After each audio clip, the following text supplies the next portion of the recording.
The Great Liang Dynasty. The 25th year of the Jinqing era. The place I transmigrated into was Li Family Village in Qingyuan County, Dingzhou Prefecture. A village so poor it couldn't possibly get any poorer. Look anywhere, and all you saw were low, crumbling thatched huts. Today, the big locust tree at the edge of the village was packed with people. 100-some sallow, half-starved villagers stood around uneasily, craning their necks and muttering. An officer from the Garrison command, draped in an armored surcoat, held up a notice and read it out at the top of his voice. By order of the Garrison command, Li Family Village is to levy 10 able-bodied men to be entered into the soldier household registry. Once the roster is filled, you march at once, no delays. A wave of groans ran through the crowd, threaded with the weeping of women and children. Being a soldier household in Great Liang was no enviable lot. Last year, Great Liang had fought the Tiela of the northern wilds at the Red River, and according to the men who'd fled back, the casualties were horrific. Dingzhou Prefecture alone lost over 1,000 troops, and the ones who died in the greatest numbers were the lowly soldier households. Now the forts everywhere were so short of men that they'd forced the conscription quota down onto our village. Defying a military order was a death sentence, so the villagers had no choice but to hand over their own sons. At least the picks had been settled the day before. Any household with 2 brothers gave up one, and the rest were pressed from among the bachelors with no wife or children. Out of 100-some households, scraping together 10 men wasn't all that hard. Every chosen man wore the same dull, vacant look as he said his reluctant farewells. I was saying goodbye to my brother too. My name is Li Yuan, 19 years old, the second son of the village's old artisan household. My brother, Li Xiong, was an honest, plain-living middle-aged man. He rubbed his calloused hands together and sighed. Little brother, if all you want is to settle down and carry on the family line, I can scrape some money together. Finding you a wife wouldn't be hard. But as a soldier household, blades and spears have no eyes on the battlefield. If you're wounded, if you're crippled, how am I supposed to face Ma and Pa down in the ground? His eyes had gone red. And once you're in the military registry, your line is soldiers for generations. There's no getting out after that. You'd best think this through. I smiled. Don't worry, brother. I've trained my body since I was a boy, blade work, horse and spear. Being a soldier household is exactly where all that comes in handy. Besides, the recruiting officer said it himself. Get picked as a full conscript and the fort gives you land, a house, a family to settle into, all at once. Why wouldn't I jump at a deal like that? My brother wanted to keep arguing, but my sister-in-law, standing behind him, looked rather pleased and hurried to smooth it over. If little brother wants to go on his own, I don't see the harm. Better than sitting idle at home. Go make something of yourself in the army. Husband, don't fret so much. I shot her a glance and said nothing. Our parents had died young, and the little they'd left was barely enough for my brother alone to start a family. With no land or house to inherit, I lived as a guest under my brother and his wife's roof. He'd taken over Pa's artisan trade and a dozen-odd mu of thin farmland, just enough to scrape by on the whole year round. This year was another lean one, rice dear as pearls, and I happened to be young, strong, and a big eater. Naturally, my sister-in-law had no kind looks to spare me. So when the government force-levied soldier households this time, while every family in the village scrambled to dodge it, I went and signed my own name with the village head. The reason was simple. A real man can't live forever beneath another's roof. Better to go out and fight for my own future than watch my sister-in-law's face day after day. Come mid-morning, the 10 of us shouldered our bundles, wept our farewells to our families, and hit the road. Walking the dirt track out of the village, I was actually in good spirits, because I'd been in Great Liang for over 10 days now, and today the system had finally come online. That's right, I'm a transmigrated too. My old self was also named Li Yuan. In my last life, I'd just graduated from college and was scraping by delivering takeout. Rushing one order, I got flattened by a speeding truck and sent straight off.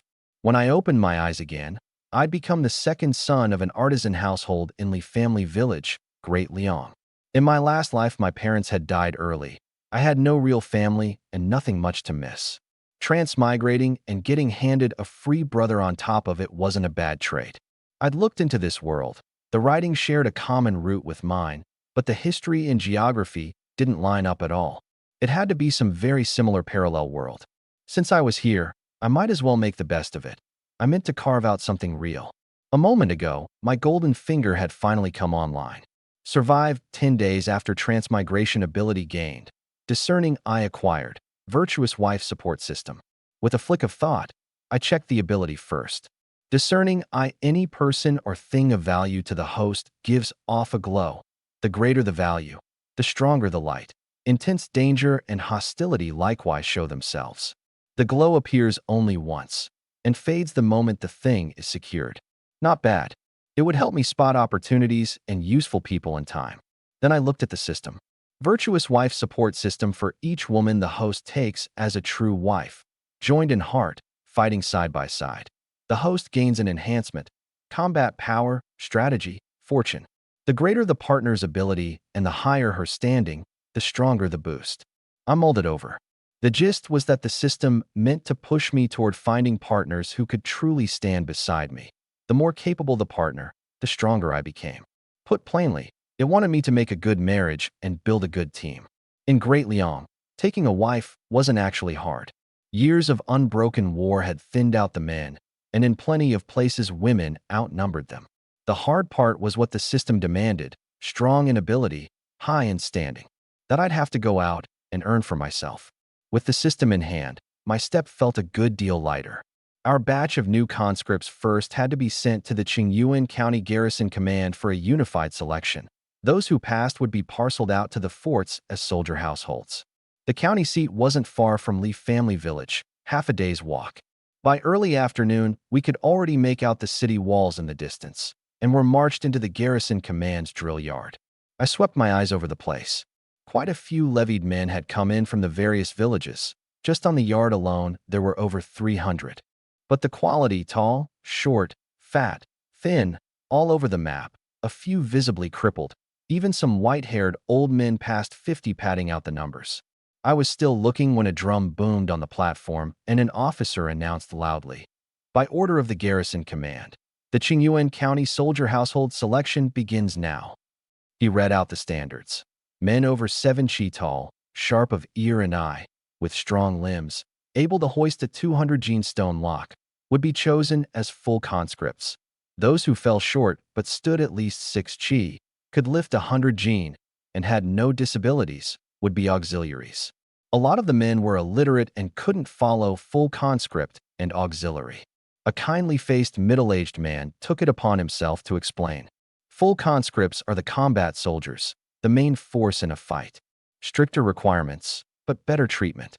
Auxiliaries are support troops, lower requirements, handle the odd jobs in peacetime, and screen the combat soldiers in battle.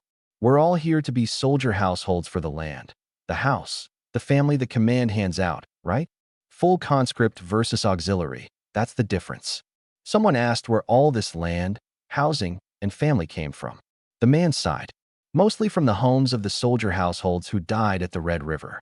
By Great Liang military law, a soldier household's land and house belong to the Garrison Command.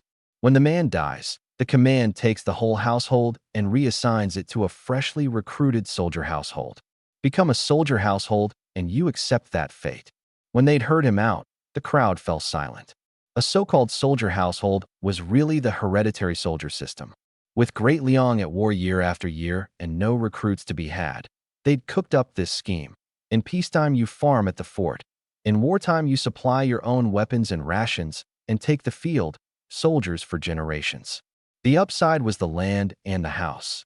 A full conscript got 2 rooms, 20 mu of ration land, plus an officially assigned family to support. An auxiliary got less, 1 room, 10 mu. The downside was just as plain. No military pay in peacetime, the whole family fending for itself, and on the battlefield, your life was anyone's guess.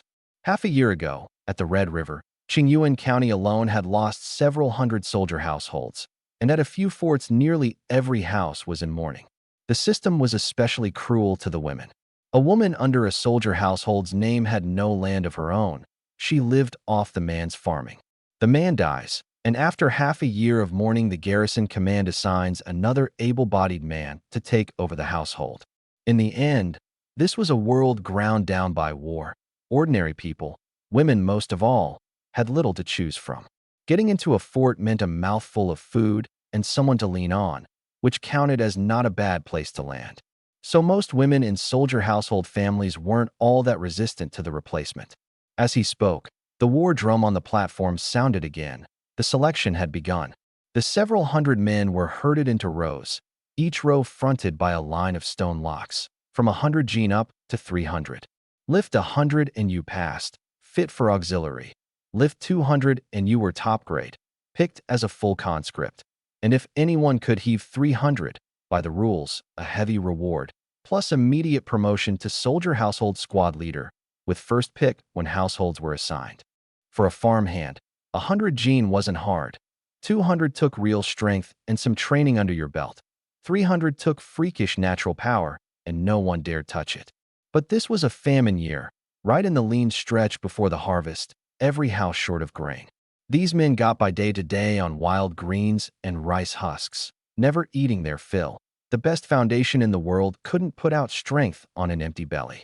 Of the dozen-some men ahead of me in my row, most only managed 100. Just 3 could do 200. The officer beside us frowned the whole time.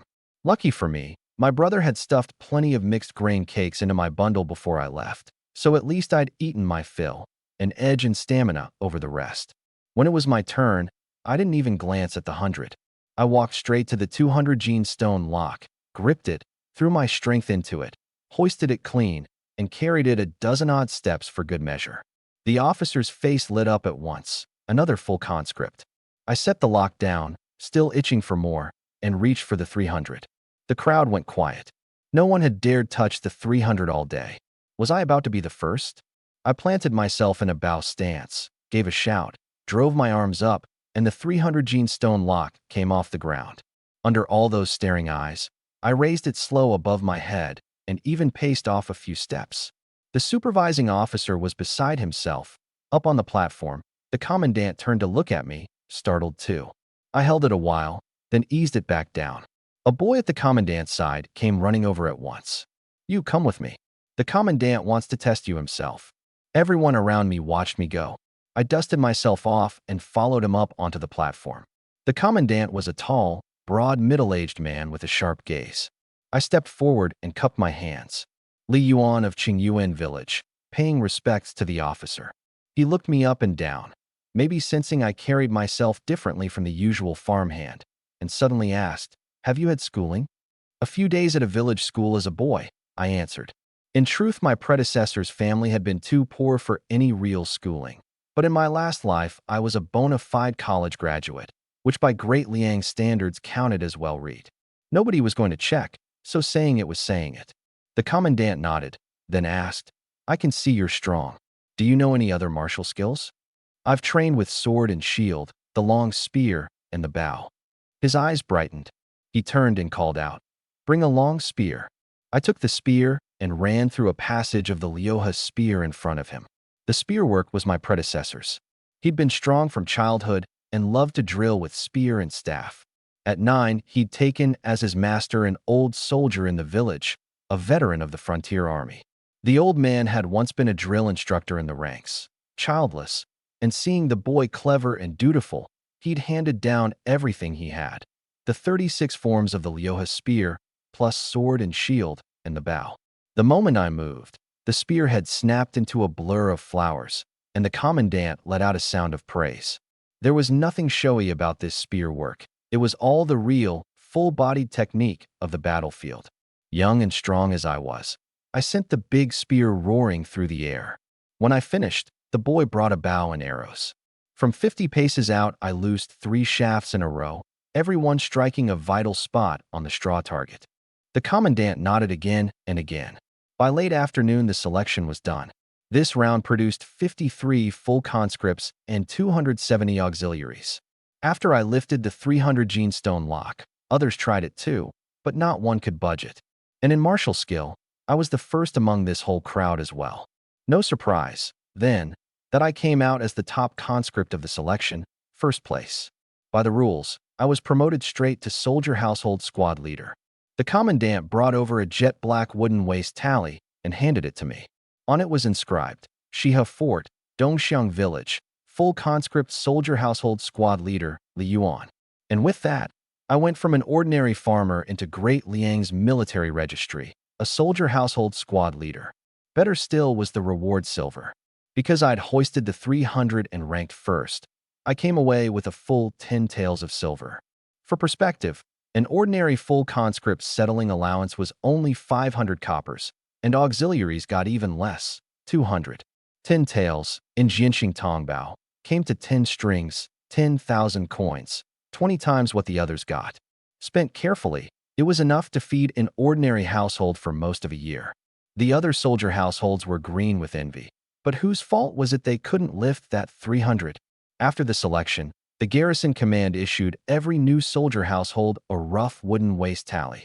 From that moment, we shed our civilian registration and entered the military roles. It was already getting late, too late to send anyone off to the forts that day, so the command had us bunk for the night in the straw sheds along the edge of the drill yard, to be parceled out the next morning. The officers didn't bother stopping us from going into the city. We were all on the rolls now, and anyone who bolted would just have his family hauled in, at which point he'd be no soldier household, but a soldier slave. Besides, tomorrow we'd get our land, our houses, our families at the fort. Who'd be willing to run from that? Just then a knot of soldier households crowded around a middle-aged man, peppering him with questions. I looked. It was the very fellow who'd explained the soldier household system earlier, an auxiliary's wooden tally hanging at his waist, clearly on his way into the city. Someone blocked his path. Uncle Fu, hold on. We'll all pitch in a few coppers, run through all these soldier household ins and outs for the brothers again. Uncle Fu shook his head, resigned. Fine, ask away. We're all soldier household brothers in arms now. Whatever I know, I'll tell you straight. From the talk, I learned that this Uncle Fu had answered the call 3 times now. The first 2 times they'd turned him down as too old. This time, with soldier households dying off so fast, the command had loosened the standards. Any grown man without a disability would do, and so he'd finally made auxiliary. He came around often, was on familiar terms with the command's officers, and knew more of the inside workings than most. Then a pockmarked fellow asked with a grin, Uncle Fu, what we most want to know is, how exactly does the fort hand out the families? They say there's upper households and lower households, too. How's that reckoned? Lay it out for the brothers. The whole ring of men nodded, faces full of anticipation. Seeing how impatient they all were, Uncle Fu shook his head with a smile. Nothing hard to grasp. Make full conscript, and you can be the head of an upper household. An upper household. The home has at least one young woman of childbearing age. The house is on the bigger side, and half the land you're allotted is fertile top-grade field. A few of the men already holding full conscript tallies snickered, secretly delighted. Lower households are a mixed bag, Uncle Fu went on. Rundown house, mostly poor-grade field where water's hard to come by, and don't go hoping for looks in the woman they pair you with. Be glad if she can bear you children. Worst case, you walk in the door and find not only an ugly wife, but a few half-grown kids with big appetites waiting for you to feed them. The crowd burst out laughing. Uncle Fu sighed. Which household you get is decided by lot, so it's at least fair. This, selected conscript taking over a household business, means the man has to hold up the whole house and feed its old and young, earn the grain to put in their mouths himself. Good luck or bad, there's no one to blame. And the luckiest man among us here is this young brother. He pointed at me, where I'd been listening closely off to the side. He's the top conscript. Once he's inside the fort, he gets first pick of households, whichever house he fancies. Everyone else, even the full conscripts, can only draw lots and leave it to fate. The men's looks at me turned even more envious. I stepped over to Uncle Fu and asked, Brother, seeing how you're in a hurry to go shopping in the city, does that mean tomorrow, when we go to take over a household as its head, there's something we need to prepare? Hearing this, the crowd all nodded. Right, you couldn't very well show up empty-handed. Uncle Fu smiled. A careful one, this brother. Just so. I'm headed into the city to buy things now. Tomorrow, once you're in the village, the woman who's chosen you has to set out a husband-welcoming feast. By custom, the soldier household centurion and the village elders come to greet the new household, and the new soldier household has to toast them 3 cups. But think about it. These women are all the kin of soldier households killed in battle, half a year in mourning with no man to provide, and the monthly grain ration from the command doesn't cover much. Most of them have no grain left in the house, dirt poor, and a husband-welcoming feast needs wine and meat to keep face.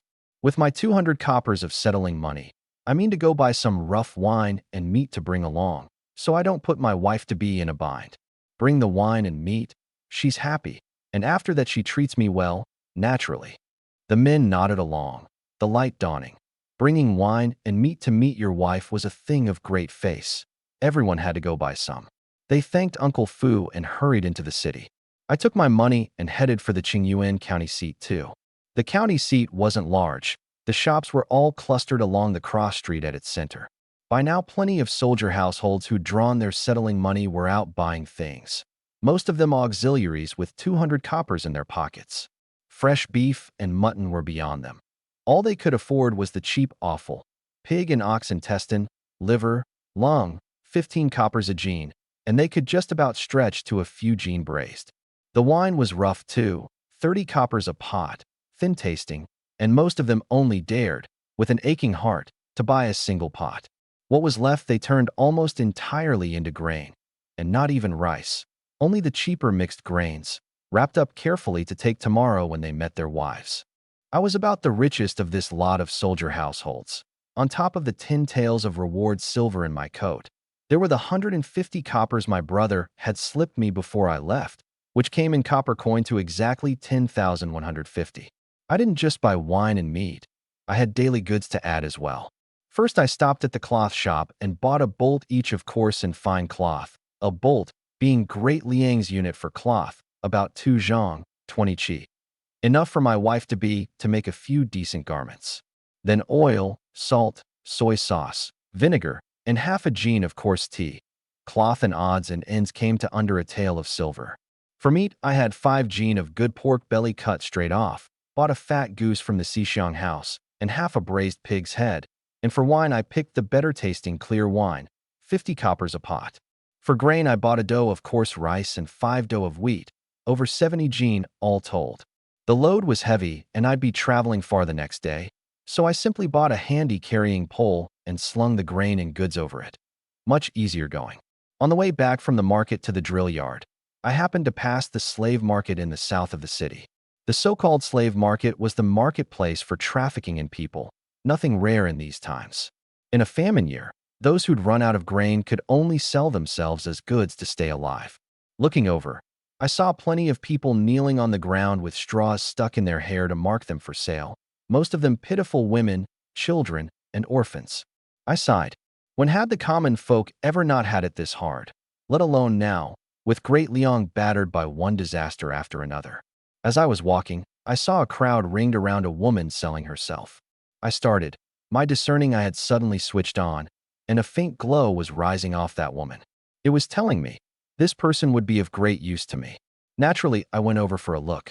The woman was indeed out of the ordinary. A full 6 chi tall, with wheat-colored skin. Her face was hidden, since her head was bowed. Her frame was broad and big-boned, not soft and slight like an ordinary woman's. On a square of coarse cloth in front of her were scrawled, crooked, for characters, selling myself to save my father.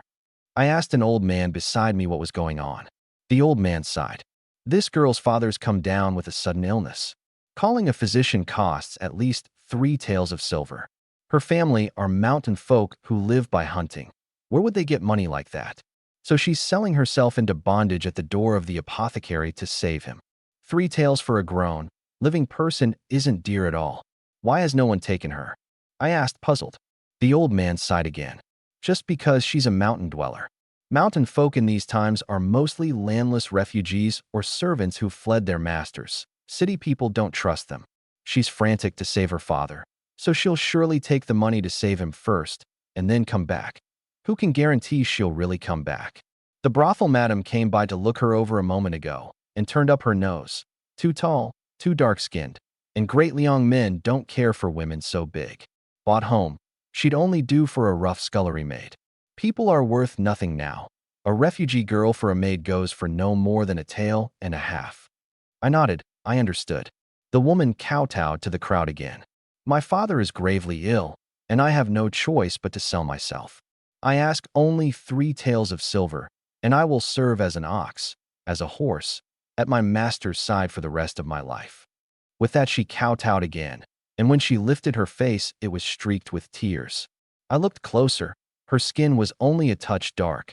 Her features were actually fine and clear, a little beauty. Since my ability told me this person was of use, what was there to hesitate over? I walked up in front of her. "Stop crying. I'll buy you then." She lifted her head, saw me, and froze for a beat. I took out 3 taels of silver and set it down before her. "Go save your father first. When it's done, come find me at Dongxiang village under Xia Fort. I'm the soldier household squad leader there, Yuan." She cradled the silver, eyes brimming, and kowtowed 3 times in a row. "Thank you, benefactor. Once my father is well, I will surely come find you." She rose to go, then I called her back. Her gaze stalled. She likely thought I'd changed my mind, that I'd decided against buying her after all, put off by her height and her looks. But I bought a few hot, steaming coarse flour buns from the cake stall nearby, wrapped them in paper, and handed them to her. "You probably haven't had a proper meal in a long time. Eat something on the road. Go on, now, don't keep your father waiting." She was weeping freely by then. She gave one kowtow and hurried off. The old man beside me shook his head. "Young master, I'm afraid you've been had. Once she's got the money and saved her father, most likely she won't come back." I smiled. "No matter. Saving a life is its own good. I only ask to keep a clear conscience." Hearing that, the old man nodded and praised me as a kind and decent man, saying it was rare these days to find anyone willing to trust people like that. Watching the girl disappear into the distance, I hoisted my carrying pole and headed out of the city back to the drill yard. Back at the yard, I took a look at the straw sheds the Garrison command had set out for the soldier households to spend the night in. They'd only ever been meant as a temporary rest stop during drills, just a thatched roof with all 4 sides open to the wind. The nights were cool this time of year, and I was carrying a fair bit of silver and had a pole load of goods to mind. No sense risking a chill sleeping there. I found an inn near the yard, paid 10 coppers for a bunk, and slept the night through properly. At first light the next day, several hundred soldier households gathered at the drill yard. I hadn't come too late, and saw plenty of men, like me, shouldering carrying poles, meat in a wine pot slung on one end, grain on the other, every face glowing with cheer. I gnawed a cake for breakfast. As the sun rose, the column set out under the lead of the Garrison Command's officers. The Yuan County Garrison Command had 5 forts under it: Xia Fort, Kaoshan Fort, Dishi Fort, Qingshui Fort, and Wusong Fort, each fort holding several soldier household villages and outposts beneath it. The soldier households were first sent to the forts, then parceled out from the forts to the villages. By noon, my column reached Xia Fort. A so-called fort was really just a larger town, only ringed by a stout, high wall of rammed earth. Once our names and military registrations were logged, several armored commandants came out and called, "Anyone for Highland Village, with me. For Xia Village, over here." I found the commandant leading the group for Dongxiang Village, a short, stocky, squint-eyed fat man. Once the group was complete, he asked, "Word is a strong man was picked among you today. Which one is it?" I stepped out and cupped my hands. "That would be me." Seeing it was a young man, he nodded and laughed heartily. "Good, another fierce fellow for Xia Fort. Come, follow me." Dongxiang Village wasn't far from Xia Fort. Half an hour got us there. In the early afternoon, the 15 soldier households assigned to Dongxiang Village arrived outside the village. The fat commandant halted. "Today there's a strong man among you who, by the rules, gets first pick of households." "That would be." I stepped out and bowed. "My name is Yuan. You've got a quarter of an hour," he said. "Go into the village and choose first. Any house with a lantern hung at the door and the word 'Welcome' written on it is a household up for replacement this round. A red lantern means an upper household. A green lantern means a lower household. When you've settled on one, take down the household tally beside its door and hand it to me to enter into the register. Once it's logged, you're the master of that house." "Understood." I cupped my hands in assent, hoisted my pole, and walked into Dongxiang Village. The village was small, 100-some households, and just as poor as my Li family village. All yards walled with low wattle fences and low thatch-roofed earthen huts, not a single brick and tile house. A crowd of villagers had gathered at the village entrance to watch the excitement, led by a white-bearded old man, the village chief, Old Gao, and beside him a bristle-bearded, pock-marked middle-aged man, the soldier household centurion, Dongxiang. Behind them stood several village elders. Today was the big day for assigning new soldier households, and they all had to be on hand at the entrance to receive them. I set down my pole, stepped forward a few paces, took off my black wooden waist tally, and held it out. Soldier household Li Yuan, by order of the Garrison command, entering Dongxiang village. My respects to the village head and the centurion. Seeing how well I spoke, the two gave a slight nod, then took one look at the rare black wooden tally. Both were old soldier households. They knew that a man carrying a tally like that was a strong man who'd hoisted the 300 gene stone locket selection with the right to first pick of households. Surprised and pleased both, they didn't dare slight me. If it's a black wooden tally, this brother may choose his own household. Please, come into the village. I didn't stand on ceremony, cupped my hands, shouldered my pole, and went in. Along both sides of the village's dirt road, some doors hung lanterns, the green ones many and the red ones few. Upper households were scarce to begin with.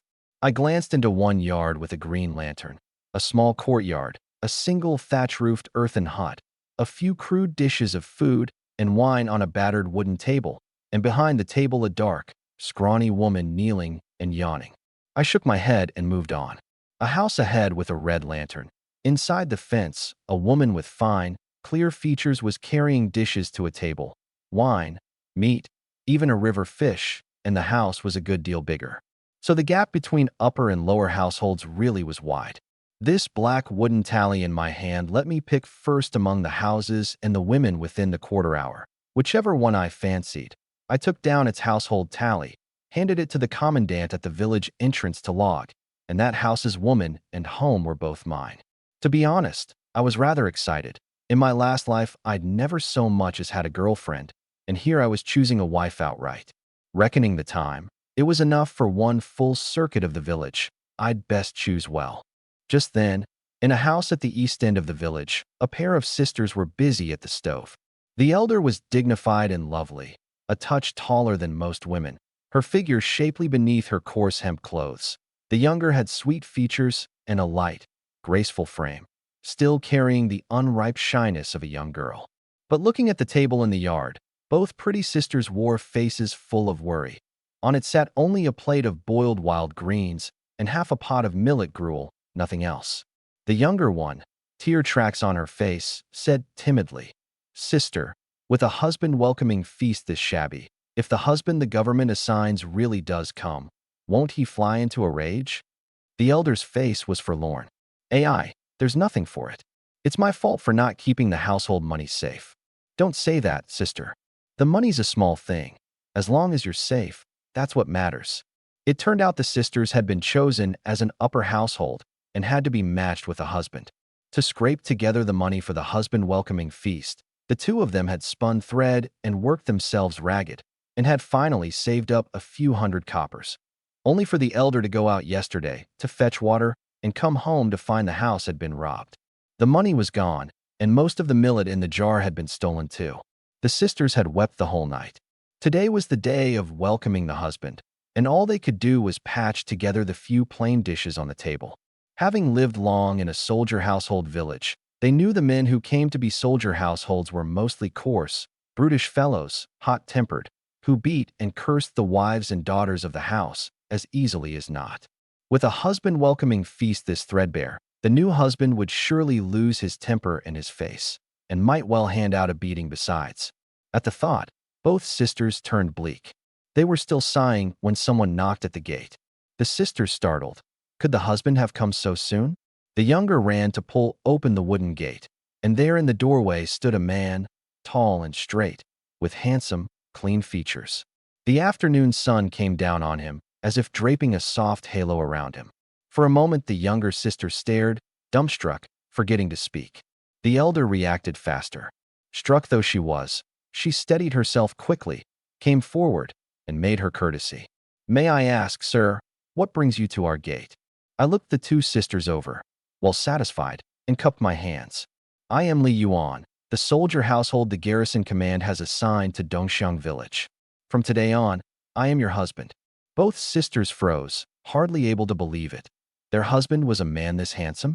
Their long years in the fort had shown them the soldier households assigned before, mostly coarse farmhands, some of them street ruffians, some exiled convicts. In their hearts, they'd only hoped the husband would be a decent man and not too hard on the eyes, and that would have been enough. Never had they imagined the man at the gate would be so striking. It was almost like a dream. Seeing the two of them in a daze, I shook my head with a wry smile and made to step straight into the yard. The elder came to herself and said quickly, "A moment, sir. By the rules, may this servant examine your waist tally?" I nodded, as it should be. I unfastened the black wooden tally and handed it over. The elder was thorough in her dealings. She'd heard that in past replacements there'd been cases of men passing themselves off under false names. Even auxiliaries fit only for a lower household stealing into an upper household's wife and daughters under a false identity. Once a man had been logged into the household, a woman's good name could never be cleared, so verifying the husband's identity was, to them, a matter of grave importance. The two sisters took the tally and found it made of black wood. At first they were taken aback. They knew this was a strong man's waist tally, that only fierce men who could hoist a 300-gene stone lock carried such a thing, and that the Garrison command policed it strictly. Forging or misusing one meant punishment under military law, and no one had ever been heard to dare impersonate it, which meant the two of them had been personally chosen by this handsome young man. Their faces reddened again.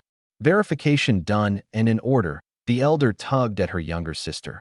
The two exchanged a glance, nodded, and together knelt in full ceremony.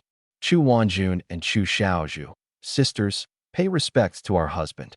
Performing the husband greeting rite was as good as acknowledging me as their husband. I was very pleased and quickly made a gesture for them to rise. Up you get, wives. To my surprise, neither of them rose. As I puzzled over it, the elder sister, Chu Wanjun, said with a shamed face, "Forgive us, husband. What wrong have you done? We sisters carelessly lost our money yesterday, so the husband-welcoming feast is shabby, and we fear it has cost you face. We beg you to punish us." With that, she bowed lower still and lifted up a rattan switch in both hands, meaning for me to give them a beating to vent my anger. I was startled. What was this now?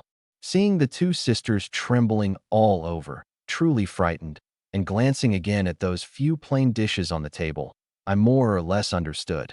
They'd lost their money, couldn't put on a respectable husband-welcoming feast, and when the village head and centurion came by to congratulate them, and there was no decent wine or food to offer, it would strip the husband of his face. A serious matter in a soldier household village. Rather than wait for the husband to fly into a rage, better to take the beating first. They just hadn't reckoned the husband would be a strong man who could heave a 300-gene stone lock, and feared they couldn't survive such a beating, hence the trembling fright. Seeing the two of them in such a wretched state struck me as funny, and I deliberately said in a cold voice, "A husband-welcoming feast this stingy does deserve a punishment." The sisters flinched, every muscle going taut. Then I softened my tone. "But I've important business today, so I'll let you off this once. Put that switch away, you won't be needing it." Li Yuan, don't beat my own family." The two were stunned, then let out a breath of relief. "Don't worry about the wine and food. I've brought some." I turned and carried the pole in from outside the gate. When the sisters looked up and saw the pole hung full of all manner of goods, they were a little dumbstruck. I took down the meat and said to the elder sister, Chu Wanjun, "Take these. The roast goose and the pig's head meat are already cooked. Just heat them over the stove, slice them, and lay them out. This pork belly, blanch it in hot water to take off the gamey smell, then cut it up with scallion and ginger and boil it through. I'll be receiving guests shortly." The elder rose at once in answer, took the food in both hands, and went into the kitchen. I turned to the younger sister, Xiaosia. "Portion out the wine I brought into bowls, and set it out nicely."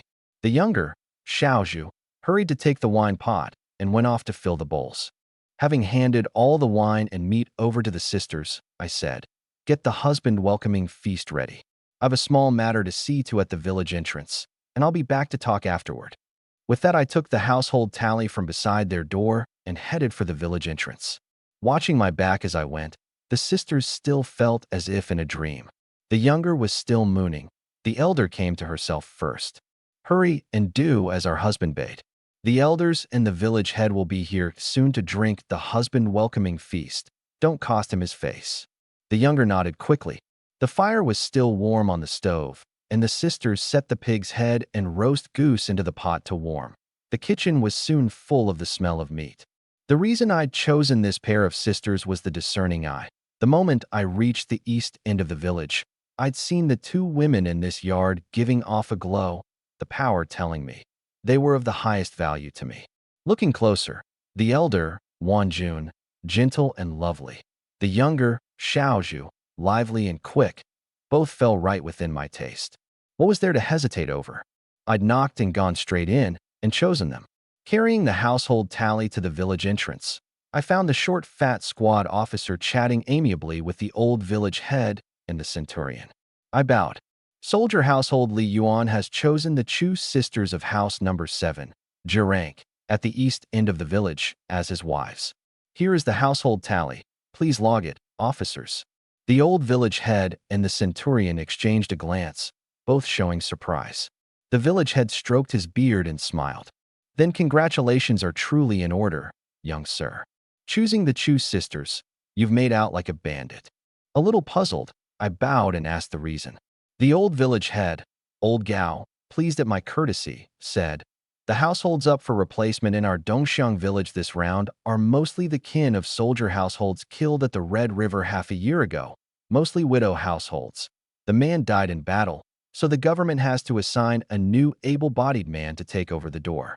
But the Chu sisters are different. Oh, I was caught off guard. I'd assumed the two of them had shared a husband who died in battle, which was why it had fallen to me to take over the household, but apparently not. The Chu sisters have never married, the old village head said. The ones killed at the Red River were their father and brother. Their father was once an official in the capital. Too upright, he gave offense to his superiors and got caught up in factional strife, and the whole family was exiled to Dingzhou to serve as a soldier household. Many died along the way. Only the 4 of them were left, father, son, and the 2 daughters. When they reached our Dongxiang village, the brother served as the soldier household, the father served as the village clerk, and they got by. But last year, at the Great Battle of the Red River, father and son both marched out with the army and both fell. Just like that, the sisters were orphaned. As soldier household kin, things had to be done by the rules, and so they were chosen for replacement. Young sir, both are maiden girls who've never been married. When I said you've made out handsomely, was I wrong? I was both startled and delighted. To draw even a widow as a soldier household was good fortune. I'd never imagined getting 2 maiden girls for free. This was a windfall and a half. The new soldier households waiting behind the commandant for their own wives all wore looks of envy and jealousy. Every good thing's gone to this lucky devil. The commandant shook his head with a smile too. Such luck, young Masterly. You put the rest of us to shame. With that he fetched the register, wrote me in as the head of house number 7, rank, at the east end of Dongxiang village, and handed the household tally back to me. From now on, you're their husband. I made a sweeping bow. I've laid in wine and meat.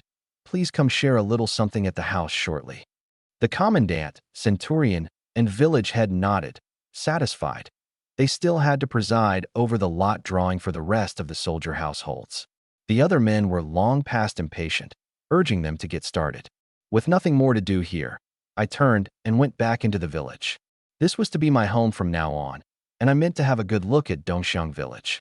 To be honest, it was nicely sited. To the south was a small plain, mostly opened up into farmland, with a small river running through it. To the north and west, ranges of unbroken mountains. To the east, there was another small river, only it ran shallow in the dry season, dried up in places already. Most of the villagers had that green, hungry cast to their faces. Right in the lean stretch before the harvest, few were eating their fill. Back home, I pushed open the gate, and the table in the yard had been transformed. Pig's head and roast goose, heated and laid out, their aroma tempting. The pork belly boiled, sliced, and plated, with a dish of sauce alongside. The The millet gruel cleared away and replaced with fragrant white rice. White rice was precious in the village, and serving it to guests carried real face. Watching the two women bustling about inside and out, I felt a quiet contentment. In this era, I too finally had a home. The village gradually grew noisy. Soldier households who'd drawn their houses and women by lot came cheerfully into the village, each off to his new home, all eager to see what their wives looked like. There was weeping and laughing and squabbling, a great bustle. Taking in this whole spread of human comedy, I resolved to cherish this new home and make a good life with the two women. I turned to find the sisters had already laid out the wine and dishes and were kneeling behind the table, back straight, waiting for the guests. The elder was all right, but the younger, Xiaosia, must have been starving. The meat right in front of her she couldn't touch, and she was so famished her mouth was nearly watering. Her aggrieved little look was truly pitiable. I smiled. "If you're hungry, wife, you may eat a little first." The younger's eyes lit with delight and she was about to answer, but the elder said sternly, "It won't do, husband. This is a feast for guests.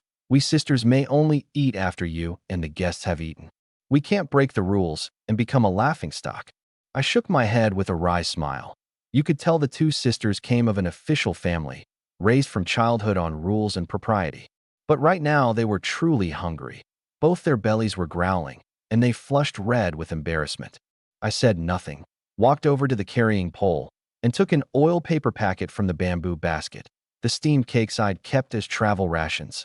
I'd eaten 2 at noon, and 3 were left. I handed them over. "This isn't the feast. You two eat something to tide you over first. If you go hungry and lose face in front of the guests, your husband won't let you off."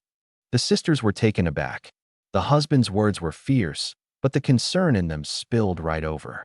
Touched, the two of them obediently set to eating the steamed cakes. With a little food in them, they finally had some spirit back. Out in the street, drums and pipes struck up. The old village head and the centurion were going house to congratulate the new conscripts on entering their households. This round Dongxiang village had taken in 25 men, 7 full conscripts, 18 auxiliaries. The village head and centurion had just come out of an auxiliary's house, shaking their heads. Those husband-welcoming feasts were too crude. Wine and meat in name, but mostly boiled awful and bitter, rough wine, with none of the seasonings to cut the gaminess. The taste defied description. After a few houses, the two of them had long since lost their appetites. "The next house is that Yuan's, isn't it?" The village head stroked his beard. "The Blackwood Tally strongman has his reward silver. Let's hope his husband-welcoming feast is a bit more presentable."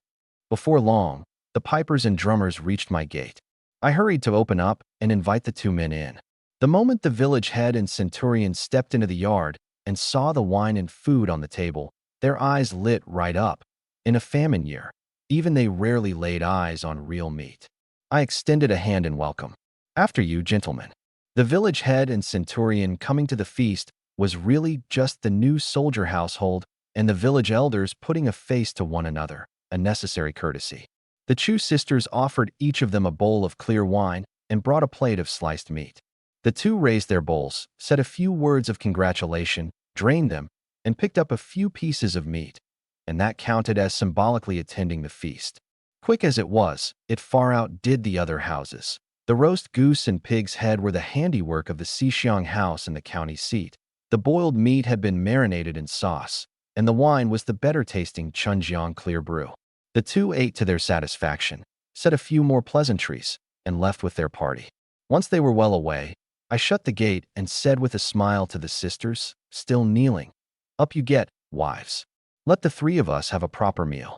The elder, Wanjun, said, "By rights the husband should eat first in the home. We sisters will make do with the leftovers." I shook my head. "Since you've acknowledged me as your husband, you'll follow my rules. In my Li household, when the husband eats, his wives eat with him. Come now. Be good. Both of you, come over." Wanjun gave a wry smile, knowing it was the husband's tenderness toward them, and a warmth spread through her. She and Xiaoju sat down beside me. I set 2 bowls of rice in front of them. "You're both so thin and frail. How will you bear children one day? Eat plenty, build yourselves up." The two flushed and hurriedly took up their bowls to cover their embarrassment. As the sweet, fragrant rice passed their lips, the sisters were so happy they nearly wept. The days behind them had been bitter beyond words. After their father and brother fell, they'd lived month to month on a few dough of rice husks doled out by the fort, digging wild greens up the mountain by day and spinning thread late into the night, surviving on husks and greens just to stave off starvation. Meat like this they'd not have dared even dream of. The younger, Xiaosia, bit into a goose leg, tears dropping fast into her bowl. The elder, Yuan, too, was streaming. They'd thought they couldn't scrape a husband-welcoming feast together and were in for a beating, never imagining this husband would not only spare them blame, but sit them down to eat at the same table. In Great Liang, where men were honored and women lowly, a man who treated his wife so kindly was a rare thing. They'd braced for a coarse, brutish soldier and gotten a husband both handsome and considerate. What more could the sisters ask for? The three of us finished, and the sky was darkening. The dishes the sisters saw to themselves, while I went around for a closer look at my new home. The sisters lived in 2 earthen huts, low, about 3 meters high, thatch-roofed and earth-walled. The doors and windows just a few boards, simple to say the least, by the standards of my old world. In the main room, against the wall, was a wooden bed, no quilt or bedding, just a thick straw mat. In the east corner, a stove, with coarse pottery bowls on a wooden rack. The rice jar on the inner side of the stove was now full of the millet I'd brought. Beyond that, only 2 plain wooden chests. The other room was a bit smaller, with a crudely made spinning wheel and some farm tools piled up. Looking it over, I gave a silent sigh. The sisters' life could only be called destitute. But shabby as the place was, they'd kept it spotless, clearly hard-working. I nodded, well pleased. Full dark fell, and an oil lamp was lit in the hut. In these times there wasn't much in the way of nightlife. Once it got dark, you could only turn in early. I went inside to find the sisters sitting tensely on the bed, heads bowed, plucking at the hems of their clothes, faces flushed red. Unlike the village's remarried widows, they were both maidens, and though they were nominally my wives now, sharing a room with a man they'd known a single day still left them shy and at a loss. I smiled. Come here, see what this is. And I took from the basket the 2 bolts of cloth I'd bought in the county seat. At the sight of the brand new fabric, both women lit up with delight. Their family was poor, and they'd gone a long while without new clothes. Their garments, though washed clean, were all faded. One touch told them this cloth was finely and tightly woven, good material, and their hearts naturally leapt with pleasure. I said, use this cloth to make yourselves 2 new outfits. My wives ought to look presentable when they go out. When you're well dressed, then I have face.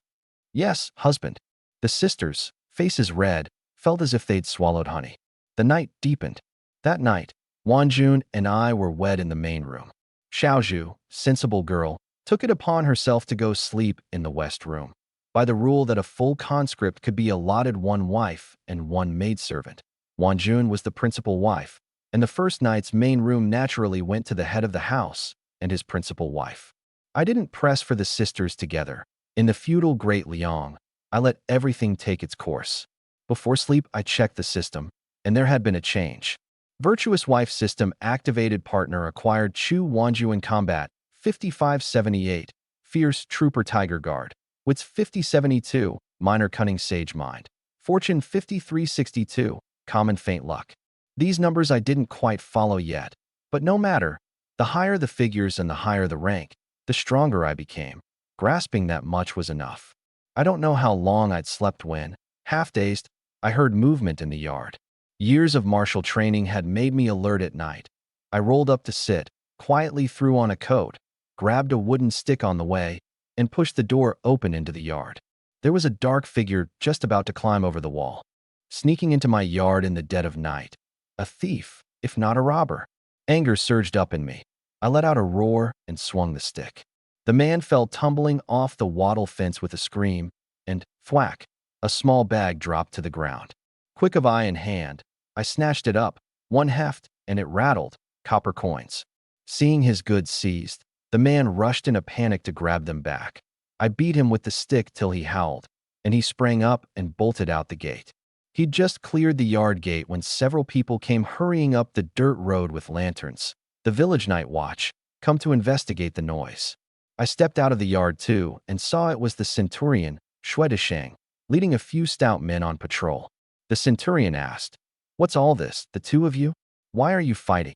The thief, the villain, got his complaint in first, pointing at me and shouting, "Centurion, sir, this man robbed me of my coin purse. Seize him, quick." The centurion was taken aback and looked to me. I gave a cold snort and cupped my hands. This man climbed over the wall into my home in the dead of night. He came to steal. The man wailed on the ground. "Centurion, don't listen to him. Plain as day, I was just passing by, and he leapt out to rob me, snatch my coin purse. You've got to do me justice." The centurion frowned.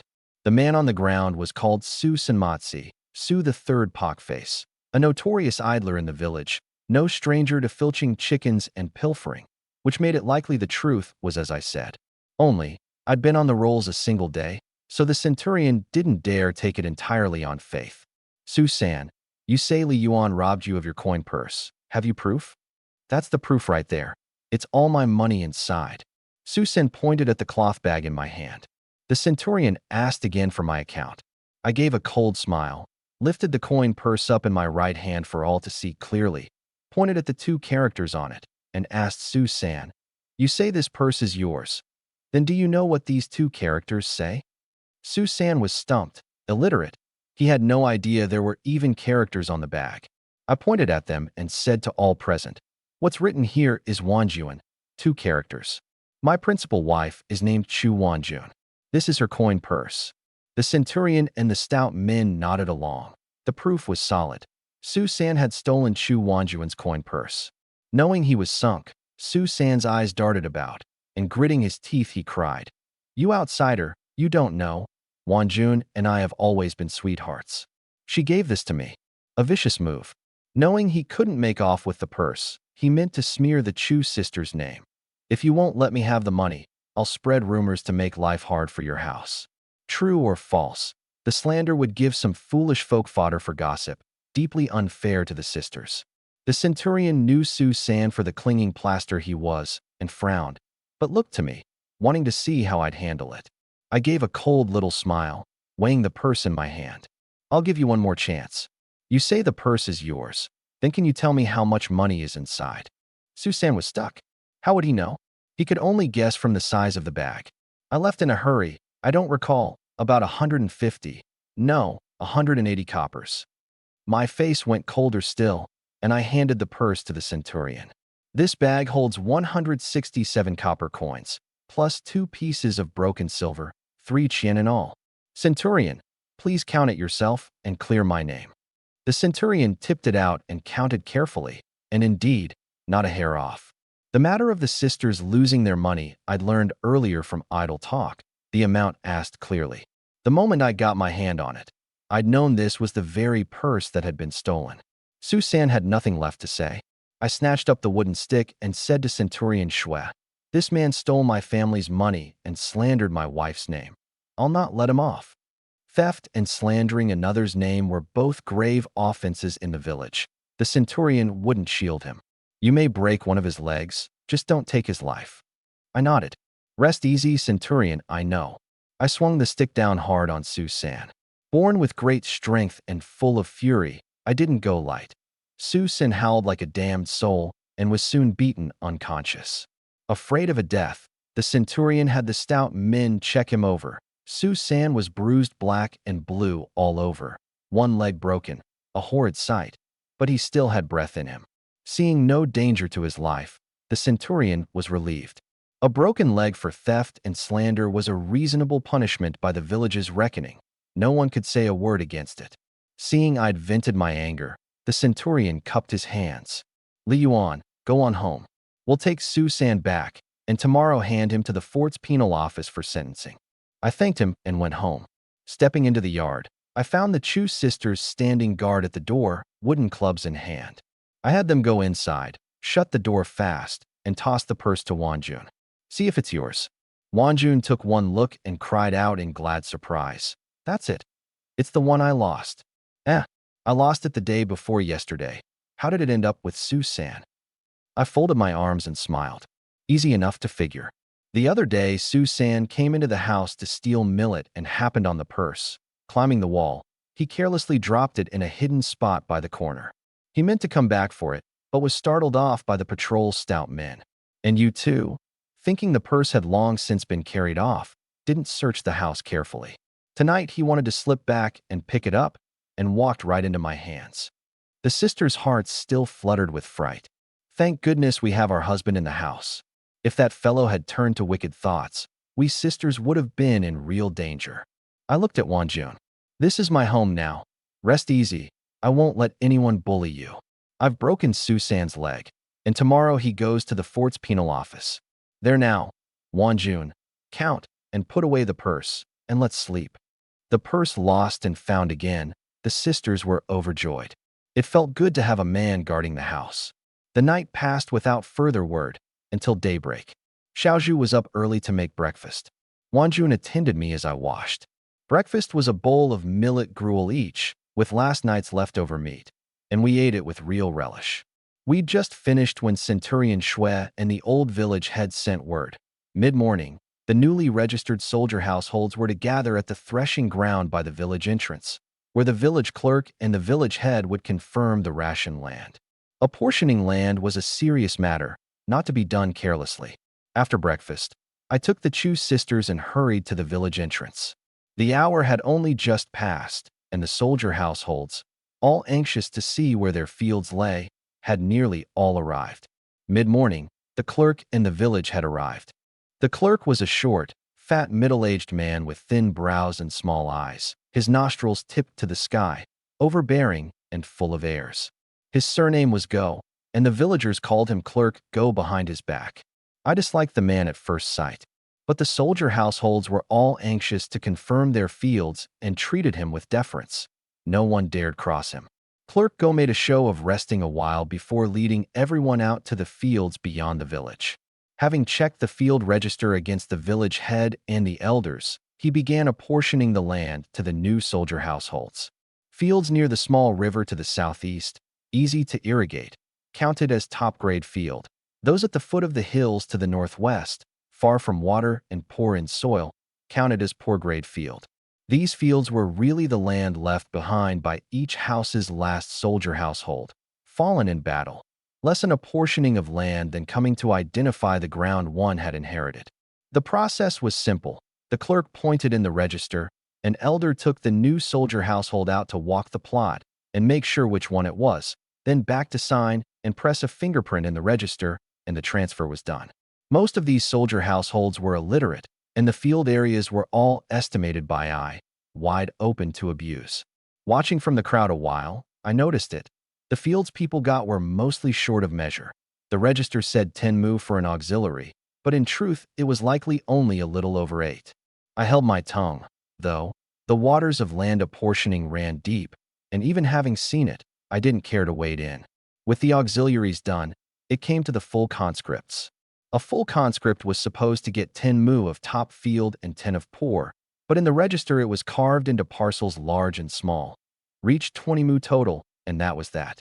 The upshot was that one man might get 3 parcels by the river and 4 at the foot of the hills, adding up to 20 mu, but lying far apart, a great nuisance to farm. It had been this way for years, nothing to be done. Soon it came to me. Clerk Go pointed at 2 parcels by the river and 4 at the foot of the hills. Yuan, is it? These few are yours. Sign quick, don't waste my time. I said nothing, raised my eyes to gauge the plots, did the sums in my head, and said with a smile, Sir, I'm afraid you've miscalculated. My acreage isn't right. My manner was already quite courteous, but Clerk Go didn't see it that way. He glared, his whole face full of fury. Nonsense. What is a little soldier household like you know? How could I possibly miscalculate? I gave a cold smile and ran through the parcels in the register one by one. 2 top-grade parcels by the river, 3 mu 4 fun and 4 mu 1 fun. For poor-grade parcels at the foot of the hills, 2 mu 1 fun, 2 mu 4 fun, 3 mu 7 fun, 1 mu 7 fun. The top field totals 7 mu 4 fun. The poor field 9 mu 9 fun, 17 mu 3 fun in all, well short of a full conscript's 20 mu. Yet come autumn, I'm to deliver stockpile grain to the fort on 20 mu. Might you check it over once more, sir? With that, I fixed him with a cold stare. Clerk Go hadn't expected anyone among the soldier households to see through his trick and grew uneasy inside. The village's former old clerk had been the Chu sisters' father, fallen at the Red River. This Clerk Go was newly dispatched from the fort this year, a kinsman of one of the fort's commandants, greedy to the bone. Seeing that most of Dongxiang village's new soldier households were illiterate and couldn't reckon acreage, he'd made the field register impossibly tangled at registration time, the aim being to falsify the acreage, to skim several dozen mu of riverside top field off the new soldier households for himself. Such fields owed no grain, and rented out, he could sit back and reap the gain. The dirt legs didn't understand. The old village head had caught a whiff of it, but didn't dare offend a commandant's kinsman, and could only turn a blind eye. He'd never imagined I'd flip his whole scheme over on the spot. Feeling his authority challenged, the clerk flew into a rage and roared. "You ruined little soldier household. How dare you act up? This is slander against me. The clerk, I have no field here for you. Won't take it? Go appeal to the fort yourself if you've got the nerve." An ordinary soldier household would never dare appeal to the fort. Cowed by that, he'd have caved already. But I, for one, would not. I held him hard with a cold smile. "Sir, if I go appeal to the fort, I won't be speaking only of my own short acreage. I've no other talents, but I'm well versed in arithmetic, and just now I've been reckoning everyone's apportioned fields the whole time, and wouldn't you know it, nearly every one comes up short. Auxiliaries 8 mu at most, full conscripts no more than 17. Shall I have a good long talk about it with the village's soldier households? What's more, once the field register is signed and fingerprinted, one look from the higher-ups inspector, and it's plain as day. How do you suppose the fort's superiors would deal with a clerk like you, once they knew?" Clerk Go shuddered all over. The fort's garrison commander, Lord Lin, was upright by nature and loathed graft above all. If this reached his superiors, Go's little life was likely forfeit. You. He pointed at me, unable to get a word out. I said in a low voice, "Other people's fields are no concern of mine, but my 20 mu, Li Yuan's, not a fin short." Clerk Go glared, hatred in his heart, scheming how to do me harm. His eyes rolled, and his expression suddenly changed, turning from fury to mildness. "Little brother, perhaps I really did miscalculate. Here's what we'll do. I'll make you up to 20 mu. How about this plot?" And he marked out another parcel for me in the register. I went over for a look. What he'd added was, of all things, a patch of wasteland at the foot of the hills, a full 7 mu, but far from any water source and wretched in soil. In the register this counted as a parcel of field, but no one had ever been willing to work it. Planted, it yielded little come autumn, and breaking and weeding the soil cost dear effort, more trouble than it was worth, which was why it had always lain fallow. I frowned. A clever bit of figuring by this clerk.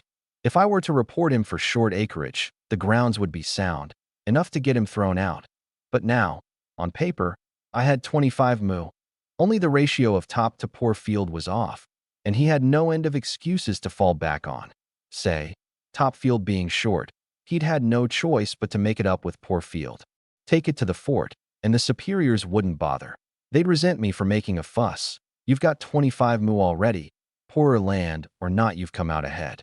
But this wasteland grew no grain, while come the autumn harvest I'd still owe the fort stockpile grain on 7 mu of poor field. Whoever took this land was in for grief. I lifted my eyes for a glance at that wasteland, and suddenly they brightened. Over the waste stood several faint pillars of light. Now I had it.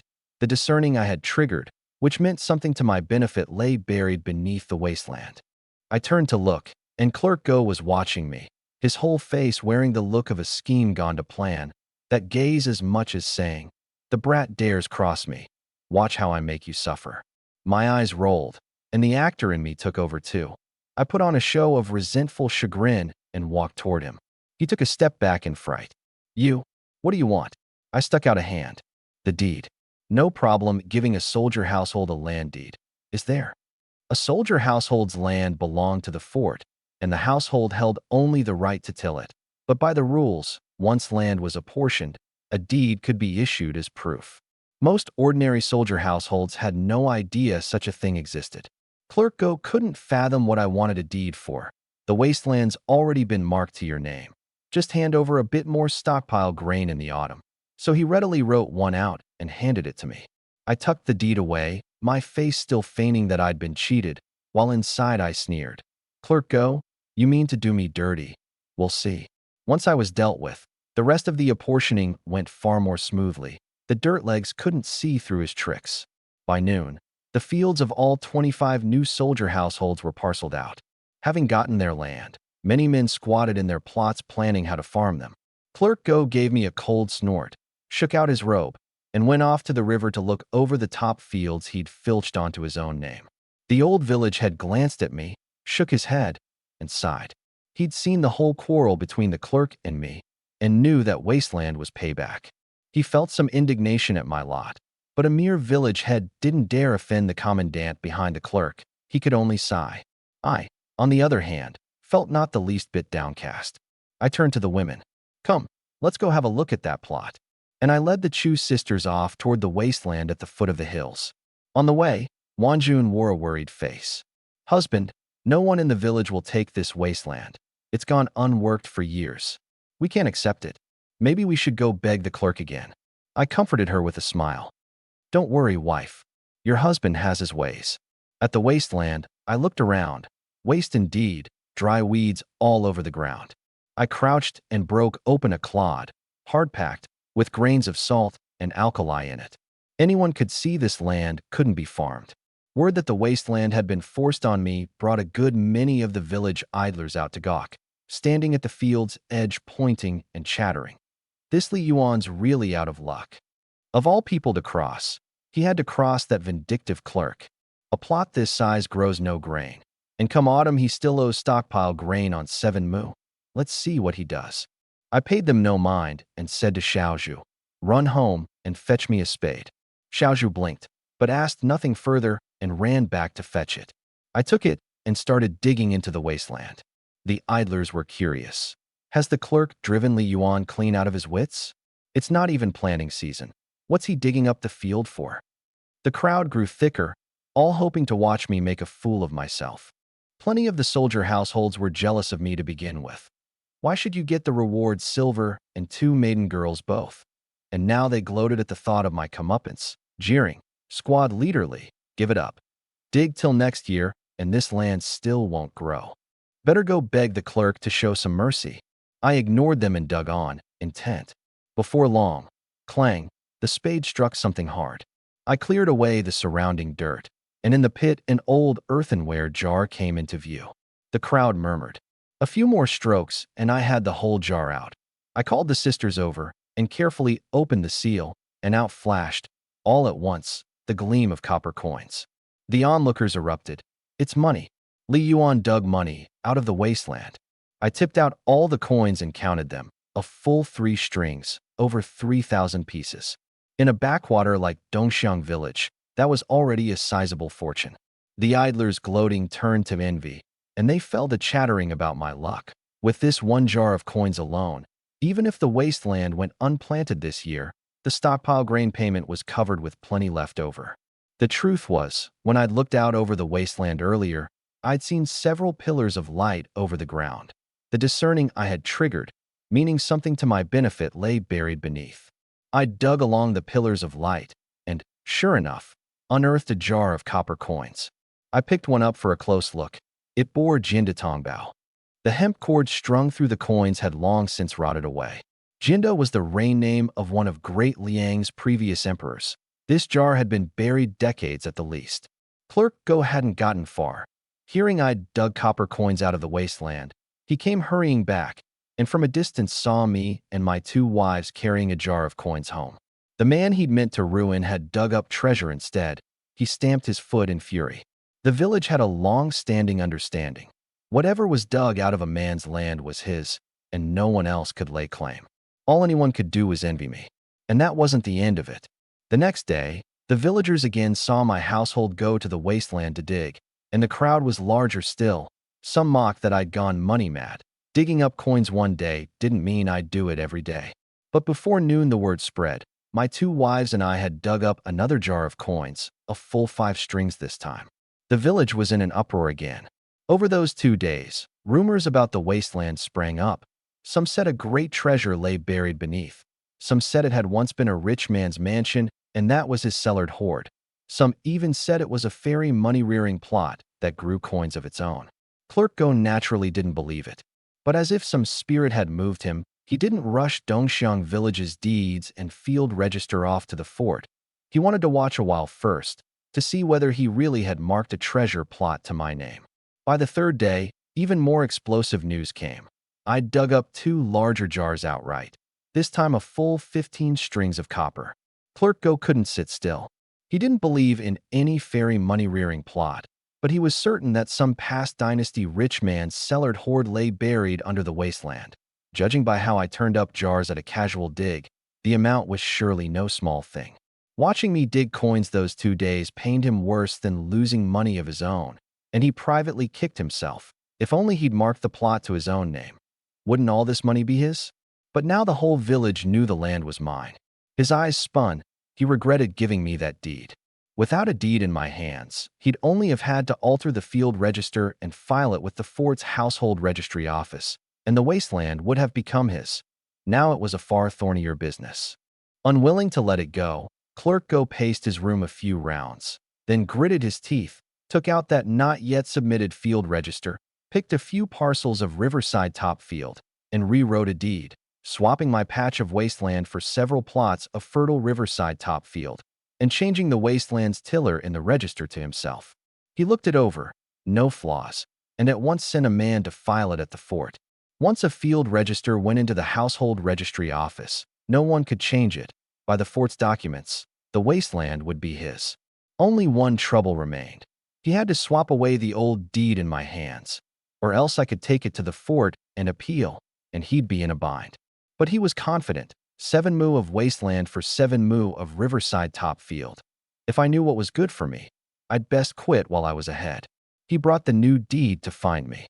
At that moment, I was still digging here and there about the wasteland. Only my luck was poor today, and from morning till now I turned up nothing. Seeing the clerk approach, the onlookers buzzed. What's he here for? What else? To grab the land. He's seen Yuan dig up coins day after day and can't hold himself back. This clerk's utterly shameless. He handed over the wasteland just to do harm, and now that he's found money buried in it, he wants it back. When has he ever had any shame? Leaning on his commandant kinsman, who in the village hasn't been bullied by him. A long-faced soldier household narrowed his eyes.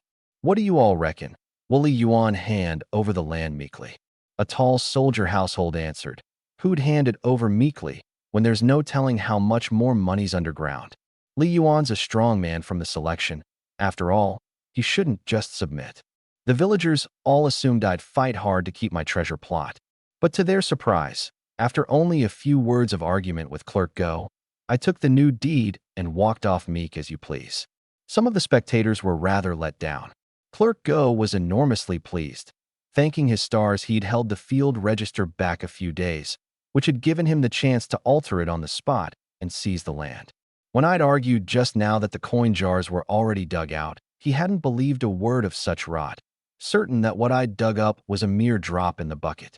Trading good field for wasteland wasn't out of kindness either. It was to stop my mouth, to leave me no way to report him. Because reporting him did me no good. If I really filed a complaint, the copper coins I'd dug up these past days would be forcibly reclaimed by the fort. Nominally, the land belonged to the fort, so the money dug from it belonged to the fort too. Now that he'd traded good field for my wasteland, and I'd dug 3 days and gotten dozens of strings, I'd taken benefit enough. Going to report him now would only be mutual ruin, more loss than gain. On the surface, I looked like a man stewing over having his wasteland snatched away, but inside, I was over the moon. I knew perfectly well what was left under that ground. The coin jars worth digging I'd long since cleared out following the pillars of light. Today's digging, there was pure show. Over these days of watching, I noticed Clerk Go kept a close eye on the plot, and with his greedy nature, seeing me turn up jar after jar of coins, he was sure to be unable to sit still and would surely find a way to take it back. With a deed in my hands stating the acreage, he couldn't simply seize it by force. He could only trade in equal acreage, and to avoid provoking me, it was even odds he'd use good field. Sure enough, he traded 7 mu of riverside top field straight across for the 7 mu of wasteland. A deal this good, of course I wouldn't refuse. I just feigned grievance and accepted the new deed with great reluctance. The matter of the clerk seizing the treasure plot soon spread through the whole village, and the villagers buzzed about it, pointing fingers behind his back, all calling him overbearing and unreasonable. But Clerk Go's eyes were so glazed with greed, he couldn't be bothered about his name. He brought a few underlings to rope off the wasteland and set up a wooden sign, "Outsiders forbidden to dig within," then seized a spade and dug like a madman. The village idlers all came to watch, hoping to see whether he too would turn up a coin jar at a casual dig. The result? He dug a whole day, from morning till sundown, gouged out countless pits, and didn't lay eyes on a single coin jar. By now Clerk Go was so worn out he was shaking all over, cursing nonstop in his heart. Could it be, just as that brat said, that he'd truly dug this wasteland hollow himself? Clerk Go was sick with anxiety. Suddenly, a thump sounded on the wasteland. He whipped his head around. An underling's spade had struck something hard, by the sound of it an earthenware jar. He hurried his men to dig open the pit. Sure enough, a half-buried jar, and bigger than any of the ones I'd dug up the past few days. By its capacity, it might well hold 100 strings of copper. Clerk Go was overjoyed. Now he was about to strike it rich. He called his men to heave together and got the whole jar out, then could not wait to open it, peering inside full of anticipation, and at once let out a blood-curdling scream and fell flat on the ground. The watching villagers didn't know what had happened. A few of the bolder ones drew near and looked, and there, stark before them, the jar held a skeleton of white bones. The crowd recoiled in fright. Several elders recognized it. This was no coin jar, but a burial bone jar, and this wasteland had likely once been someone's grave. By country custom, digging up a bone jar was deeply unlucky. The villagers buzzed. How strange, same plot of land, and Yuan digs up a jar full of copper coins. The clerk digs up a jar of dry bones. One elder's eyes flickered. Isn't it plain? It's heaven's judgment. Yuan dug up money on his very first try. Heaven's reward. Clerk Go digs up nothing but a dead man's bones. Heaven's punishment. He stole another's land, and this is the retribution. Hearing that, Clerk Go, just then coming back to himself, was likewise struck with dread. Could he really have offended heaven? He looked up and saw the venerable old village head, Old Gao, right before him. For anything in the village that couldn't be explained, people went to him. Clerk Go had no choice but to beg his help. He cupped his hands and asked, "Old Gao, I've carelessly dug up a bone jar. Whatever am I to do?" The old village head in fact looked down on this Clerk Go, far less able than his predecessor, and greedy in nature besides. Meaning to make the grasping clerk suffer a little, he stroked his beard and said, unhurried, "I'll not hide it from you. Digging up a bone jar in the country is indeed unlucky. Handled wrong, it angers the mountain spirits and demons, and brings calamity." Clerk Go panicked all the more. Then what do I do? Is there a way to undo it? The old village head sighed. There's nothing for it but to find a coffin for these bones and bury them properly, raise a stele and build a grave, and engage someone to perform 3 days of rites to soothe the departed soul. That should resolve it. Hearing this, Clerk Go was at once put on the spot. Doing it for real would cost a tidy sum. Looking at the bone jar he'd dug up, he was riddled with regret. He'd forced the wasteland out of my hands by trade, dug a whole day till his palms blistered, and not only failed to find a single coin, but turned up a skeleton from who knew where, out to filch a chicken and losing the rice instead. This land grab was a heavy loss. The more he thought, the more aggrieved he felt, until he actually sat down on the ground and blubbered. Seeing him so pathetic, the villagers wore looks of pure disgust and contempt. His chagrin was his own affair. By now I was already home counting coins with my 2 wives. The copper dug from the wasteland this time came to about 23 strings. Though the hemp cords were rotted, the coins still gleamed, ranging from previous dynasty coins of centuries past to ones only decades old. Whoever had buried them, they were all mine now. Having come into this windfall, I was in fine spirits. My money-making plans now had their startup capital. I was still pleased with myself when I looked up to find Wanjun wearing a worried face. What is it, wife? Why so glum over coming into money? Wanjun thought a moment, then said carefully, Husband, I feel this windfall is both a blessing and a curse. We're glad of the money, of course, but it will also draw the villagers' envy.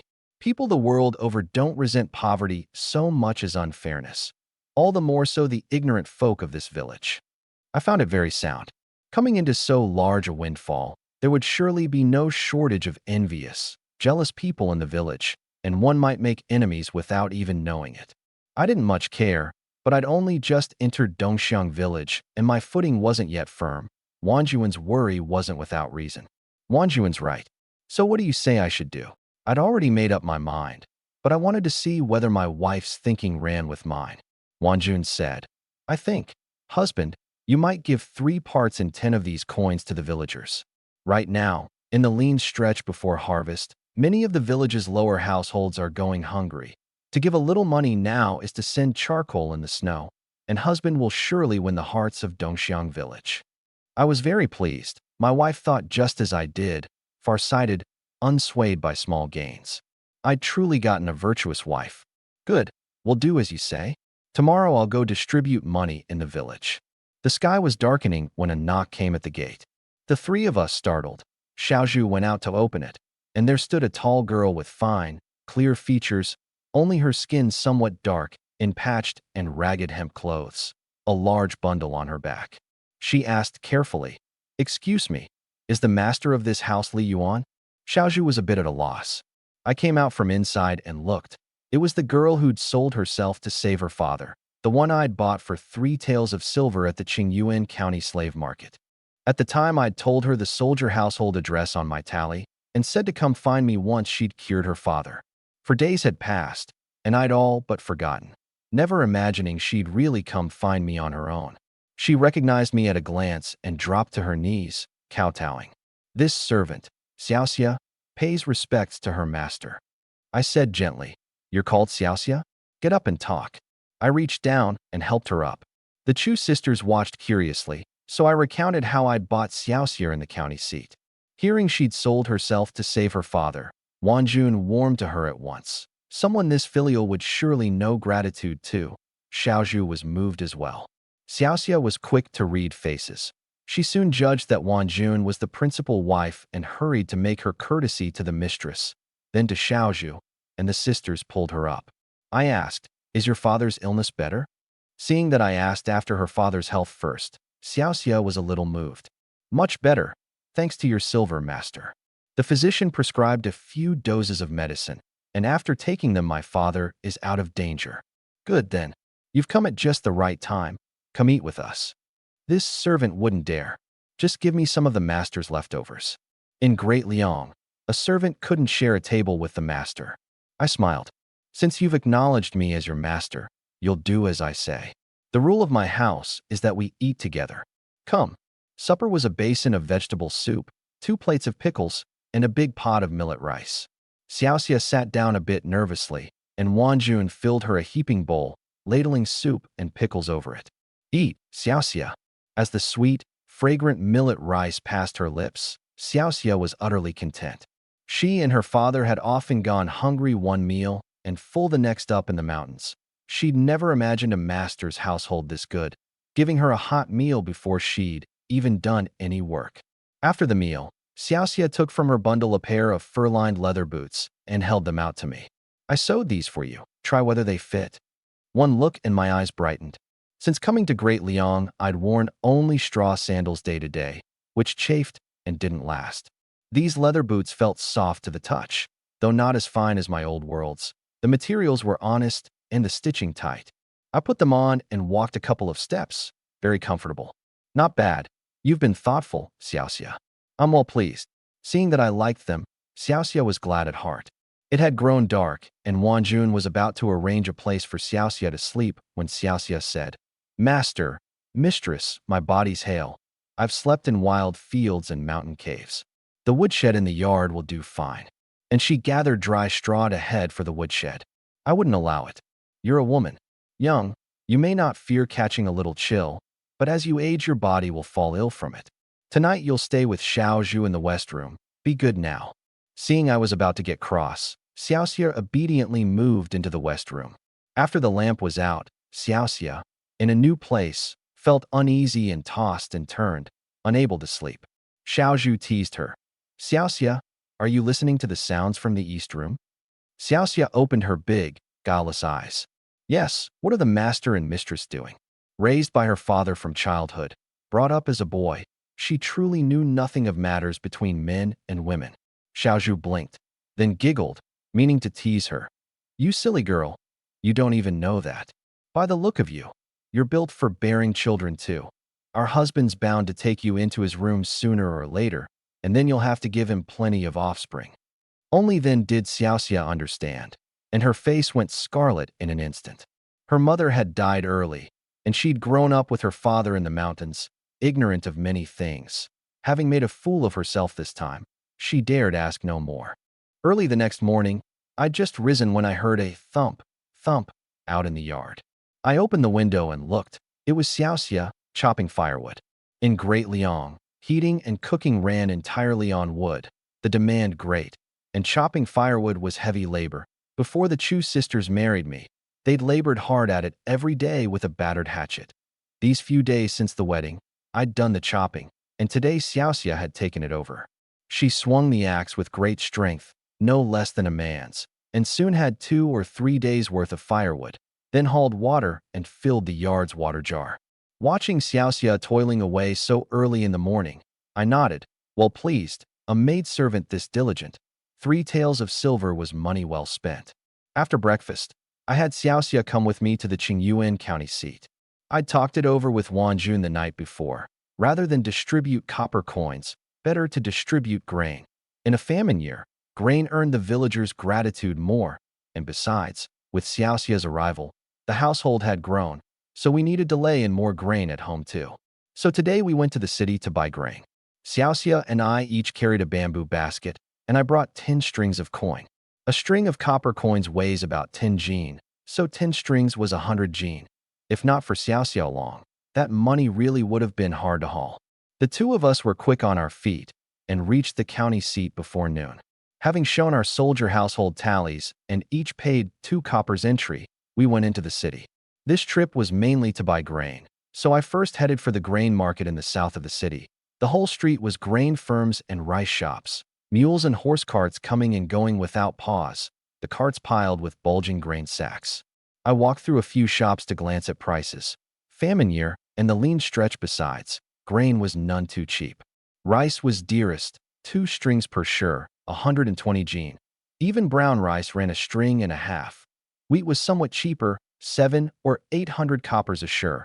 Millet and other mixed grains, 5 or 600. I picked a smallish grain shop and went in.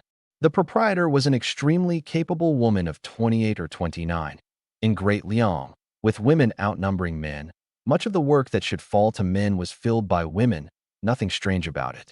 Seeing a handsome young man come in, the woman proprietor's eyes brightened, and she was already 3 parts well disposed. After haggling, I bought 12 sure of millet at 490 coppers a sure, paid a string as deposit, and arranged to come collect it that afternoon, around late afternoon hour. I still had the city to look around. Coming to the city wasn't only to buy grain. On the 20-odd mu the fort had apportioned alone, after stockpile grain, there was no feeding 3 women. They'd thrown in their lot with me, and I couldn't let them go hungry. What's more, to advance the system and build up a stronger household, I needed to make more good matches, and a soldier household had to supply his own weapons and armor for campaign. Everywhere wanted money. I had to find a livelihood, and soon. After a turn around the small county town, I'd formed a few ideas. Salt and iron were government monopolies. Meddle with them and you lost your head, not to be touched. What was left was assorted daily goods, and the one I had my eye on most was wine. In my last life, during a holiday, I'd worked at a small distillery back home, so brewing wasn't unfamiliar to me. Wine in Great Liang was also a government monopoly, but that was in the southern heartland. Dingzhou lay on the frontier, where control was loose, and homebrewed wine was no rare thing in Yuan County. From observing, I found 7 or 8 taverns in the city, dozens of food stalls and wine shops vending wine along the streets. Demand was great, yet though the price of wine was high, supply was short. The reason was simple: famine year, grain dear, and brewing wine ate grain. The city had one government brewery and 3 private ones, all small in scale, and more of the wine relied on out-of-town merchants hauling it in. So as long as one could brew wine, selling it was no worry. The hard part was finding grain cheap enough. For now, I had no clear notion. I'd have to think more. As I wandered, it came on toward midday. I pointed to a food stall by the road and said to Xiaosia, "Come, let's go eat." Thank you, master." I shook my head. "From now on, don't call me master. Call me husband, the same as the Chu sisters." Xiaosia's face went scarlet in a flash. It was as good as telling her I meant to take her into my room. Startled and bashful both, she nodded quickly, her steps even lighter, stealing glances at me now and then, a flush of red rising in her face. Inside the stall, knowing Xiaosia had long gone hungry and had a big appetite, I ordered straight off 2 plates of steamed cakes, 2 plates of soy-sauced meat, and a pot of unfiltered wine. Looking at the fragrant soy-sauced meat, Xiaosia's eyes were full of delight. "You've got to haul the goods back to the village this afternoon. Eat your fill." "Yes, master." "Ah, no, husband." Xiaosia could hold back no longer. She tucked the soy-sauced meat into a cake and ate in big mouthfuls. And as she ate, the tears came down. Food this good, she'd gone too long without it. Her husband was so good to her. I shook my head and smiled, ordered a few more dishes to go with the wine, and chatted with the proprietor on the side, asking about wine. Seeing me spend freely, the shopkeeper told all he knew, running through every kind of wine popular in the city. I gained a little more understanding of Great Liang's wines. After the meal, I took Xiaosia to the East Market and bought a good deal more in daily goods: an iron pot, wooden buckets, cured meat, and wine. I bought a bit of every kind in the city, besides which, a few sets of bedding. These days since coming to Great Liang, I'd slept on straw and rose each morning covered in straw chaff, itching all over. I missed the feel of sleeping under proper bedding, and seeing it for sale, hurried to buy a few sets. The bedding and odds and ends were all carried by Xiaosia on the pole. While fed and watered, her strength was no less than a man's. The remaining coin I exchanged for silver at a money house to keep on me, sparing the trouble of hauling it. Back at the grain shop, the 12 share of millet was ready, a full 1,000 some jin, more than the 2 of us could carry home ourselves. I had the shopkeeper call 3 delivery wheelbarrows and haggled the price down to 40 coppers per cart from the county seat to Dongxiang village. Not dear, so I agreed, paid the balance, and we set out. 1 wheelbarrow could hold 500 jin, and the carters were all strong and able, no slow pace. By early evening, we were back at Dongxiang village. We'd just reached the village entrance when a fair number of idlers and farmhands stood watching, eyeing the various goods on Xiaosia's pole and the bulging grain sacks on the 3 carts, faces full of envy and jealousy, whispering, "This Li fellow's luck is something. Came into money and bought this much grain. Can he even eat it all? My house has been out of grain for days, and he's got grain like this. Heaven's not fair. Say I went to borrow some. You think he'd lend? Dream on. Grain is life right now. Would you lend out your life?" I smiled and cupped my hands, calling out loudly, "Fellow villagers, these past days I, Li Yuan, was lucky enough to dig up some money. That was heaven's gift, but I dare not keep it all to myself. Today I've bought some grain, and to anyone who's a fellow villager of Dongxiang village, I'll give a dough. Go home and wait. I'll bring it to your doors shortly." The crowd was taken aback. "He says he'll share grain? Is it true? There's such a good thing?" The quicker-witted hurried to cup their hands. "Many thanks, brotherly. We'll go home and wait." Hearing there was grain to be had, the crowd went home to wait, glad and merry. Xiaosia and I first hauled the grain carts into our own yard, settled the 3 carters their 120 coppers fare, and they pushed off cheerful and merry. After catching our breath, the 2 of us shouldered grain sacks and went house to house distributing it, starting with the near neighbors. The neighbor to the left was a plain, honest fellow whose given name no one remembered, dark-skinned and surnamed Lu. Everyone called him Lu Blackhead. When I knocked, he and his wife were cooking. Lu Blackhead's wife was young but thin, her face a waxy yellow, plainly undernourished. Their meal took me aback. In a ragged cloth sack was a yellowish-brown flour. I knew it.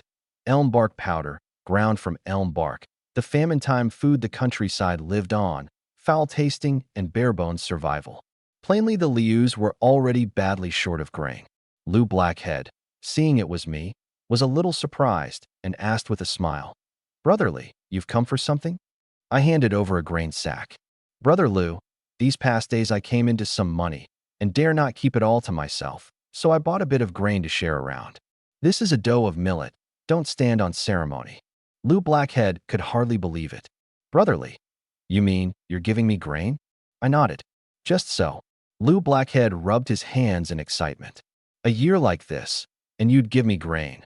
But there's no reward for no merit. I can't accept so easily." His wife snatched the grain sack and shot him a look. "What an unsponsored fool of a man.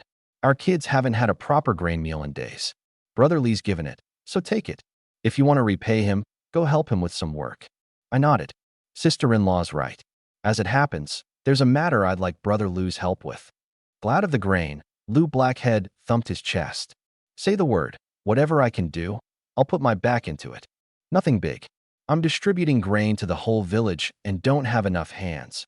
Would Brother Lu be willing to help?" "No problem. I'll come right now." He turned and called to his wife. "Get the millet on to steam. I'll want millet rice when I'm back." The Lu wife shot him a look, muttering, "Barely a bit of grain and already crowing," but cradled the sack and went to cook all the same. Hearing there'd be millet rice, no more of that vile bark gruel, the two thin children chased and romped around their mother in delight, and even the Lu wife let slip a rare smile. With Lu Blackhead's help, Xiaosia and I were spared no small amount of effort. The neighbor to the right was an artisan's household. I knocked, and there were only a grandfather and grandson at home. The old artisan was past 50, but looked as aged as 60 or 70. The little grandson was 7 or 8, chronically underfed and very frail. The pair's meal was a pot of rice husks, the bran and chaff left from milling grain, full of grit and ill-tasting. Yet the two of them ate it with relish, and the thin grandson even licked his bowl clean, with a look of fond reluctance. The sight wrung my heart, and I gave them a dough of millet too. The old artisan was beside himself, thanking me again and again. A dough of millet, about 12 jin, eked out, was enough for grandfather and grandson's 7 or 8 days. Looking at that pot of rice husks, something stirred in me, and I asked, "Where can one buy these rice husks?" "How much a shire?" The old man answered. "The fort or the county grain shops both sell them. The stuff's worth nothing, only 80 coppers a shire." In good years long ago, rice husks were all kept as feed for oxen and horses. But it's a famine year now, and folk can't even eat their fill, the old man said. So rice husks have become the poor man's food too. Something stirred in me. In my last life, I knew a method to brew wine from rice husks. The yield was lower than from grain, but the cost far less. The locals had tried brewing wine from rice husks too. Only the grit was heavy and the taste poor, so it fetched no price. But what I meant to make was distilled spirits, and then that was no problem. Taking leave of the old artisan, I went house to house with Xiaosia and Lu Blackhead distributing grain. The villagers, receiving it, thanked me over and over, and these past days' jealousy at my windfall was all but swept clean away. Everywhere were voices praising Brother Li's benevolence and decency. By way of the grain distribution, I gained a rough picture of Dongxiang village too. 112 households in all, the better part poor lower households, plus some homes left with only a single woman. These past days the Garrison command had assigned 25 able-bodied men, but there were still 20-some widow households of women only, mostly thin, frail orphan girls and widows no one would take, pitiable in the extreme. Many had long since run out of grain and lived on wild greens and tree bark, struggling at the edge of starvation. As I handed out grain, many women knelt weeping to thank me. The grain I gave wasn't much, but it could keep them alive a few days longer. Looking on the wretched plight of these orphan girls, I sighed and sighed, lamenting only how hard the times were. The last house I went to was that of the old village head and Centurion Shui. As luck would have it, the two were gathered drinking at the village head's, sparing me a trip. These two were the village's men of real power and its elders, so what I gave was naturally different, a pot of wine and a bolt of cloth each. The two were delighted and at once invited me to join them. Wanting to draw closer to them, I didn't stand on ceremony and kept them company through a few cups. The mood warmed up nicely. Over the cups, the two of them gave me a good long round of praise. A man who'd come into money yet was willing to share it with his neighbors was rare, which showed I was a man of honor, worth knowing well. I sighed too over the villagers' hard lot, especially those forlorn women. The old village head took a sip of wine. I'd say you're in the flower of your youth, brotherly, strong and able. If any of those orphan girls catch your fancy, you may well take them into your room. Maid or servant, giving them a mouthful of food saves a life too. Centurion Xue sighed. Just so. In a great famine year, every lower household in the village is out of grain, and those orphan girls with no man to earn their keep. I fear no few will starve this year. Truly pitiable. I took a sip of wine and thought a moment. I've a mind to set up a workshop in the village, take on some orphan girls to work so they can earn their keep. Only I don't know how it's arranged. The two grew interested. Centurion Xue said, "It's no hard thing for us soldier households to set up a workshop. Just apply for a trade permit at the fort's Garrison office, with the old village head and me to stand surety for you, and pay a trade tax to the fort each month thereafter." What sort of workshop are you thinking of? I didn't hide it. I'd like to open a distillery. The two were taken aback, exchanged a glance, and then, to my surprise, burst out laughing together, saying, "What a coincidence! What a coincidence!" Puzzled, I asked, "What are you two laughing at?" Centurion Xue said, "There's something you don't know, brotherly.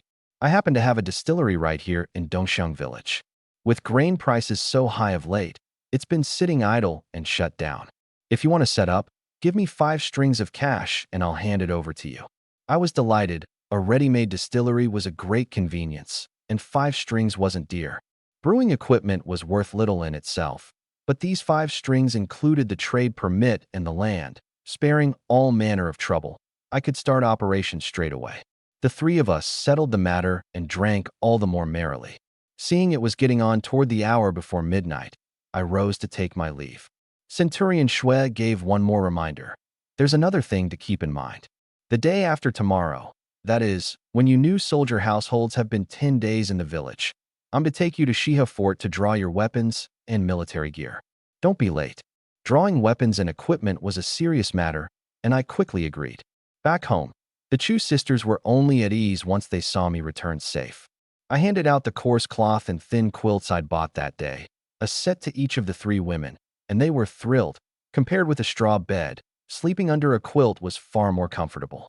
I'd walked all day and gone house to house handing out grain, and was worn to a frazzle. I pulled Wanjun into the east room and turned in, while Xiaosia and Xiaozhu still slept in the west room. The night passed without a word. Early the next morning, before I'd risen, Xiaosia came knocking at the east room door. I opened up and asked, and she said she'd meant to chop firewood in the morning, but a woman had come, set down 2 bundles of firewood, and left, saying it was to thank me for the grain I'd given yesterday. Having no way to repay it, the firewood was her thanks. I pushed the door open and looked, just in time to see the back of a thin, frail woman vanishing around the bend of the dirt road. Wanjun came out and looked off into the distance. "Husband, that's Cuinyang. Her husband's family also died at the Red River last year, and now she lives by gathering firewood, a pitiable soul." I was startled. A woman that thin and frail lives by gathering firewood. Wanjun nodded. I felt a stir of feeling. Gathering firewood was grueling, more than most men could bear, and for a woman to endure that hardship and to know gratitude and seek to repay it besides was rare. I quietly made a note of her. After breakfast, I had Wanjun prepare a gift: 2 jars of wine, 2 strips of cured meat, a roll of cloth, and a packet of coarse tea, all bought in the county seat the day before, and had Xiaosia shoulder it on the pole as we set out. On the way, Xiaosia wondered, "Husband, where are we taking all these things?" I smiled. "Guess." She shook her head. "So much in the way of gifts. Could it be husband means to go see some great official at the fort?" I shook my head. "Today we're going to see your father." Xiaosia let out an husband is coming to my home. You've been 3 days in my household, and I happen to be free today, so I'll bring some gifts to visit your father." Xiaosia was deeply moved and bowed her head shyly. "I'm only a servant. How could I trouble my husband to be so mindful of me?" I said gently. Xiaosia, I've never treated you as a servant. Once you entered my household, we became family. Your father is the uncle-in-law I'm to honor. He's only just recovered from a grave illness. It's only right that I go to visit him." A few words left Xiaosia's eyes brimming with tears. I patted her shoulder. "Lead on.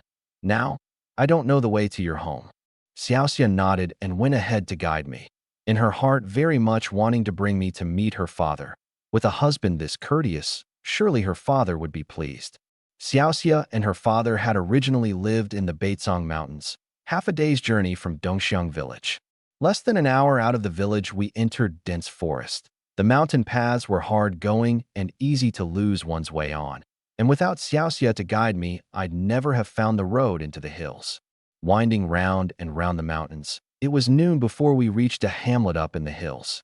The village was small, a dozen-odd households by the look of it from afar. The houses mostly log cabins built of materials gathered on the spot, with animal hides, wind-dried game, and dried fruit hung front and back. Plainly, the villagers lived mostly by hunting and foraging. Once inside the village, no few people greeted Xiaosia warmly and looked me over curiously where I stood behind her. Xiaosia pointed to a log cabin in the village. "Husband, that's my home. Wait while I go call my father." The words were scarcely out when a wooden bucket suddenly came flying out of the cabin, struck a stone by the door with a bang, and bounced, the noise startling everyone. Hard on its heels came a furious roar from within. That wretched girl Xiaosia ran off without a word. Does she still count me as her father at all? A grown daughter can't be kept. When I find her, I'll break her legs for sure. Xiaosia shrank her neck in fright. I didn't need to guess that the one raging inside was her father. Seeing her wear a bitter face, not daring to step forward, I had no choice but to go up to the door alone and call out clearly, "Your humble son-in-law Li Yuan pays respects to his uncle-in-law." Came a puzzled sound from inside. The door curtain swept aside, and a middle-aged man strode out. He was tall and broad, his skin rather dark, his face gaunt. A square face with sword-like brows, a sharp gaze, a knife scarred down one cheek, his hair and beard gone gray.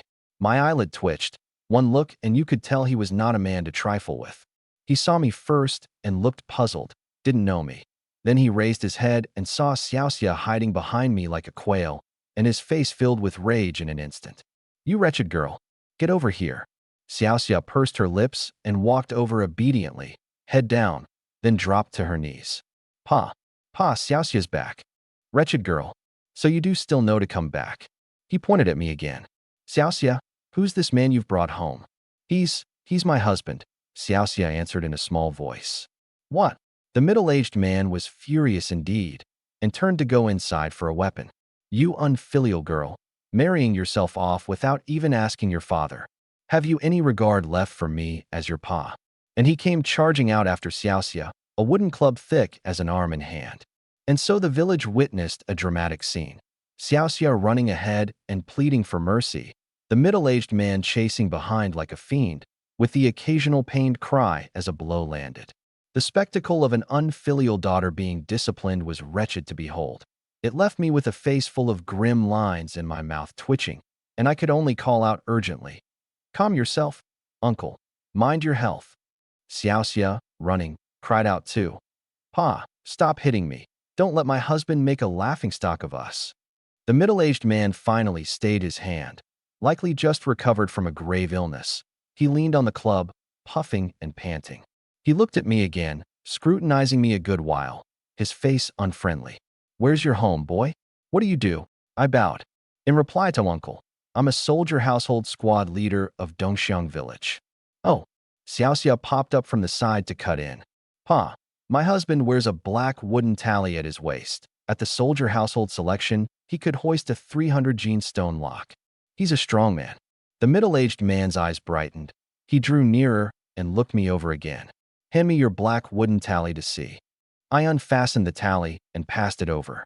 He looked it over carefully, even ran his hand over it, and nodded. "Not bad. Boy, you've some ability after all. What brings you here this time?" I said earnestly. "I heard from Xiaosia that uncle was ill these past days, so I've brought some wine and food to visit." And I had Xiaosia bring the pole over. The middle-aged man's nose twitched a few times. That smell. Could there be wine? He stepped to the pole and looked. Sure enough, 2 wine jars hung there, and Chunjiang brew from the county seat at that. At the sight of wine, his eyes lit up, and his face turned a good deal friendlier at once. Not bad. Boy, you've been thoughtful. Come inside and sit. Watching him cradle the wine jars, all smiles, I shook my head with a wry smile. Had I known, I'd have brought out the wine sooner and spared Xiaosia that beating. The cabin wasn't large, 20-odd square meters, with a fire pit built of stones in the middle, a fire burning in it, and a coarse pottery pot set over it. The middle-aged man patted a spot beside the fire pit. Since you're here, keep me company for a few cups. Don't stand on ceremony. Find yourself a seat. I sat down with a smile. We were just talking when footsteps sounded outside, and 2 more middle-aged men came in. Uncle Jiang, you've got wine and didn't say a word? We bagged 2 wild hares today. Come to add a dish for you. The 2 sat down at the fire pit, quite at home, glanced at me, and asked Uncle Jiang, "And this is?" Uncle Jiang gave a wry smile. "The boy Xiaosia brought home. My son-in-law, I suppose." The 2 were startled, then laughed, cupped their hands in greeting, and I rose to return the courtesy. Xiaosia's full name was Jiang Xiaosia. Her father was surnamed Jiang, and everyone in the village called him Uncle Jiang. Uncle Jiang was a man of bold, generous spirit, much esteemed among the mountain folk, the headman, more or less, of this hill village. Once everyone had settled, Xiaosia went off to busy herself in the kitchen, using the cured meat we'd brought with ingredients from the house to make a few dishes and bringing them out. The wine we'd brought was poured into coarse pottery bowls too. Mountain folk stood on no ceremony. With wine and meat at hand, they made themselves free, cradling their bowls and eating and drinking in big gulps. A few cups down, everyone warmed up. From Uncle Jiang's introduction, I learned that these 2 easy-mannered fellows were headmen of mountain hunters as well. The darker one was called Wang Shitu, the bullier Zhang Taibao, both sworn friends of Uncle Jiang's, whom Xiaosia called Uncle Shitu and Uncle Baozi. The 2 were hearty men and hit it off well with me, and I had a mind to befriend them too, so we fell to talking. When the talk turned to their lot in the mountains, the 2 headmen poured out their troubles. Those who became mountain folk were mostly landless farmers, fugitive slaves, and commoners ground down by the great clans, living by hunting and foraging, freer than the farmers bound to the soil. But the mountains were a bitter, bare existence, short of clothing and grain, no physician when illness struck, and now and then fierce beasts that maimed people. Uncle Jiang took a sip of wine and shook his head. Put plainly, it's that the mountains are poor, no way to make money, so we just grind on and bear it. I sipped my wine, deep in thought, then suddenly spoke up. Uncles, I've got a way to make money. Want to hear it? The men grew interested. Uncle Shitu clapped my shoulder. What way? Let's hear it. I pointed to a black stone in the corner. Uncles, is there much of this black stone in the mountains? Oh, you mean coal stone. Uncle Shitu was first to catch on. Plenty. There's a cave in the hills behind our village, loads of this coal stone in it. Coal stone was coal. In all my days in Great Liang, I'd never seen the locals use coal on any scale. For heating, fuel, and ironworking they mostly used wood and charcoal, and at first I'd thought the place produced no coal. I'd never imagined that up in the mountains, the very stones in the wall of Xiaosia's home had coal in them. Seeing me eye the coal with a pleased look, Uncle Shitu said, "If you like it, boy, I'll take you to dig some, as much as you want." I thought a moment. If someone were to carry coal stone to Dongxiang village, I'd give 20 coppers a load. Would anyone here be willing to do it? Uncle Shita's eyes brightened. You mean that, boy? Rest easy, Uncle Shitu. I'm a man of my word. I can leave 100 coppers down first. Send me 5 loads tomorrow to start. Uncle Shitu hastily waved a hand, excited. No need, no need. You're Xiaosia's man. I trust you. Tomorrow I'll bring my own boy and haul you a few loads. Having found a way to earn, Uncle Shitu was delighted. There was coal aplenty in the cave behind the hills, and delivering it meant money in hand. This brotherly had become his benefactor. 20 coppers a load was nothing much in the county seat, but in the mountains it was already a quite decent income. I was pleased too. Coal had a higher heat value than wood and burned longer, a great asset for brewing, glassmaking, and ironworking. If the mountains could supply coal steadily, the workshop's fuel problem was solved. Just then Xiaosia brought out a plate of assorted mountain fruit to cut the wine. Mountain apricots, plums, and some fruits I didn't recognize. I bit into one, sour and astringent, but refreshing on the palate. These fruits were high in sugar. Couldn't they be used to brew wine too? So I asked, is there much of this mountain fruit in the hills? Uncle Baozi blinked.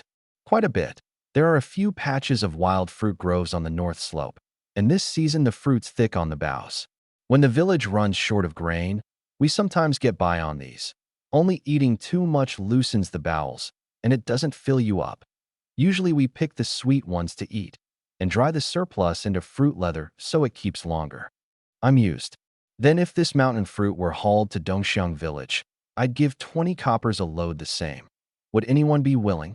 Uncle Baozi laughed heartily. That I can do. I'll send you a few loads tomorrow. I nodded. I meant to try brewing wine with these mountain fruits. Failure was no matter, since fruit was far cheaper than grain. Both Uncle Shirtu and Uncle Baozi had gotten work out of me, and felt at ease and pleased. Together they showered praise on Uncle Jiang for having raised a fine daughter and bringing home so good a son-in-law, which set Xiaosia in the kitchen blushing all over. Uncle Jiang was glad today too. Though his daughter had married without his consent, the man she brought home had ability, which gave him great face. Seeing I'd also brought a fair amount of cloth and coarse tea, he called over a few of the village women from outside and had them take the cloth to make each of the village children a pair of trousers, so the boys wouldn't go bare-bottomed, which set everyone roaring with laughter. Uncle Jiang had a few cups too many and was a little tipsy. Seeing this, Uncle Shirtu and Uncle Baozi took their leave first, one off to the hills behind to dig coal, the other to the north slope to gather mountain fruit. Having seen the two off, Xiaosia helped Uncle Jiang to the inner room to rest, while I strolled about the village. Uncle Jiang had handed round the cloth I'd brought, and the villagers, having gotten the benefit, nodded and smiled at the sight of me, calling me young master-in-law, and I returned their smiles. After a turnaround, I found the Bandit Mountains beautifully scenic, a fine place indeed. Once Xiaosia had settled her father and come out, this trip home had won her plenty of face. With a husband this good, she'd set the whole village envious, and even those with daughters at home had begun to scheme. I'd gained much too, finding the Bandit Mountains a treasure mountain, its ores and local products beyond counting. I'd have to come often hereafter. Xiaosia brought out a bundle of fine animal hides from Uncle Jiang's room, saying her father had given them, telling her to take them back so she could sew me a few sturdy sets of leather garments. A soldier household always had to go to the battlefield, and leather was safer than coarse cloth. A warmth stirred in me. It seemed I'd already won Uncle Jiang's approval. He'd even begun to care about my safety. Taking leave of Uncle Jiang, we made it down the mountain before dark, the way fairly smooth. By early evening, we were back at Dongxiang village, where the Chu sisters were already waiting with the lamps lit. Only once she saw Xiaosia and me return safe was Wanjun at ease. I was about to go inside when she said to me, "Husband, I'd like to talk over old times with Xiaoju, so I'll sleep in the west room first. Tonight husband stays with Xiaosia in the east room." With that she pulled Xiaoju into the west room. I was taken aback. This was plainly meant to have me take Xiaosia into my room. Over these 2 days together, Xiaosia had made an excellent impression on the sisters, diligent and willing and loyal to me, sure to be a help in time to come. Better to go with the current and bring the good thing about. Things having come to this, I didn't put on airs either, and pulled the blushing Xiaosia into the east room. That night, Xiaosia became mine too. Afterward I checked the system. Virtuous Wife System activated partner acquired Jiang Xiaosia Combat 78-101, Tiger Guard Fierce General, with 7280, Sage Mind Resourceful, Fortune 6270, Faint Luck Minor Fortune. I was a little surprised. Xiaosia had sent my combat soaring, leaping from Tiger Guard to Fierce General, while wits and fortune rose only modestly. It seemed the enhancement the system gave was closely tied to the partner's own aptitude. Xiaosia was strong and able, her physical constitution remarkably good, so combat climbed the most. Looking at her sleeping wearily beside me, I smiled and tucked the quilt snug around her. The night passed without a word. At daybreak the next day, Xiaoju was up early to cook. Xiaosia was up early too, a new bride blushing all over as she went to fetch water. Only she walked a touch oddly, her legs and feet not quite cooperating. Xiaoju teased with a grin. Was our husband fierce last night? Which sent Xiaosia hurrying out the door in a fluster with her bucket. Watching Xiaosia's retreating back, Xiaoju in fact felt a little aggrieved. She'd clearly entered the household first, so why had her sister given the chance to Xiaosia first? Wang Yuan's reasoning was that Xiaoju was too thin and frail and needed a few more days of nursing back to health, to be talked of once she'd filled out a bit. I paid no mind to the little schemes among the women of the house. Today there was real business, taking over Centurion Shui's distillery. After breakfast I set out. Centurion Shui's distillery was in the north of the village, a freestanding large compound. 3 earthen rooms, 1 thatched shed, a few earthen stoves in the yard, and all manner of brewing vats and jars in the rooms, with several hundred empty wine jars stacked in a storeroom alongside. What surprised me most was that there was actually a well in the yard. I drew up a bucket for a close look, and though the flow wasn't great, the water quality was fine, plenty good for brewing. I was well pleased. As long as grain and fuel were hauled in and a few more hands added, I could begin operations. I paid Centurion Shui his 5 strings of cash and received the distillery's land deed and trade permit. From then on, the distillery was mine. The distillery wasn't far from my home, a few minutes' walk. The 3 women of the house were all mobilized to clean the place inside and out and wash the equipment carefully with clean water. By midday, Uncle Shirtu and Uncle Baozi arrived together with a few mountain folk, shouldering poles, and hauled me 5 loads of coal stone and 5 loads of mountain fruit. I readily paid out 200 coppers. Seeing there really was money to be had, the mountain folk were each delighted. Uncle Shirtu thumped his chest. Worthy nephew, whatever you want, just send word through Xiaosia. However much, I'll haul it to you.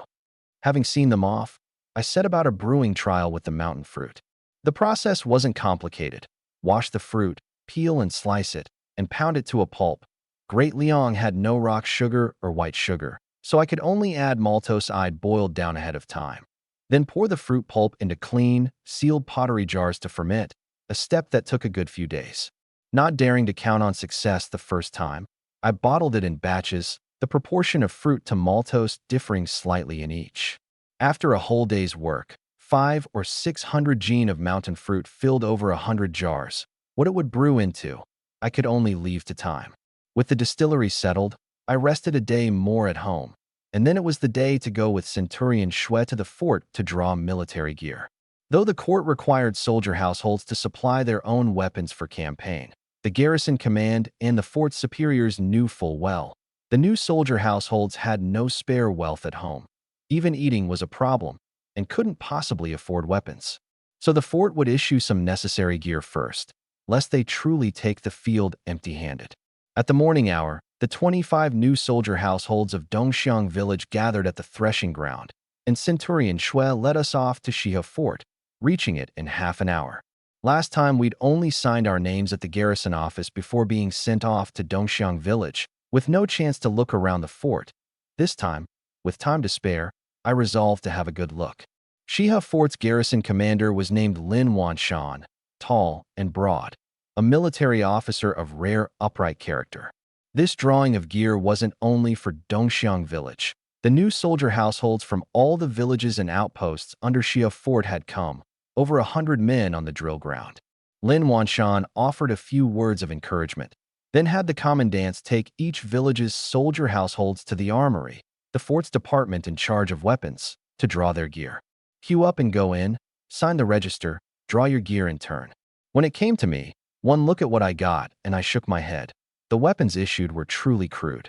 Each man got a rusted iron spearhead to fit with a wooden shaft back home, plus an old iron blade, the blade rusted, the scabbard broken, the edge nicked in many places, plainly a used blade. These were said to all be picked up off the battlefield. What good goods could there be to issue soldier households? As for armor, never mind it. Even in the fort, only the commandant rank had a short lamellar cuirass each. For lowly soldier households like me, each man got a felt cap with a red tassel and a thick hempen tunic coat, though the quality was decent enough, able to keep off wind and cold. Besides that, sundries like a leather belt, a waterskin, and a flintstone were issued. The men put on their tunic coats and felt caps on the spot, cinched their belts tight, and slung on their blades, and standing there, they had at least a touch of the great Liang soldier's look. Today, besides drawing gear, we had to familiarize ourselves with the soldier household regulations. By military law, soldier households had 4 days a month to drill battle tactics at the fort, bringing their own rations besides. The new soldier households groaned and complained, but having become soldier households they had to obey, missed the muster 3 times, and the penalty was beheading. Further, the moment the northern barbarians invaded, the fort lit its beacon smoke, or a military order arrived. Each village's soldier households had to be fully armed and armored within half a day and gather at the fort with their own provisions. Those who failed to come, beheaded. There were no few such rules besides, and hearing them left the new soldier households knit-browed and glum. The government had given houses, fields, and families. What it wanted was for you to risk your life on the battlefield. The government's gifts were indeed not easy to take. This time I was a squad leader, and was even assigned 4 men under me, 1 full conscript combat soldier and 3 auxiliaries. 2 of them were brothers. The elder, Chui Yong, was a combat soldier, simple and tall. The younger, Chui Ping, was an auxiliary, short and frail but quick-witted. The other 2 auxiliaries turned out to be acquaintances both. One was my neighbor Lu Blackhead, the other Uncle Fu, whom I'd met at the recruitment. From now on, these 4 were under my charge, and on campaign under my command too. Gear drawn and regulations expounded, the men dispersed. Some wanted to shop in the fort, some hurried back to the village to work. Wanting to build some rapport with my 4 men, I played host and took them to a wine shop in the fort to eat and drink. Hearing the squad leader was treating, the 4 were all delighted. We took a table, and she has stewed fish, a whole roast goose, and 2 jars of rice wine came up. Meat and wine like this were beyond a lowly soldier household's everyday fare, and the men crowed with satisfaction. A single meal won the 4 men's loyalty.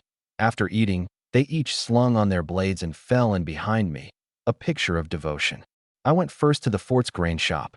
Grain prices here were a tenth or 2 higher than the county seat, but rice husks were cheaper instead, 80 coppers a shur, usually fed to the fort's livestock, and a good store laid in.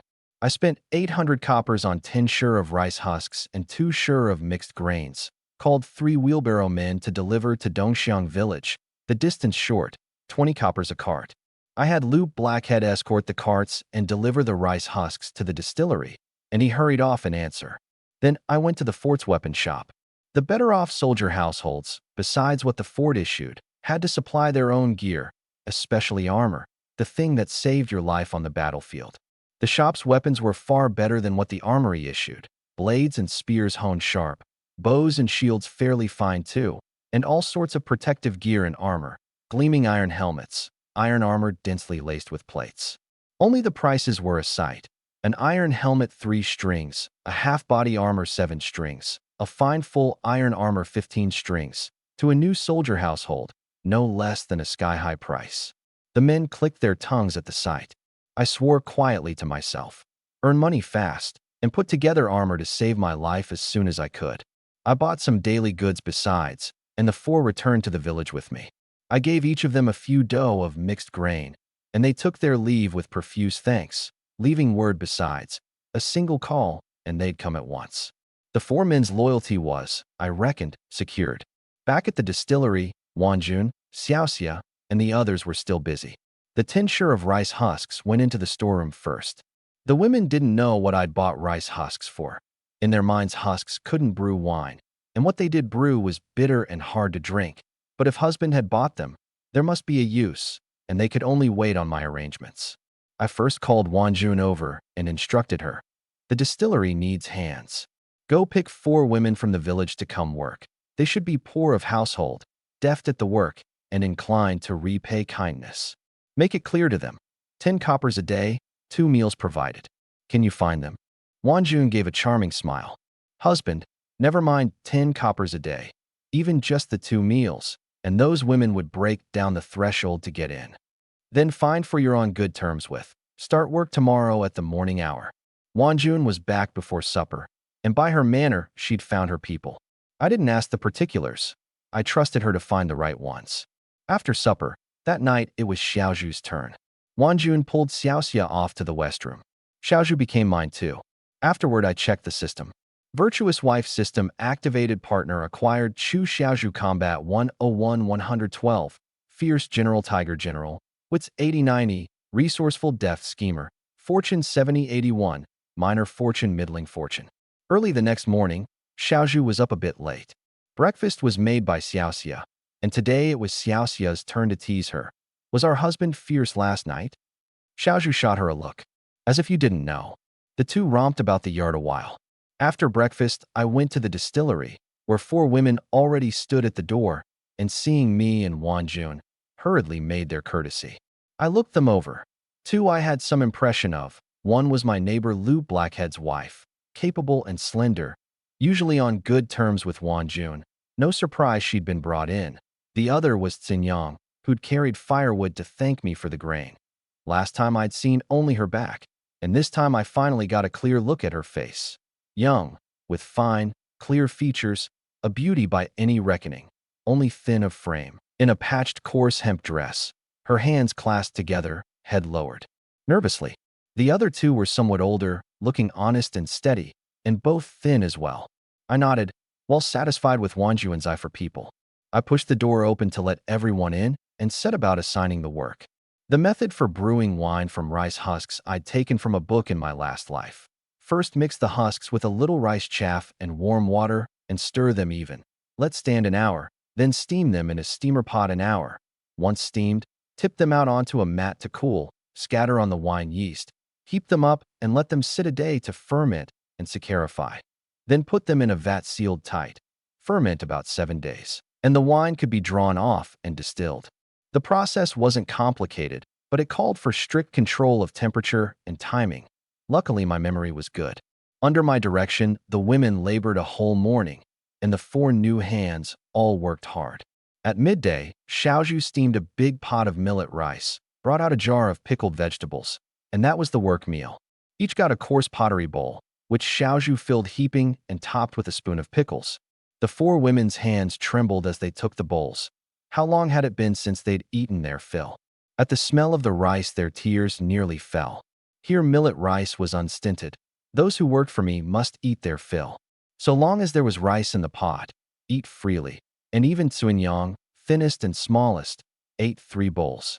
Full now, the 4 women worked even harder in the afternoon than the morning. By my reckoning, at this pace the 10 shur of rice husks would be used up in 3 days, and I'd bring in another batch then. After work in the evening, another meal was provided, and as agreed, each was paid 10 coppers wages. The 4 women cradled the money with boundless gratitude, very nearly kneeling to thank me. Seeing them so humble left me ill at ease inside. They worked for me. In truth, it was I who'd gotten the better of the bargain, and 10 coppers was if anything too little. Well, when in Rome, this would do for now. Over the next several days, the 4 women kept at the distillery work, as hard-working as ever. 3 days on, I brought in another 10 shur of rice husks, and simply kept the distillery running without pause. This day, the mountain fruit wine brewed earlier reached its opening day. I carried the jars out to the yard and opened them one by one. The result was better than I'd expected. Of the 100-some jars, only 20-odd had failed to ferment, and the rest had all turned to wine mash. The next step was distillation. This too was what gave me the confidence to open a distillery in Great Liang. Great Liang's wine at present was basically a very low-proof, unfiltered brew, full of impurities and sour on the palate. Distilled spirits were another thing, richer and better tasting. Over these days, I'd already built a set of simple distilling equipment. Heat the wine mash to a boil, draw the distillate off through a stretch of condensing tube, and that was the spirit. Fruit wine was low in proof and needed several rounds of distillation to raise it. Luckily, I had coal in plenty, so distilling a few more times was no problem. After 3 rounds of distillation, I obtained a wine mash of around 30 proof with a faint fruity sweetness. 500 gene of mountain fruit yielding in the end about 100 gene of spirits. I gave it a name, 100 Blossoms Brew. A few more days on, the first batch of rice husk wine reached its opening time as well. Likewise, double distilled, 10 shur of grain yielded about 84 gene of high-proof white spirits of around 50 proof. I took a sip. The taste was a fair way off from my old world's white spirits, but it crushed the local unfiltered brew without breaking a sweat. This pungent rice husk wine I named Yuan Essence. This time I meant to go the high-end route, sell at a high price, and packaging mattered. I commissioned several hundred half-gene white porcelain wine bottles from a pottery workshop. The bottles alone cost 5 strings. I portioned the 2 wines out, sealed them tight with clay, and stored them a few more days to let them mellow. The first batch of product was ready to sell, 150 bottles of 100 Blossoms Brew and 168 of Yuan Essence. With product in hand, I had to find customers, and the best place to sell was of course the Yuan County seat. I called up my 4 men and headed into the city with the new wine. At midday, on the cross street of the Yuan County seat, stood the Drunken Fragrance Pavilion, the largest tavern in the city, 3 stories high, private rooms and open tables, all on offer. It was the dinner hour, people coming and going, the main hall packed with diners. At a table toward the west of the ground floor sat several men who looked like soldier households up from the countryside. The waiter laid out 7 or 8 dishes and brought a jar of fine, unfiltered brew. One of them, a burly fellow, raised his bowl and took a sip, then frowned and spat it out. "Innkeeper, why is this wine so watery?" The waiter smiled apologetically. "You jest, sir. Isn't all our Yuan wine like this?" The big man said. "Says who? Let me broaden your horizons." The surrounding guests, drawn in, turned their heads. The big man drew a fine white porcelain bottle from his coat, gave the mouth a light tap to knock off the clay seal, and at once a sweet wine fragrance wafted through the hall, brightening the eyes of no few drinkers. He poured the wine into his bowl, clear and transparent, the fragrance richer still. The big man raised the bowl and drained it in one go, the picture of enjoyment, while those around him fairly swallowed their spit, wondering aloud whether this wine could really be so good. A man stood up from the next table, a tall, sturdily built fellow with a long face, in short clothes with a blade at his side. A caravan guard, by the look of him. He cupped his hands. "Brother, what wine is that you're drinking? Might I have a taste?" The big man looked him over, a little reluctant. "A taste won't hurt, but this wine's dear, mind, so savor it carefully." This long-faced fellow was called Zhang Chuan, nicknamed Drunk 3 Passes, a man who loved his wine above all. As a caravan guard, one trip beyond the frontier earned him a fair sum, most of which went on wine. He'd just escorted goods into Yuan County today. With the master's payment settled, he'd come to the Drunken Fragrance Pavilion for a good drink, and hadn't had more than a few sips when a pungent wine fragrance drifted over from behind him. He lifted his nose and sniffed, mellow and crisp, far surpassing the unfiltered brew in his hand. Zhang Chuan loved wine like his life, and knew that begging a drink was beneath him, but he truly couldn't let it go, and could only put on a thick face and strike up conversation. The big man was a hearty sort too. He took an empty bowl, poured him half, and handed it over. Zhang Chuan smelled it first, mellow and rich, clear and free of impurity. Then, unable to hold back, tipped his head and downed it in one. A fiery sharpness shot straight down his throat, followed by a fruity sweetness welling back up, a warm current rising from gullet to belly, the fragrance lingering on tongue and cheek. His face full of rapture, he praised it again and again. Fine wine, truly fine wine. Drunk 3 Passes Zhang Chuan had quite a name in Yuan County's drinking circles, and the regulars all knew he was the pickiest of them about wine. For him to call out fine wine meant this wine had to be something special. With him leading the way, the drinkers around crowded in curiously, all wanting a taste, and the ground floor hall fell into something of a commotion. Just then, a serving boy squeezed in and cupped his hands to the big man. "Sir, our master requests your presence on the 3rd floor." The big man started and looked toward me with his eyes. This bit of hall theater was, of course, my deliberate arrangement, and the big man was none other than my man Chui Yong. I'd done it precisely to draw the proprietor's notice, and to make the wine's name ring out into the bargain. Now that the master was asking, Chui Yong looked to me for instruction. I looked up at the upper floor, rose, and said to the serving boy, "I'm their master. I'll come with you." Following the waiter up to the 3rd floor, I passed private room after private room. The waiter led me to a compartment at the very back, lifted the curtain, and made a gesture of invitation. I stepped inside. The compartment was fresh and elegant, famous calligraphy and paintings on the walls, pearls and jade ornaments displayed on a curio shelf, a faint floral scent in the air. In the center stood a fine sandalwood square table, with one person seated on either side, a sight that rather surprised me. On the left was a woman in purple, her figure alluring and her face ravishing, her bearing 7 parts stately, 2 parts worldly, 1 part coquettish. Her eyes were like autumn waters, brimming with a tenderness past telling. Any ordinary man would be drawn to her. On the right was an old man in green robes, white-haired, kindly of face, looking at me as I entered with a smile all over his features. The two only sized me up and said nothing. After a long while, the woman in purple spoke first.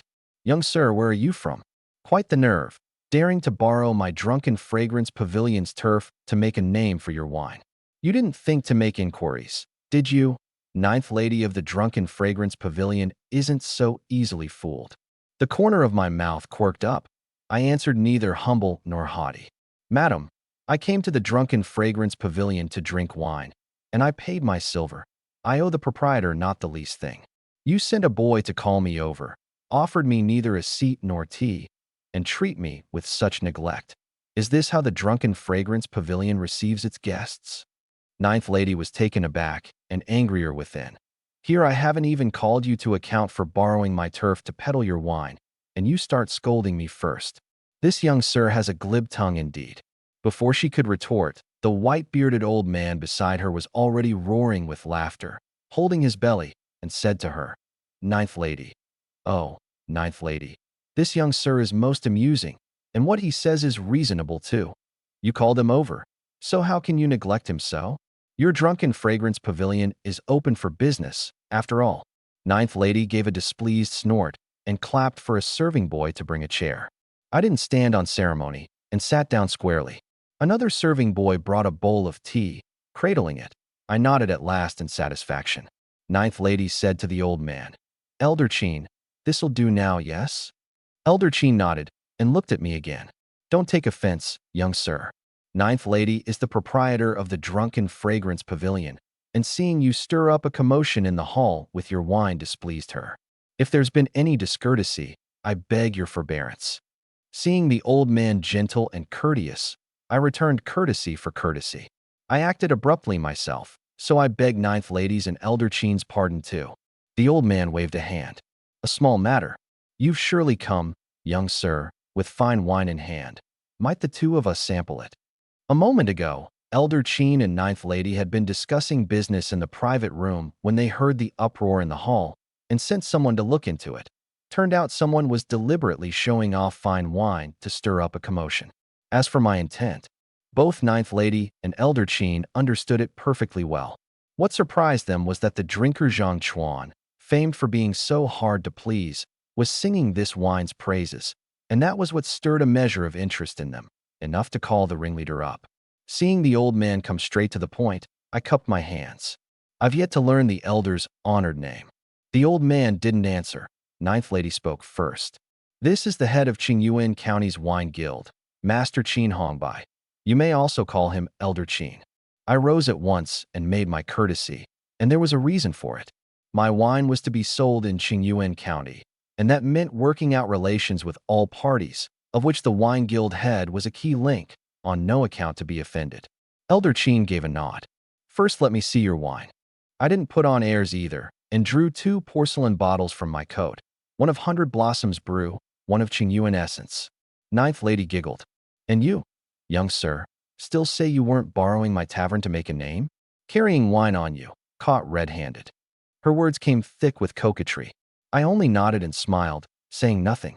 Elder Chin took a bottle and looked it over closely, knocked off the clay seal with a practiced hand, and at once the little compartment was awash with wine fragrance. The two started, exchanged a glance, surprise all over their faces. A serving boy set out white porcelain bowls, and Elder Chin filled one, the fragrance richer yet. Each of them took a sip, first the pungent sharpness, then the fruity sweetness welling back up at the tip of the tongue. A strange taste both were tasting for the first time, and they nodded again and again. This was the 30-some proof 100 Blossoms Brew. Elder Chin then opened the Qingyuan Essence, its fragrance fiercer still. He poured it into a bowl, smelled it first, the aroma even finer than the 100 Blossoms brew. Then raised the bowl and drained it in one, feeling as if he'd swallowed a ball of fierce flame. His 5 organs and 6 viscera as though set alight, the wine's force surging and roiling within him like a wild horse galloping. Elder Qin seldom got drunk, but today he felt lightly tipsy, his body as though treading on clouds. He regulated his breathing to press the wine's force down, let out a long breath. Next to this wine, the unfiltered brew he usually drank was no better than sour rice water. Not bad, truly fine wine. The wine sampled, it was time to talk price. Elder Qin and Ninth Lady exchanged a glance, both shaken within. Once this wine hit the market, it would absolutely crush the unfiltered brew out there, but neither of them could settle on a price. Ninth Lady spoke first. "Young sir, I'll offer 100 strings. How about you sell me the wine recipe?" I shook my head with a smile. "Sell you the recipe? Only a fool would." I cupped my hands. "You jest, madam. This recipe bears on the livelihoods of several hundred soldier households at my fort. How could I dare sell it?" The two were puzzled. "Your soldier households?" I nodded and launched into the story I'd prepared in advance. "I'll not hide it from you.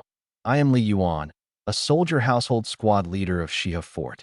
After the Great Battle of the Red River, our Shiha Fort suffered grievous losses. The armory's clothing and armor are wanting, the blades and spears broken, the men dead and wounded in great number, the women widowed beyond counting, and the relief grain the superiors send is pitifully scant. So women and children in the village often starve to death." Coming to the moving part, I even wiped away a tear that wasn't there. Driven to it, I organized the villagers to open a distillery, hoping to earn some silver and grain to relieve those soldier households' kin. I seek no merchant's vast profit, only the villagers' food and warmth. This recipe is the very lifeblood of us soldier households. Should anyone covet it and cut off our livelihood, 100-odd fellows of the village would fight him to the death. This last sentence I weighted deliberately, letting a faint murderous edge show through. Ninth Lady swallowed. She had indeed entertained another thought just then, of finding some city ruffians to seize the recipe, and these words of mine put her off the idea. Those street thugs were no sure match for soldier households, and if the other side were truly enraged, 100-odd soldier households turning up at her door would be trouble enough. I went on. "And this wine of mine is exceedingly hard to make. The materials painstaking, relying entirely on years of experience. Even in a month, I can't produce much." The meaning was plain. 1. Even if you got the recipe, no one would understand it and you couldn't brew it. 2. My output was limited, so I'd not flood the market on any scale or steal your business. Elder Qin nodded. Then, "Young Masterly, what price do you mean to sell this wine for?" I tapped the 2 bottles lightly. 100 Blossoms brew, 300 coppers a bottle. Yuan essence, for 100 a bottle. The 2 drew a cold breath, 7 or 8 times the market price, and then some. But on second thought, these 2 wines truly far outdid the ordinary, and the regular drinkers would spend that money, so they nodded. "Good. We'll do as you say, young sir. Only we have one further request." I put out a hand to stop them. I knew they meant to ask for exclusive monopoly rights, which I had no intention of yielding lightly. But I couldn't fail to give Elder Qin face either, so I said, "Each month my distillery will give the Drunken Fragrance Pavilion priority supply. 200 bottles each of 100 Blossoms brew and Yuan essence, and the same for Elder Qin. New wine goes first to Elder Qin's guild. With output limited, this is all I can manage for now. How do the 2 of you find it?" Priority supply was already a great concession. The 2 looked at each other and found it acceptable. The deal was soon struck. The 150 bottles of 100 Blossoms brew and 168 of Yuan essence I brought all went to the Drunken Fragrance Pavilion and the guild. How they split them was no concern of mine. On this one transaction, I took a full 112 strings, a profit of near 100 strings after costs, solidly exorbitant. As I was leaving, Ninth Lady asked Elder Qin, "How do the 2 of us divide this wine?" Elder Qin stroked his beard. "I like this Yuan essence. Going down, it's like swallowing fire. Give me a larger share." Ninth Lady nodded. "Then the 100 Blossoms brew has a fruity fragrance, which I like. I'll take more of that." Out of the Drunken Fragrance Pavilion, I went first to the carriage and horse dealer. Having settled long-term supply with Ninth Lady and Elder Qin, I'd need a cart and horse for delivering wine and shopping from now on, and couldn't very well hire help every time. A carriage had become a downright necessity. At the dealers, horses and carts were sold separately. Horses ran by quality from a dozen odd strings for a poor nag to 70 or 80 for a fine mount, and a sturdy cart alone ran upward of 8 or 9 strings. I spent 20 strings on a draft horse and 10 on a cart, 30 strings in all to put together one carriage. A driver was easily had. My men Jiangping and Uncle Fu could both drive. Then I went to the grain shop to buy sorghum. For brewing, by my old world's experience, I knew sorghum was best. In Yuan County, sorghum ran a little below the price of rice, reckoned as a kind of mixed grain. I bought 6 sure of sorghum and 3 of millet. It wasn't that I didn't want to buy more, but the new cart's load limit was about 1,000 jin, 9 sure of grain, and I didn't want to wear out the horse in one go. I bought some sundries in the city besides, then had my men drive the cart back to the village with me. Back at the distillery, I gave each of my men 2 dough of millet and 100 coppers for their trouble, and the 4 shouldered their grain and pocketed their cash and went home happy. I set the distillery in order, with ample funds on hand. From tomorrow, I'd switch to sorghum to brew higher quality wine, and I had Xiaosia send word to my 2 uncles in the mountains to keep the fruit and coal coming. Tonight, Wanjun slept in the east room. The 2 of us went over the accounts, and Wanjun's eyes went wide with excitement. A little village distillery, and husband had run it to bring in 100 strings a day. Reckoning it carefully, the 2 of us thought it best to buy up the 2 empty rooms flanking the distillery as well, triple the floor space, take on more people, and expand production. The lees left from brewing shouldn't go to waste either. Build a pigsty nearby and raise some pigs. The 2 of us talked it over till deep in the night before sleeping. Early the next morning, before I'd risen, Xiaoju and Xiaosia came knocking at the east room, their faces hard to read, and pointed out the gate. "Husband, go out and look and you'll know." I opened the door and started. Kneeling before the gate were a dozen odd women, their gaunt bodies shivering in the cold wind of an early April morning. One look and they were all the village's orphan girls and widows. I quickly asked, "Sisters, what is this? Why are you kneeling here? Have you some business with me?" Seeing it was me, the women's eyes brightened, and they hurried to kowtow. "Masterly, we beg you grant us a way to live. Let us into the distillery to work too." I gave a sigh. Each of them was thin and frail, withered as dry husks, their flimsy hemp clothes trembling in the cold wind. This collective kneeling at my gate was because they truly had no other recourse. The taste of starvation was more than anyone could bear. Word that Xuanyang and the other 3 worked at my distillery and ate their fill had quickly spread through every household in Dongxiang village. At first, the other orphan girls had paid it no mind. Orphans like them going to a workshop, weak and without strength, would soon enough be driven out, and working without grain or wages, even being abused, was a common thing. But sisters who knew them soon noticed something was off. Xuanyang and the rest, who used to be so hungry they walked unsteadily, had visibly improved in color and flesh since going to my distillery. Before long, everyone knew. At Li Yuan's distillery, you not only got millet rice to eat your fill at every meal, you got 10 coppers wages a day. This was no distillery. It was plainly a charity hall, a stroke of fortune past dreaming of. People don't resent scarcity so much as unfairness. Here I am about to starve, and you eat your fill every day and draw wages besides. Who could stand it? The remaining orphan girls talked it over. Rather than wait for death, better to go kneel at Master Li's gate and beg a way to live. I felt a bit of a headache. I did indeed want to expand the distillery and take on more people, but with this dozen-odd orphan girls all coming at once, there was no place to put them for the moment. Yet I couldn't bear to refuse either. They were only struggling to live.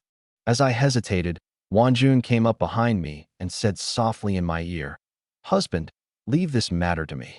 It dawned on me, when dealing with women, a woman was best suited. "Good, I'll leave it to you. Treat these poor souls well." Looking at the rosy-faced Wanjun, the orphan girls all had a touch of envy in their eyes. Half a month ago, the Chu sisters had gone hungry just like them. It was only luck that brought a Masterly to take over their household as its head, and from then on it was night and day. Top fields apportioned, coin jars dug up, a distillery opened, their days growing ever more prosperous. Looking at the sisters' new clothes, they grew more envious still. All this envy Wanjun took in, and within she felt a flicker of pride, but she was kind by nature, and in the end couldn't bear to see the orphan girls suffer in the cold wind. Get up, sisters. Kneeling at our gate. Those who don't know might think my husband had done something to you, and gossip getting out would be no good. My husband cares most about his face, and anyone who blackens his name, he won't take on to work, however much they want it. The women hastily rose, truly displeasing Li Yuan, and losing the work would be a heavy loss indeed.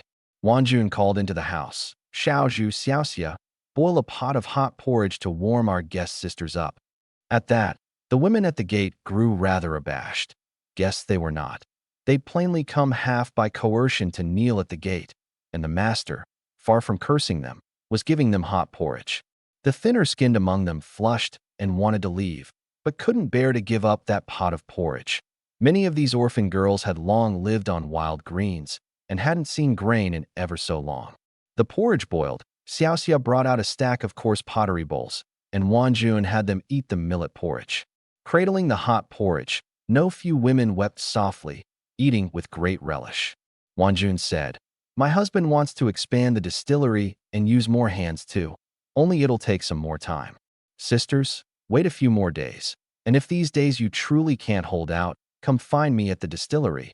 A bowl of hot porridge I can still provide." Her words were thorough, and with a bowl of hot porridge to warm them besides, the orphan girls thanked her over and over, and having gotten the promise of priority hiring, dispersed each to her own. Watching those gaunt retreating backs, my heart was heavy, and I turned to Wanjun. "The times are hard. I'll help whom I can. I'll go to the county seat shortly and look for more ways to make money." Wanjun sighed. "I hear bandit troubles have been ceaseless of late, and the roads aren't safe. Husband, do take the utmost care when you go out." After breakfast, I called up my 4 men, every one of them beaming. Since coming under me, they not only ate their fill and dressed warm, but were sure of money every time they went out, bringing grain and cash home daily, sometimes pickles and meat besides. Their wives and children had been all smiles these days, and their wives had charged them all the more to hold tight to this thick thigh of mine and not displease Master Li.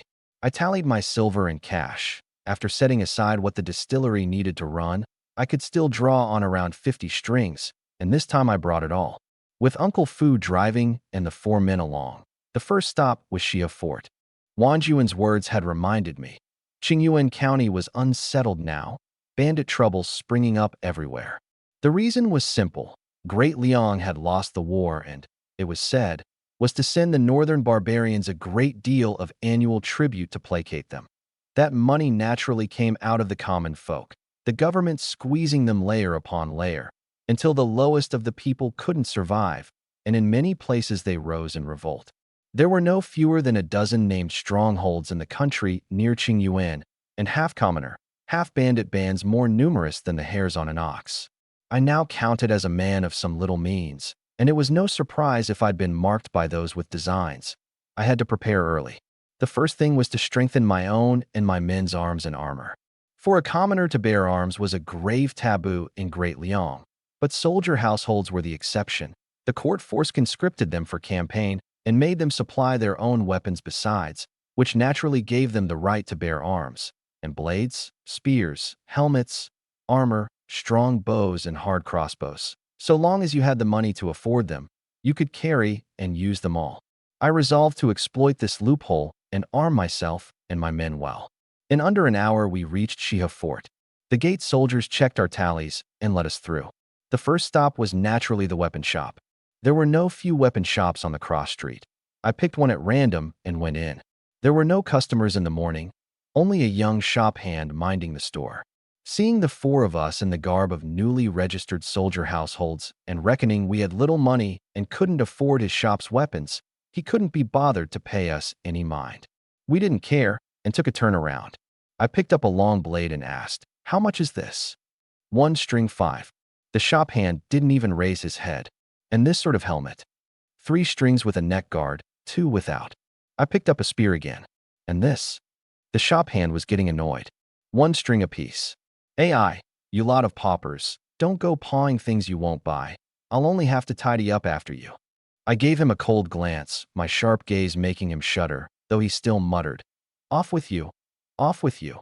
Nothing more tiresome than you poor soldier households. Can't afford a thing and fierce about it too. A small fry like this wasn't worth my anger. You've a poor attitude, so I'll take myself to another shop." I took my men out and toured a few more. The prices were much of a muchness, and though the quality was somewhat better than the armories, it was uneven and full of tricks. Some blades and swords gleamed on the surface, but had hidden flaws left in the forging and snapped at the first hard use. Arms and armor bore on one's life, not a thing to be careless about.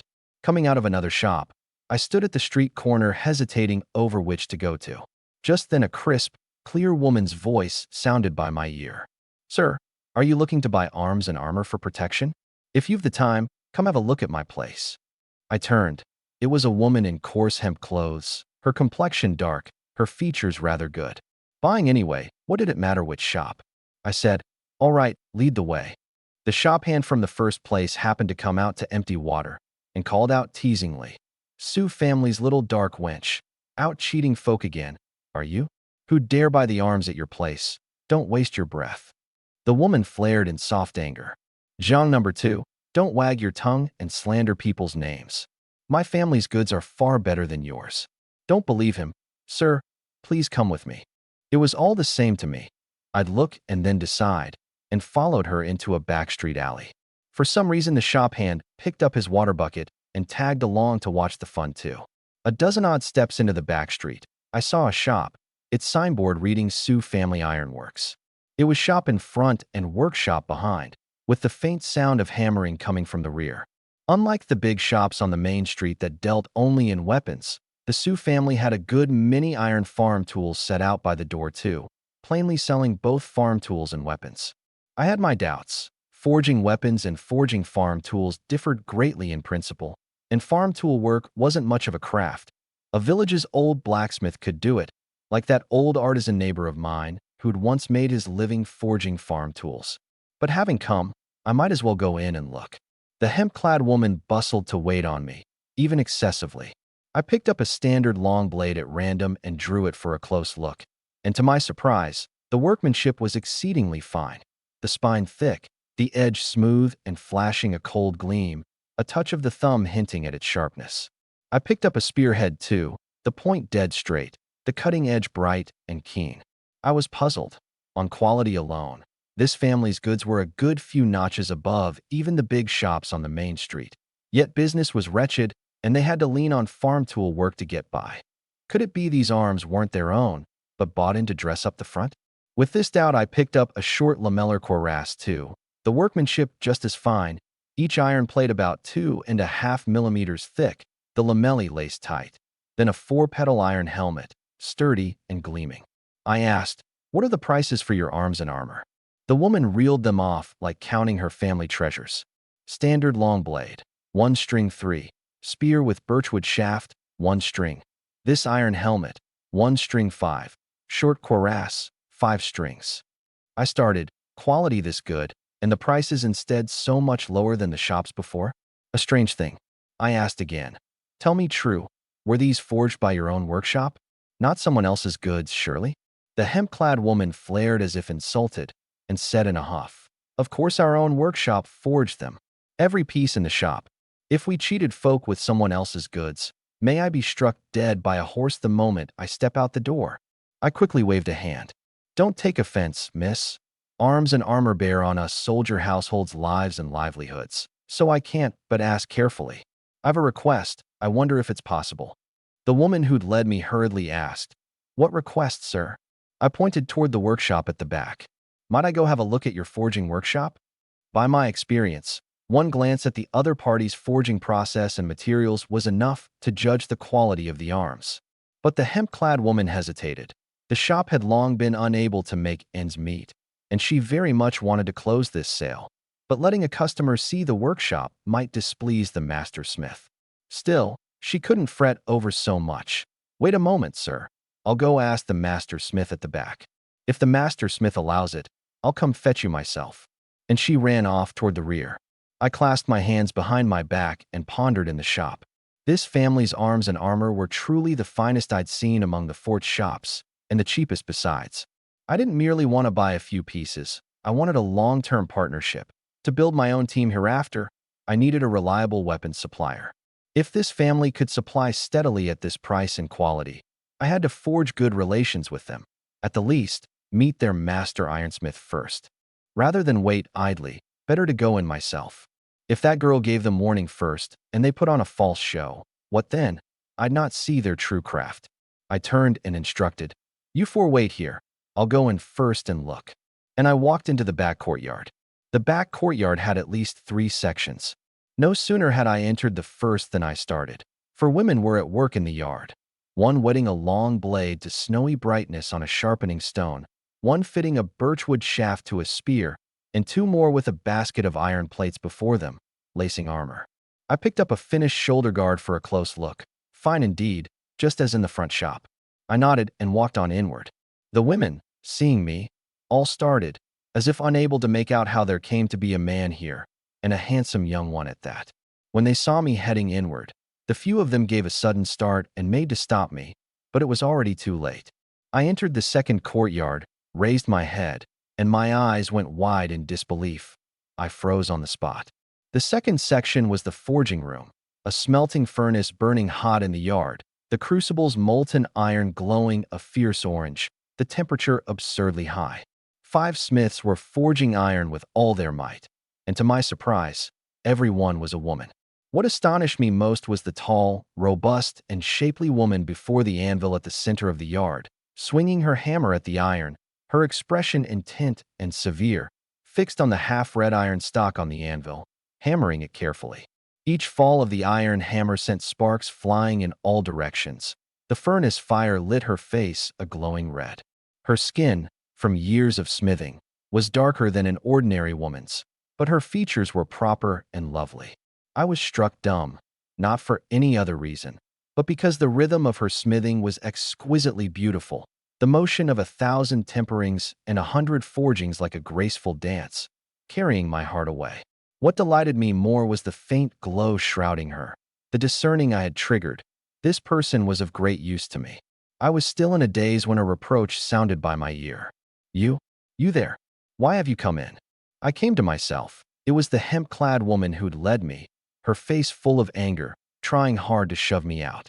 The tall woman started, raised her head, and saw a handsome young man standing at the courtyard gate gazing dazedly at her.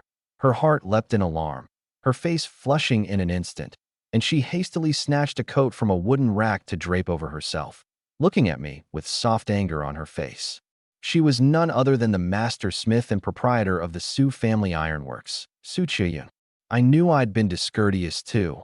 I'd blundered into a place no man should enter, and quickly stepped back and bowed. "Don't take offense, miss. It's only that the arms out front were so finely made that I wished to see the master smith's craft here, and never meant to affront you. I beg your pardon."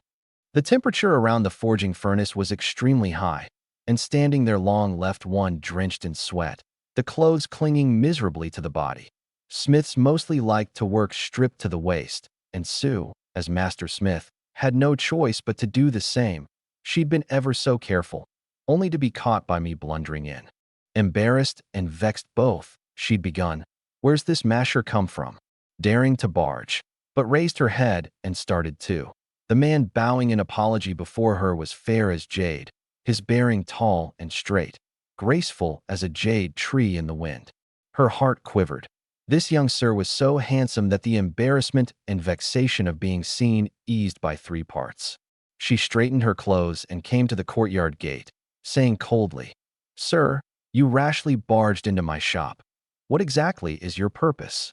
Give me no good reason, and I'll not let you off." Knowing I was in the wrong, I was full of apology. In the front shop, I saw the arms and armor so exceedingly fine that I wished to buy some handy gear for my men, and still more to see who the master smith of such craft might be. Before coming in, I didn't know the master smith was a woman, and in my eager haste I affronted you. I beg you, do not take it amiss. It was reasonable enough. Who could have guessed that a woman smith stripped to the waist would be at the back? Most of Sue's anger left her. "So long as you didn't do it on purpose, sir. These arms and armor are indeed from my hand. Is it that you wish to buy some? I cupped my hands. I'm a soldier household squad leader of Shia Fort, and I do mean to buy some arms and armor to give my men a bit of nerve when they take the field. Might your prices be open to discussion, miss? Seeing my gaze clear and my manner easy, a man come in earnest to buy, Sue's resentment vanished entirely. The misunderstanding turned a page, and the two of us got down to haggling. She turned to instruct the hemp-clad woman. Haney, brew tea and bring it to the receiving room. Then to me, this way, please, sir. Which was to say the price could be talked over. The two of us went into the receiving room and shut the door. Several of the ironworks women clustered together, whispering. How strange. Mistress Sue was seen half-dressed by a man, and far from being angry, she treats him with courtesy. The sun's risen in the west. Why would she be angry? That young sir's so handsome. A glance from him doesn't cost her a pound of flesh. One of the older ones said low. In our great Liang, a brushed sleeve or a bared arm is a loss of virtue. A woman seen half-dressed can scarcely refuse to marry the man, like as not. Lucky Mistress Sue doesn't care for such things. AI, Mistress Sue's husband has been dead 3 years too. Keeping an empty room alone isn't easy. The way she didn't lose her temper at this young sir today. Could she really have stirred a mortal's heart? Mid-banter, a sharp scolding came. What are you old women wagging your tongues about? Our mistress is a proper woman, not like you lot pining for men day after day. Out of work, are you? Get to it, all of you. If the mistress hears this talk, mind she doesn't tear your mouths off. It was Haney, carrying the teapot to deliver the tea. Seeing it was the little maid. The women giggled and shot back. Less of your lip, dark girl. Wait till the mistress marries a husband and takes you on as a dowry concubine. Better fatten and fare yourself up quick, so her husband doesn't turn his nose up at you. A burst of laughter set Haney's face flushing all over, and she fled with the teapot as if for her life. In the receiving room, I looked Sue over and privately marveled.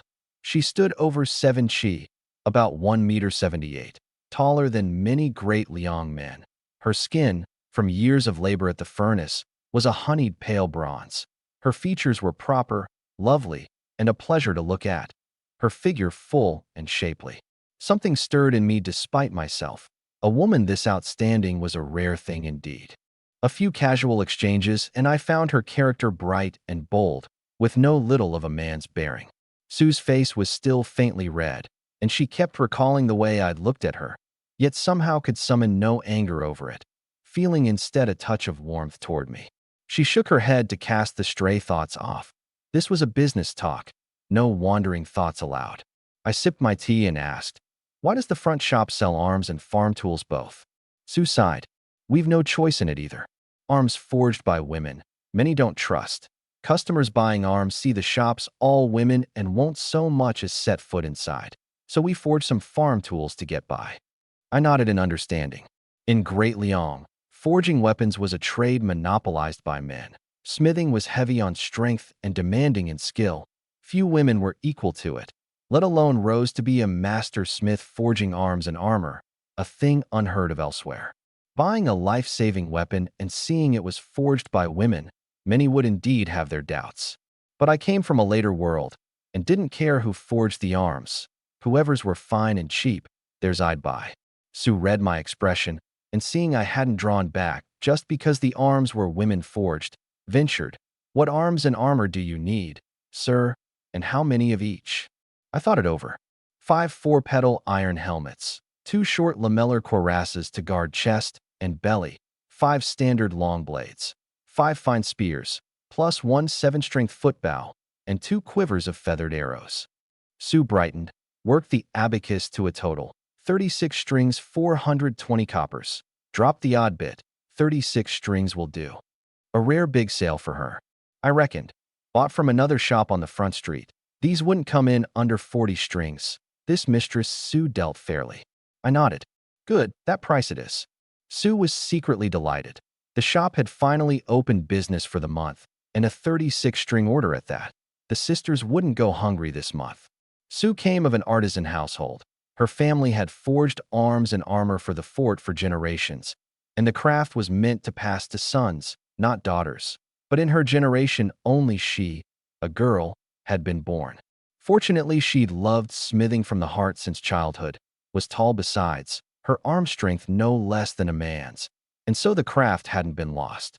Later, she married a master smith of the fort and opened this shop, only for her husband 3 years ago to march out with the army beyond the frontier and die in the northern barbarians' wilds. She could only keep it going by her own strength. Bold and righteous by nature, seeing many women in the fort destitute for having lost their men, she'd taken them into the shop to work. Yet business grew ever harder, and she could only scrape by forging farm tools. Today's order eased a pressing crisis. Though sold lower than other shops, it was income at last, enough to give the sisters a full meal. I paid readily, and Sue brought the armor and arms to the front shop. My 4 men crowded round in excitement. Every soldier household knew that fine arms and armor could save a life on the battlefield. I assigned them on the spot, an iron helmet apiece, a long blade and spear to each man, the 2 short cuirasses to Chui Yong and me, the 2 full conscripts, the bow and arrows, since for now only I could use them, I slung on myself. The 5 of us donned the new gear, overjoyed. Just then Sue, seeing me wear a thoughtful look and fall silent, asked, "Masterly, you seem out of sorts. Is there something wrong with my arms and armor?" I waved a hand. "You've got it wrong, Mistress Sue. It's not the arms. It's that my means are limited, and I couldn't get every brother into armor, which leaves me a bit uneasy." Hearing this, Sue warmed to me all the more. She'd seldom seen an officer who armed his men out of his own pocket. Seeing how I valued my brothers' lives, she gave a quiet nod, thought a moment. "Don't trouble yourself, Masterly. I've a way. Wait a moment." She turned and went into the inner courtyard, came back with several things in hand. One look and I smiled. 3 Heartguard mirrors forged of fine iron. Sue said boldly, "Masterly, you're good to your own brothers, and I admire it from the heart. These 3 Heartguard mirrors are my gift to you." I didn't stand on ceremony, cupped my hands in thanks, and turned to hand them to Chui Ping, Lu Blackhead, and Uncle Fu. A Heartguard mirror was a round piece of metal armor, bound by 4 cords over chest and belly to shield the vitals. With one over the heart, the odds of surviving rose at least somewhat. The 3 happily bound them at their waists. Sue said, "Come any time you've a need, Masterly. The arms and armor here will surely satisfy you." Toward this mistress Sue I felt, despite myself, a regard I couldn't quite name, and reminded myself, now is not yet the time. Leaving the Sue family ironworks, the 5 of us walked the street. The shop hand from the front street watched us in disbelief. The gear on us was plainly newly bought. He'd assumed that one sight of women smiths and we'd surely leave in a rage, never imagining we'd actually bought, and a rough reckoning told him it was a 30 or 40-string sale. These soldier households really did have money. Had he not been so rude, that order would have been his, the commission at least a string. He stamped his foot in regret.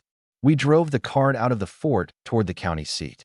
This time I meant to seek out more ways to make money. Those women kneeling at my gate were too pitiable, and I wanted to give them a chance to live on. On the high road south, the 5 of us thought it strange. There were far fewer travelers on the road than usual. We stopped an old man to ask. Seeing us with blades and spears, he shook with fright and kowtowed like a pestle pounding grain, taking us for highway robbers, which left the 5 of us not knowing whether to laugh or cry. Only when I explained we were soldier households did he relax, telling us bandits had been making fierce trouble on the roads of late. Everyone careful, staying home if they could. I fell to thinking. We saw the old man off and drove on. Afraid of bandits? Of course not. 5 fully armed soldier households and ordinary small bands truly wouldn't dare provoke us. Another near half-hour on, snarls and the sounds of a struggle suddenly came from ahead. The 5 of us exchanged an alarmed glance.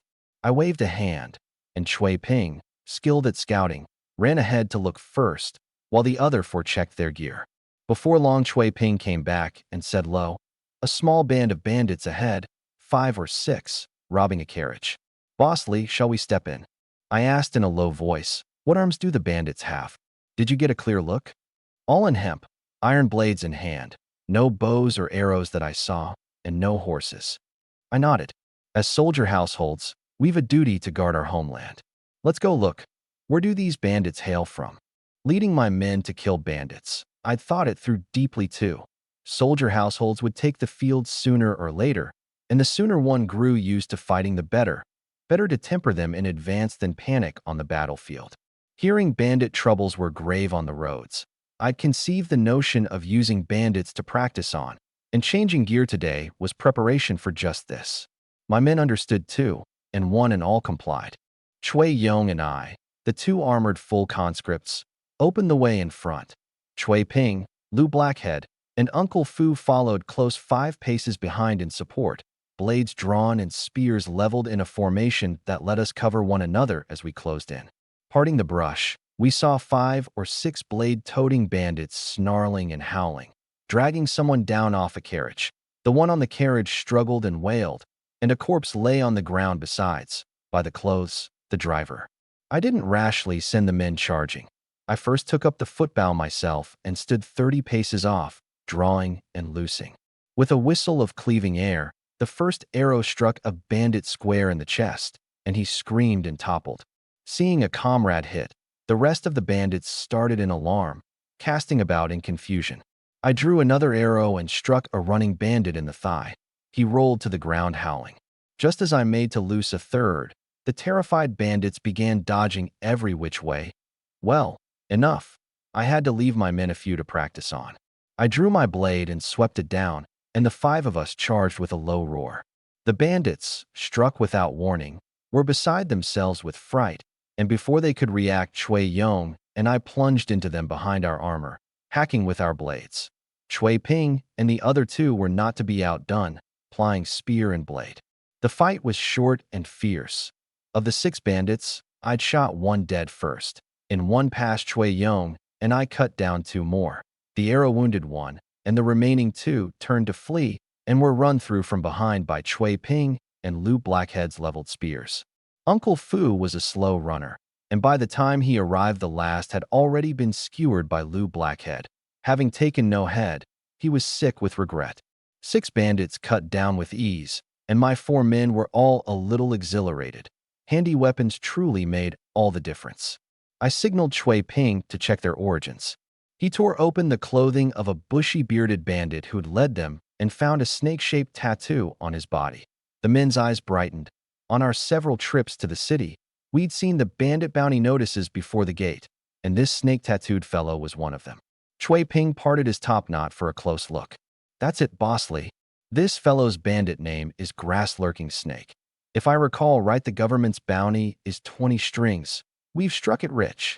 The other 5 bandit heads, handed to the government, would fetch 5 strings each in reward too, so long as they could be proven bandits. I turned to look at the robbed carriage. On it sat a portly, fleshy middle-aged man, shaking with fright, not yet knowing who we were, terrified we were bandits too. I quickly explained that the 5 of us were Shiha Fort soldier households and showed my tally. Only then did he let out a long breath. I didn't make things hard for him either. I'd need him as a witness when handing over the bandit heads. I cupped my fists. We're bound for the Yuan County seat. Will you travel with us? The middle-aged man, his nerve long shattered, nodded eagerly at the chance for company. Many thanks to you stalwarts for the rescue. I'm for the county seat too, so we go the same way. I drew my carriage alongside his, and we set off together. Seeing him richly dressed and dignified of bearing, no ordinary figure, I asked after his identity. The middle-aged man waved a hand. Forgive me for the poor figure I cut. I'm the proprietor of the Qiao family cloth shop in Yuan County, Qiao Huaishan. I nodded. No wonder he dressed so well. Proprietor Qiao, with the roads so unsettled, why would you still leave the city? Boss Qiao shook his head helplessly. There's something you don't know, sir. Cloth prices have sort of late, and I had no choice but to go out to the villages to buy up hemp cloth. And he showed me the few dozen bolts of hemp cloth in the carriage. Oh, why is that? I was a little puzzled. When Boss Qiao explained, I made out the whole of it. It turned out Great Liang levied taxes in only 3 things: copper coin, grain, and cloth, hemp cloth chiefly. All 3 carried a currency value and could offset taxes against one another. This year was a famine year, grain scarce, both copper and grain dear, so paying tax in cloth was far the better bargain, and many hoarded hemp cloth to offset taxes. The other reason was last year's defeat by the northern barbarians. Great Liang was to send a great sum of annual tribute to placate them. Hemp cloth the most important item among it, and the government was levying it everywhere too. Commoners hoarded cloth to pay tax. The government levied cloth to fund the tribute, and a bolt of hemp cloth in Yuan County had doubled from 300 coppers to 600, and still demand outstripped supply. Boss Chow's shop had run dry of cloth long since, and he'd had to go down to the villages himself in search of stock, which was how he'd run into the bandits. Something stirred in me. The textile trade could absorb great numbers of women in any age, and this hemp cloth business I could do too.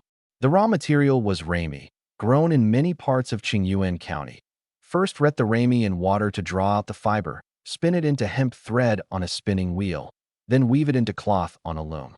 I'd seen the Chu sisters spin thread at home on a wheel. Though I hadn't seen a loom, they could at least spin, surely. Spinning hemp cloth was both a way to make money and a means to solve the livelihoods of the dozen-odd orphan girls in the village, 2 birds with 1 stone.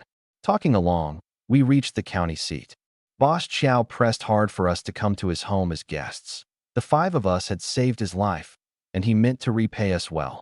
I didn't refuse, only proposed we first go to the government office to hand over the bandit heads and draw the reward. At the office, I laid out the situation, presenting my soldier household tally while Boss Chow offered his calling card. The county lieutenant in charge of arrests came out, bringing a coroner and runners to verify the bandits' identities. Indeed, the wanted fierce bandit grass-lurking snake. The others verified one by one as well. To my delight, among the 4 bandits was yet another bounty-listed head. Verification done and in order, the reward silver was handed out publicly.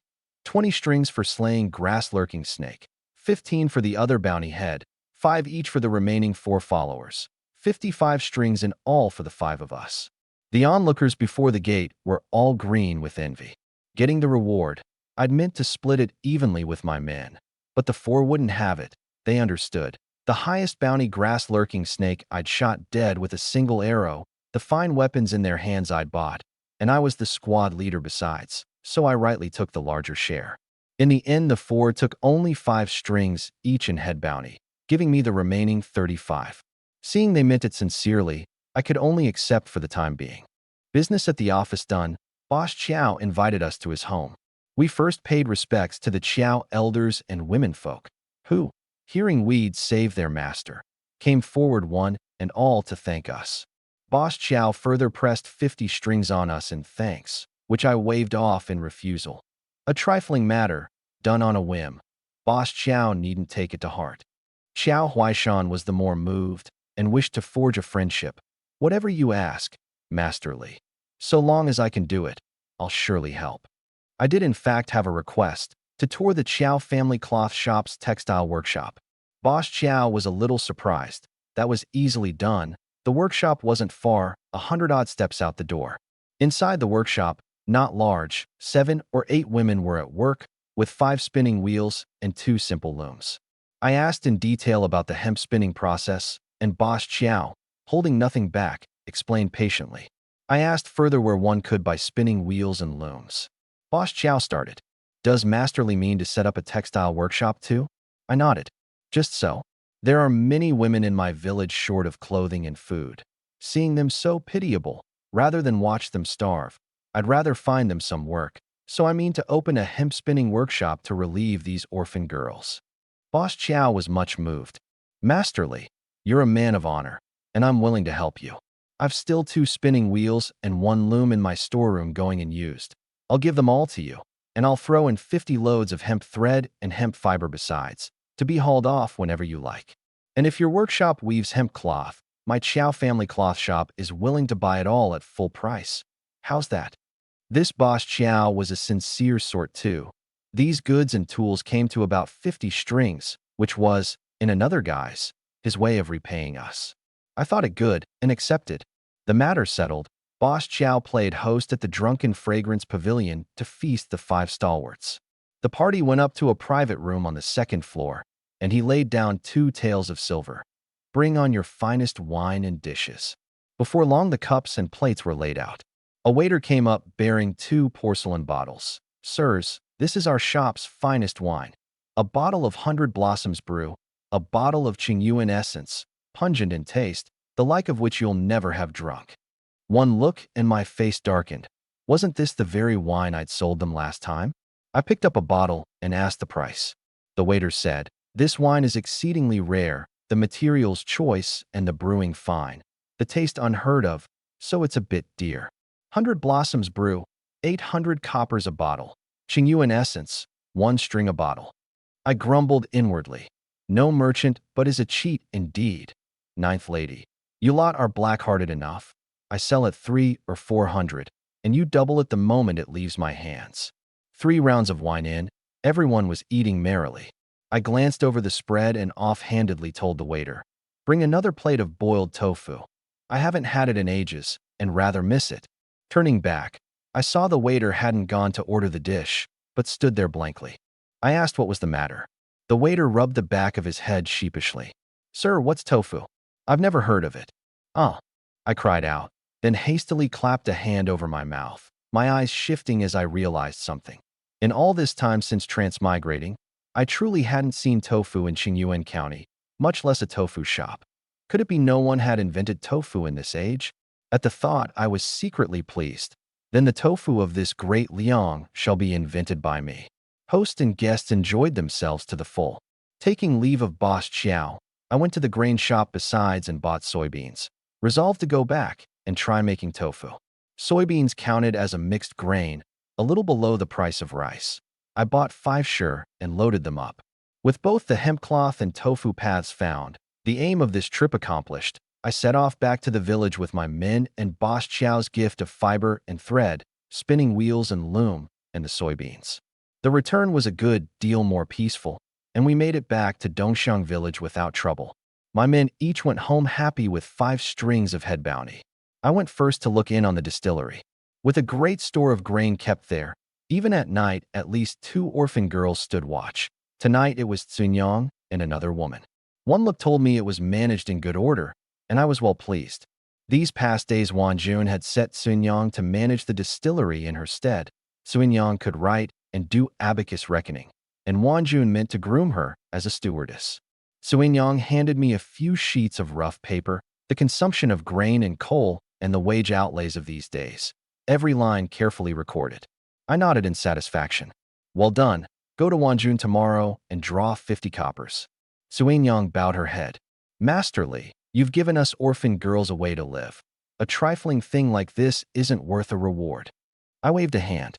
"I set the greatest store by clear rewards and punishments. You've done well, so a reward there must be. The distillery's accounts are yours to keep from now on. 50 coppers more a month, and bring me the books once every 3 days." Xuanyang nodded in assent. Back home, the women waited with the lamps lit. The night passed without a word. The next day I sought out the village head and centurion, meaning to buy the empty rooms flanking the distillery as well. The old village head said it was easily done. Those 2 earthen rooms stood empty. Just pay 3 strings in land fee. I asked further whether there were any larger empty house plots for sale in the village. The old village head thought a moment. Could it be masterly means to build another workshop? I nodded. Going into the city yesterday, I found the price of hemp cloth in the county seat very good. Better to open a hemp spinning workshop in the village too, so the village's orphan girls can all have work and money and grain and won't starve. The old village head's eyes brightened, and he stroked his beard, musing. Masterly, such high righteousness. I admire it boundlessly. Building a workshop is a good thing for Dongxiang village. Land here is worth little. Use it as you please. Only there are many poor able-bodied men in the village too. So for the labor of building the workshop, I beg masterly to use our own village men where you can, and give them a mouthful of food. I thumped my chest. Rest easy, old village head. It's only right. For building labor, I'll naturally feel safest using our own local folk, and I'll surely not shortchange a fellow villager. The old village head nodded again and again. Setting up a workshop to relieve the village's orphan girls is a fine thing indeed. This old man will help with all his strength, and in these next days I'll find you suitable land. The next day, I delivered another batch of wine to the county seat, booking over 100 strings. I resolved to push ahead with the hemp spinning workshop plan, with 4 things to do. The first was land. The old village had marked out for me a stretch of house plot in the south of the village, large in area, room enough for 5 or 6 households. The second was the looms. The looms in use in Great Liang were, to my eye, very crude, about on a par with the Han Dynasty slanted loom. In my last life, I'd read books on ancient textile machinery, and back in the old family house, there was an improved loom my grandmother had used. Finding it fun as a child, I'd studied its structure carefully and knew it backwards. This improved loom was far more advanced than what Great Liang used now. It could spin not only hemp but cotton, silk, and brocade, the cloth finer and denser, and using a flying shuttle, it was several times faster. I resolved to reconstruct it. The difficulty lay in manufacture. The structure was fairly complex, and though I knew some carpentry, working alone I'd do well to turn out one in 10 some days, while starting operations needed at least 10. One man couldn't make so many in a short span. I could only find other craftsmen to help. But I didn't want to pass the technique out just yet, and after some pondering, the only way was to break the loom into different parts, parcel them out to different craftsmen to make, and assemble them myself. With this age's workmanship, the method would inevitably bring manufacturing error, but for secrecy's sake it could only be so. I spent a day breaking the structure down, drew several sets of plans, and marked the part dimensions strictly. For craftsmen, I'd go to Xia Fort. There were several woodworking shops there. The third was to go to the Xia Fort Garrison office to obtain the trade permit for the hemp spinning workshop, to be done together with finding the craftsman. The fourth was to send men to buy up Remy. Once the workshop was running, its raw material consumption would be staggering, and it must not stop for want of stock. Word that I meant to build a hemp spinning workshop soon spread through Dongxiang village, everyone passing it along. I offered 10 coppers a day and 1 meal provided for the labor, and nearly every idle soldier household in the village came. The overseeing I handed to Uncle Fu and Lou Blackhead. Uncle Fu, smooth and good at communicating, was in charge of organizing the hands. Lou Blackhead, honest and a stickler, was in charge of work inspection, each to his strengths. The workshop to be built wasn't complicated, just long houses raised a bit higher than ordinary dwellings, thatch-roofed and rammed earth-walled, only using more timber for support. Many in the village could build them, the materials and hands sufficient, and 10 some days would see it done. When the longhouse work began, I took Chui Ping to Xia Fort. The trade permit was easy, 300 coppers, and it was in hand. Then, going round all the woodworking shops, I finally found enough craftsmen to make the various parts each, arranging that they all be delivered to Dongxiang village in 10 days. That settled, I sent Chui Ping off to the nearby villages to buy up Remy, agreeing prices and having it delivered to Dongxiang village. Back in the village, the work site was a bustle. People hauling timber, earthwork, and stone, 3 longhouses visibly growing upward. I even saw many orphan girls come of their own will to help.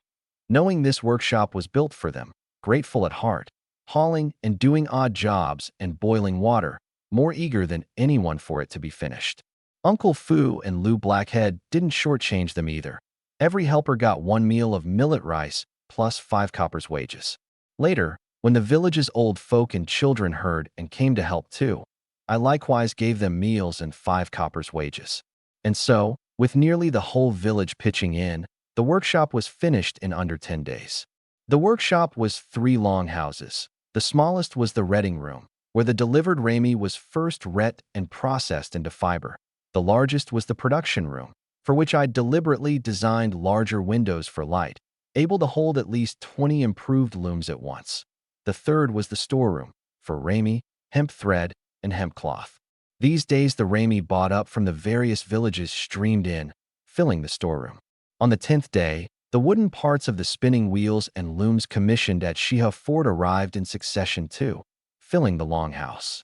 The women workers were curious and at a loss. I smiled.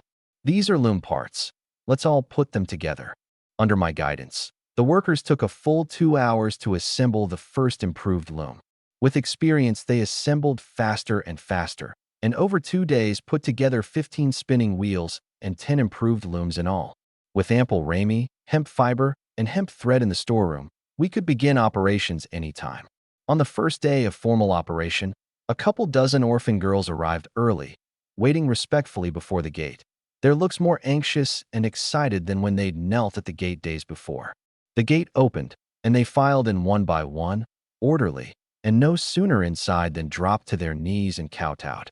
I hurried to make a gesture for them to rise. "Up, quick, what's this for?" A few at the head said, "Sisters thank Master Li for granting us a livelihood. Having no way to repay it, we can only kneel in thanks." I sighed long. "You're all my fellow villagers, and I can't bear to see you starve either. So long as you work in earnest, I'll surely not fail you." The couple dozen orphan girls, eyes brimming, said, "We'll never forget Master Li's kindness." I split them into 3 groups, 5 to handle the redding, chopping the rami fine, soaking it soft, drawing out the fiber, then boiling it tender in a great pot and sending it to the spinning wheel group. 7 at the spinning wheels, using the multi-wheel spinning wheels I designed to spin the fiber into thread. Great Liang's spinning wheels usually had but 1 spindle wheel, while mine could use 3 at once. 3 times the efficiency of an ordinary wheel. The spun thread was sent on to the loom group. The workers weren't yet skilled at the improved looms, but by the technical advantage their efficiency was already twice in ordinary looms, and once practiced could reach 4-fold. A bolt of Great Liang hemp cloth was 1 meter 4 wide and 4 zhang long, about 13 meters. For an ordinary farm woman, spinning 1 bolt alone at full effort took 7 or 8 days.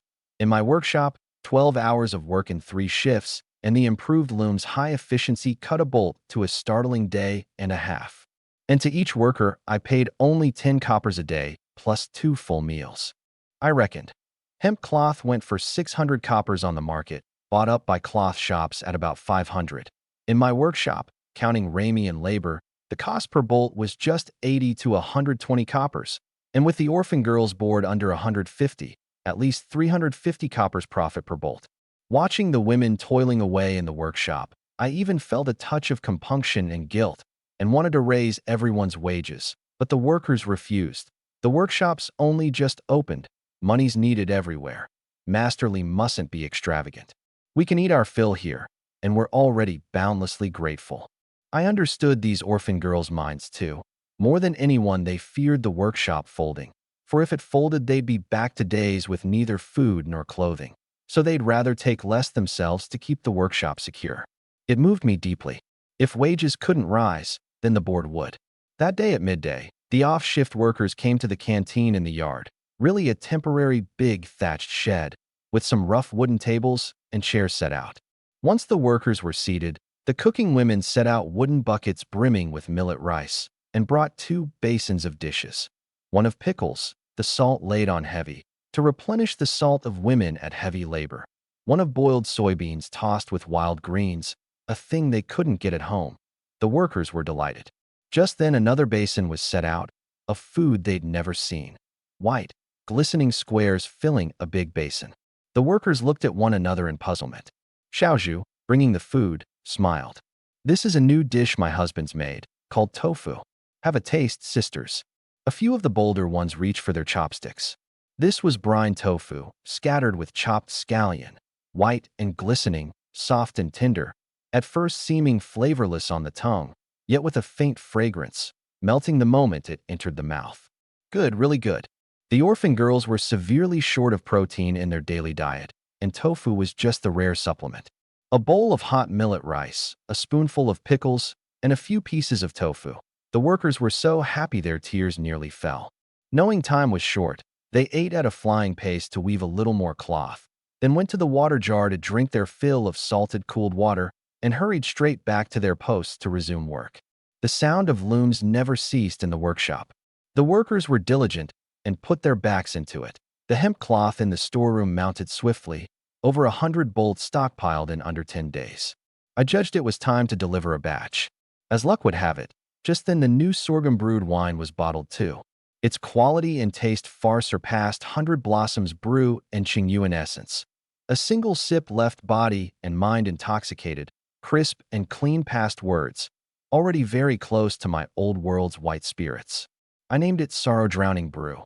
Only the first batch was small, a mere 94 bottles, and I resolved to take it to the Drunken Fragrance Pavilion to test the waters.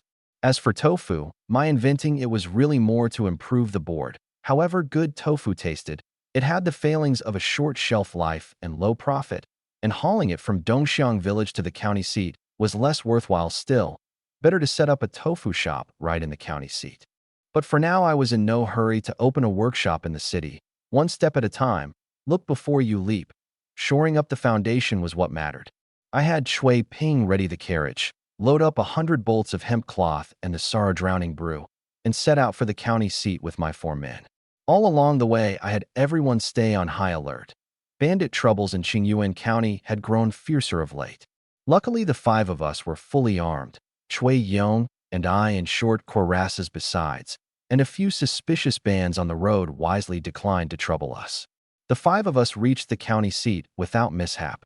Into the city, I went first to the Chiao family cloth shop to deliver the hemp cloth. Reaching the west of the city, still some way from the cloth shop, I saw a gang wielding wooden clubs surrounding the shop in menacing force, cursing loudly. My gaze sharpened. The Chiao family was an important partner in my hemp spinning business, and I'd not have boss Chiao truly come to harm.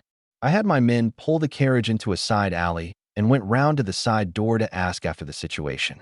A few knocks, and the clerk recognized me as the friend the master had brought home last time and hurried to let me in. In the courtyard, Boss Chow was pacing and sighing, his brows knit in worry. I cupped my hands. Boss Chow, what's happened? Seeing it was me, he sighed. Forgive the poor figure I cut.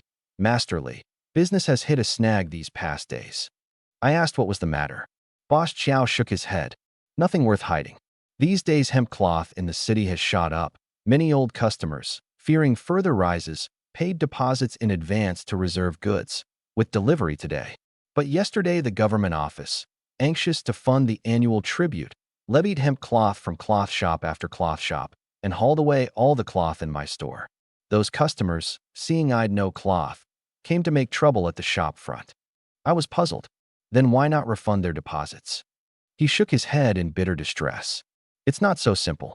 When they paid their deposits, a bolt was only 700 coppers. Now it's risen to a string, so they want only cloth, not their money back.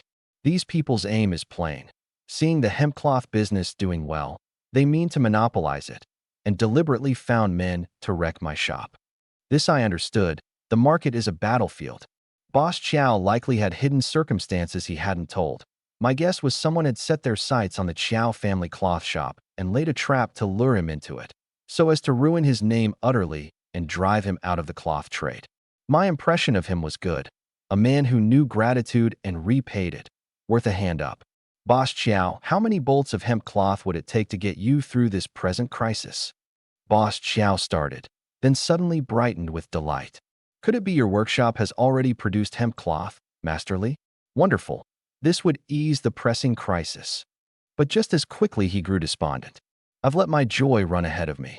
Your workshop's been running only 10 some days, with few skilled weavers. Even if you've cloth, it won't be much. Still, even 20 or 30 bolts would let me catch my breath. I decided to tease him, only shaking my head without answering. What? Not even 20 or 30.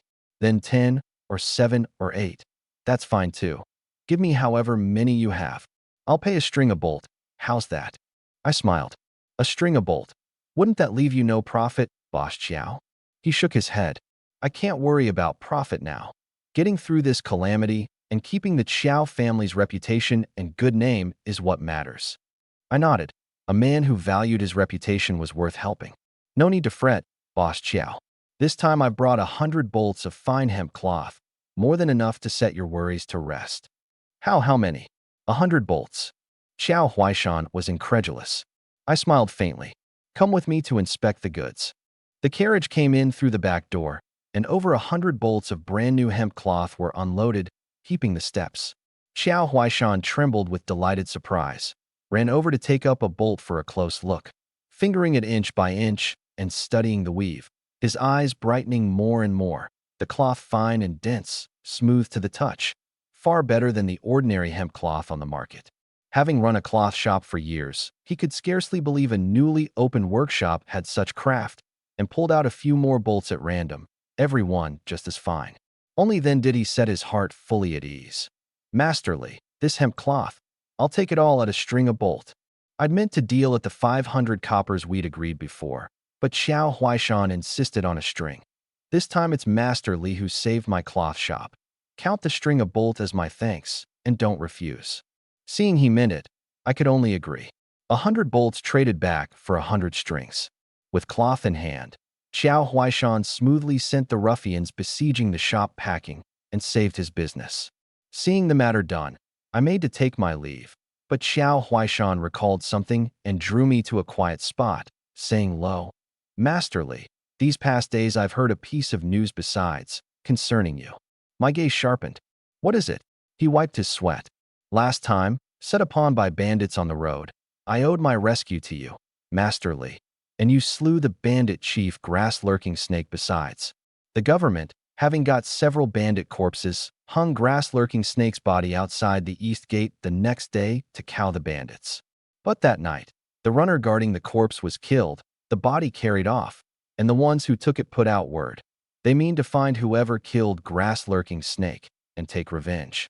That day you delivered the corpses to the office, many saw you, and you showed your soldier household tally besides, finding you won't be hard for them, so do take extra care." I frowned. "Does Boss Chow know who carried off the body?" He lowered his voice. "I've made inquiries. It's said to be the Severed Tail Wolf's lot on Old Black Mountain. This band of fierce bandits is several hundred strong, plundering homes and ruthless in the extreme. Master Li, do be careful." I nodded slowly. "I understand. You take care too, Boss Chiao." Being marked by bandits did weigh on me a little, but then I let it go. A soldier household village was unlike an ordinary one. Every house had iron blades and spears, and could field 100-odd men trained for battle at any time, so ordinary bandits wouldn't dare scheme against it. I need only watch out for large bands of road robbers. Taking leave of Boss Chiao, I drove on to the Drunken Fragrance Pavilion. As luck would have it, Ninth Lady was there, and Elder Qin was hosting a guest. Hearing I'd come to deliver goods, the two invited me up to the third floor for a talk. In the private room, besides Ninth Lady and Elder Qin, were two strangers. At the upper left, a refined, middle-aged scholar. On the right, a burly, black-bearded big man. Only from Elder Qin's introduction did I learn. The scholar was Yang Yu, this county's registrar. The big man was Zhang Kuei, the county garrison command's left commandant warden. Both were figures of consequence in Yuan County. Elder Qin meant to give me a leg up, introducing me to the two superiors, and I bowed in greeting. Seeing that the one Elder Qin introduced was only an ordinary soldier household squad leader, the two were somewhat displeased. In Great Liang, a soldier household's standing was low, only a cut above servants, and a paltry little squad leader was, in their eyes, beneath notice. Had they not had business to ask of Elder Qin today, they might well have flicked their sleeves and left. I saw through their minds, but wasn't put out, only wanting to see what Elder Qin meant by introducing me. The scholar Yang Yu said to Elder Qin, "Master Qin, we've been here a good while. When may we get this wine?" The black-bearded big man Zhang Kuei bellowed in his cracked gong voice too. "That's right, Master Qin. Give us a straight answer. You're killing me with the wait." At the mention of wine, something stirred in me, and I listened quietly off to the side. It turned out these two had come to the Drunken Fragrance Pavilion for one thing only, to buy wine. Next month was the county magistrate's birthday feast, and without good wine to fate the guests, there'd be no face to it. What Yang Yu had his eye on was precisely the Yuan essence and 100 Blossoms brew, lately all the rage in the county seat. Zhang Kuei, for his part, was here because the garrison command's marshal was to go to the prefectural seat to call on the Dingzhou general, and this general cared for nothing else but strong, fine wine, so he dispatched the wine-savvy Zhang Kuei to procure good wine. His target the same too. Elder Qin was hard-pressed. "I'll not hide it from you two superiors. These two wines sell exceedingly well, sold out within days of delivery, and Ninth Lady, and I haven't much stock here either." Then he raised a hand toward me. "This Master Li here is the proprietor of the distillery that brews these two wines. I invited him upstairs precisely to have him help the two of you think of a way." Only at this did I understand Elder Qin's intent in calling me up. The two superiors exchanged a glance, and the look they gave me lost its disdain. They bore a charge, and failing to buy good wine to bring back would earn them a reprimand. Now all their hopes fell on this little soldier household. Yang Yu reacted first. Young brother, how can you be standing? Someone, fetch a seat, quick. Zhang Kuei said too. Go bring young brother a seat. I didn't stand on ceremony and sat down squarely, asking what I already knew. My thanks to the two superiors for the seat. I wonder what service I might render. The two managed rare smiles. Young brother, I'll not hide it. We wish to buy some good wine.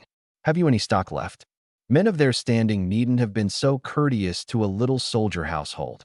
Only the county office and the garrison command held mutual oversight over each other, and neither wished to show overbearing arrogance before the other and leave a handle to be grasped, which was why they were so very mild with me, the distillery's proprietor.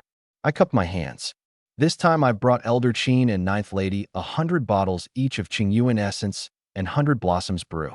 Smiles came to the two men's faces at once, and they turned to Elder Qin and Ninth Lady. We'll take this whole batch of wine. How do the two of you find that? Elder Qin and Ninth Lady gave wry smiles. They too had been waiting on this batch, their shops long sold out, with many regulars coming precisely for these two. Giving it all to the two superiors left their houses with no wine to sell for a while, a sizable loss. Yet they didn't dare refuse. These two were men of real power in the county, and displeasing them and getting tripped up would be too much to swallow. As the two were in this bind, I spoke again. This time I've also brought a new wine, which I reckon a few notches better than these two, and would ask the two superiors and Elder Qin and Ninth Lady to sample it. Oh, truly, the several of them grew interested. I had the 4 bottles of sorghum-brewed sorrow-drowning brew brought up in finer porcelain bottles. Zhang Kuei, impatient, took one and knocked off the clay seal, and the wine fragrance at once spread everywhere, more mellow and pungent than the two that had made such a splash of late. He sniffed hard and exclaimed in delight, fine wine indeed.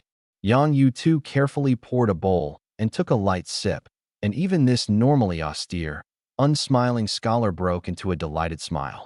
Elder Qin and Ninth Lady exchanged a glance, astonished this wine could be so good, and filled bowls to sample. Elder Qin wore a look of disbelief after a single sip. Ninth Lady took a light sip, a flush rising in her ravishing face. All 4 were old gourmands of wine who'd known countless fine vintages, but the sorrow-drowning brew in their hands was without question the finest wine they'd tasted in their lives, better than Qingyuan essence tenfold and more. Zhang Kuei slapped the table. Young brother, how much of this wine have you? I, old Zhang, will take it all. Wine this fine, presented to the marshal, would surely win praise, perhaps even a reward besides. Yang Yu wasn't having it. Left warden, you can't swallow wine this fine whole. The magistrate's birthday feast needs it too. Grumbling inwardly, what does a coarse rough soldier like you know of good wine? Eager for the credit, and knowing a top grade like this was surely scarce in Li Yuan's hands, Zhang Kuei meant to get it for the marshal by any means. Lord Yang, isn't the magistrate's birthday still some days off? You can well wait a bit longer. Our garrison command needs this wine urgently. I'm claiming it. Yang Yu grew displeased at once. Zhang Kuei, what kind of talk is this? Is your garrison command so overbearing? Why shouldn't a gift for the marshal wait its turn? You? Seeing the two lords about to fall to quarreling over this batch of wine in the drunken fragrance pavilion, I hurried to cup my hands. If I may report to the two superiors, this wine, though hard to brew, I still have some of in hand.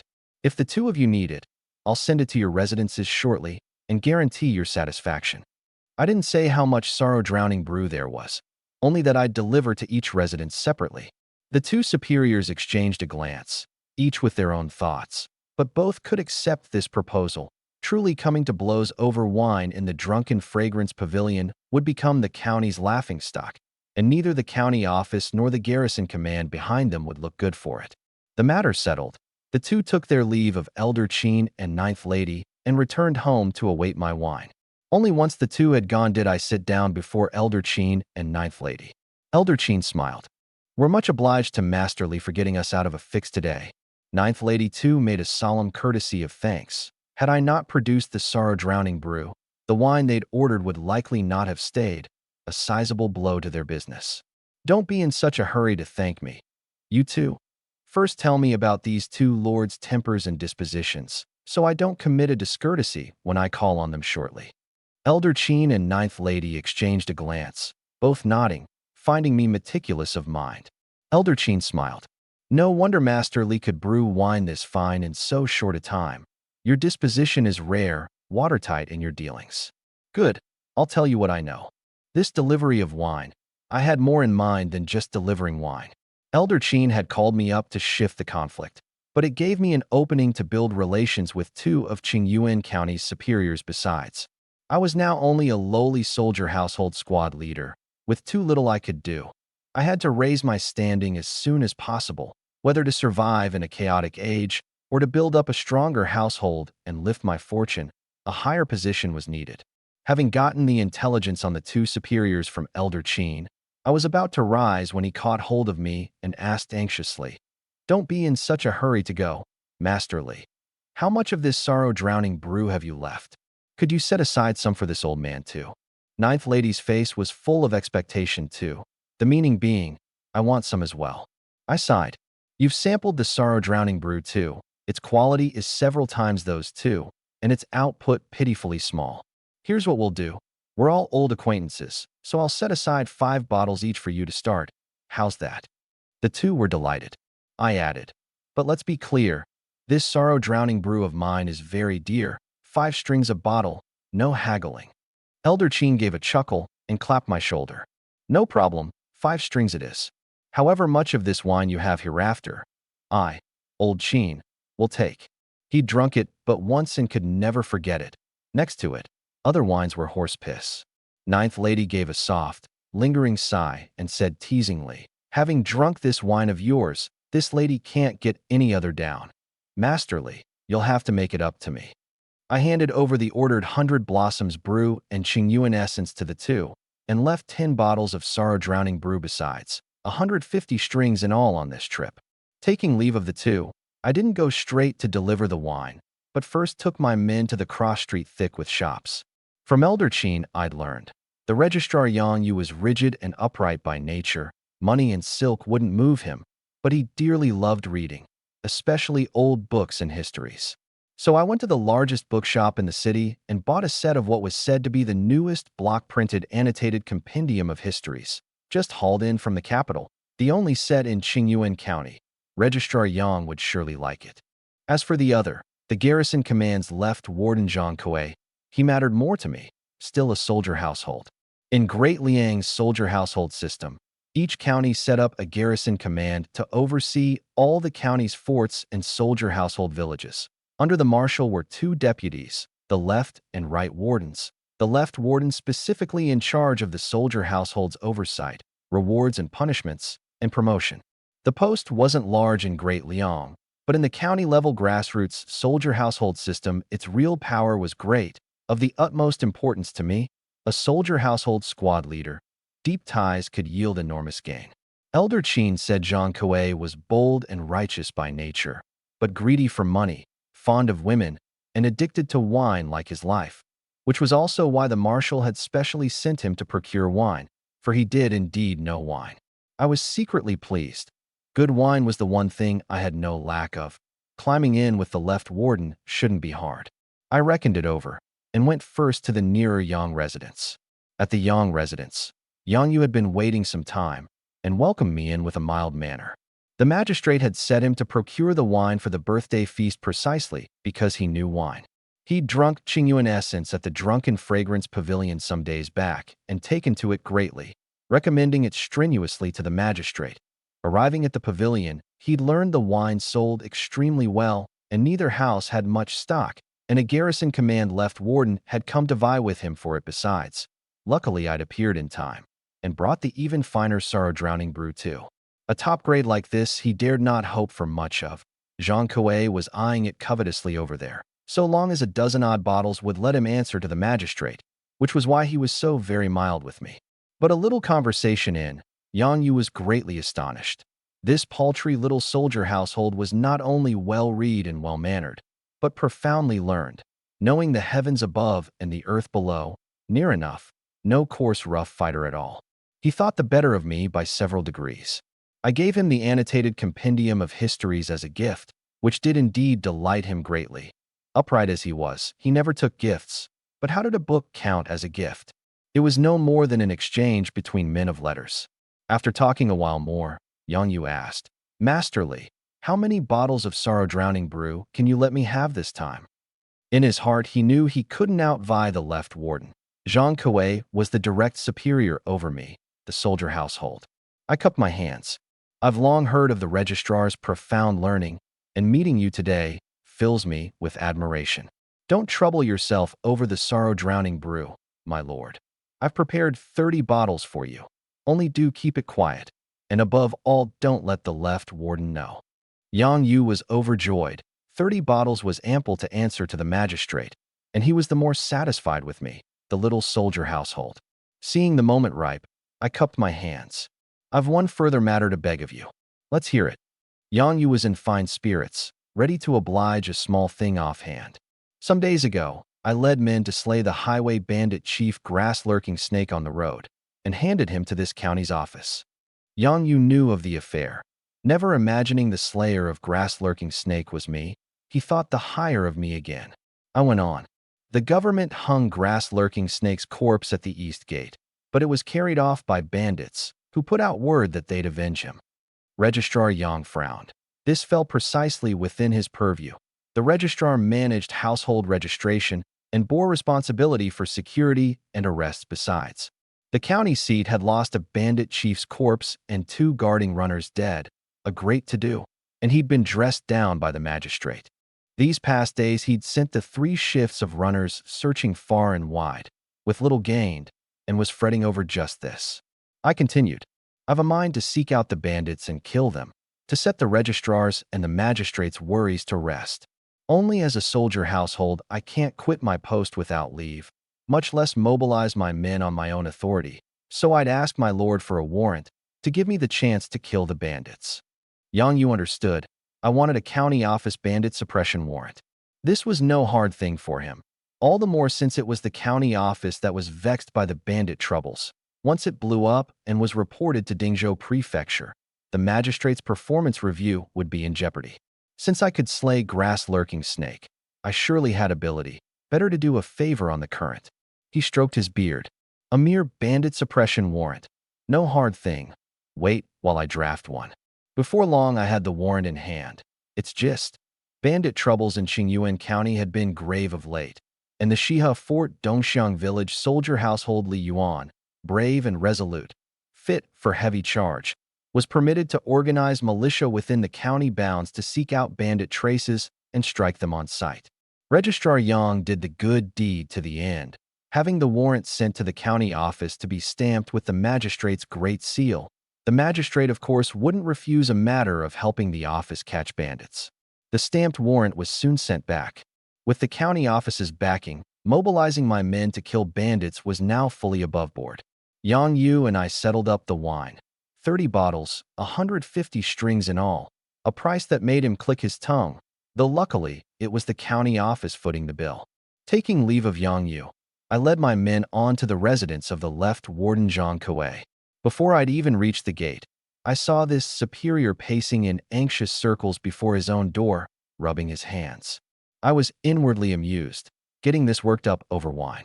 Seeing me, Zhang Kuei said in displeasure, "Why so late in coming?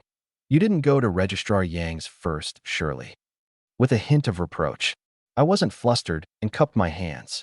What I delivered to Lord Yang was little, so I went there first. Zhang Kuei's displeasure vanished at once. Less for Yang Yu, more for me. Then no harm done. He beamed and even took me by the hand. Good, come into the residence with me. No sooner inside than he was past all patience. Masterly, how much wine have you left? Bring it all out. I waved a hand, and my men carried the wine chests into the residence. These are the 30 bottles of sorrow-drowning brew prepared for the Garrison command. Please receive them, left warden. Zhang Kuei bent to look closely with satisfaction. The porcelain bottles finely packaged, a faint wine fragrance seeping out, drawing his wine craving up, yet he dared not touch them. These were the gift for the marshal, to be sent over shortly, and on no account to be lost for a trifle. He could only keep swallowing his spit, thinking how fine it would be to drink wine this good every day. A pity this sorrow-drowning brew was surely costly. not something a paltry little left warden could drink. Daily, watching him so tormented by the wine fragrance that he scratched his ears and cheeks, I smiled faintly and cupped my hands. Left warden, the wine you ordered at my distillery, I've delivered too. The wine I ordered at your distillery? Zhang Kuei was puzzled. Just then my men carried in another 20 bottles of sorrow-drowning brew and set them before the main hall. Zhang Kuei's eyes rolled, and in an instant he understood. This was a gift for him. 20 bottles of the very sorrow-drowning brew he'd been pining for at one stroke, and not counted against the Garrison command's gift, his to dispose of freely.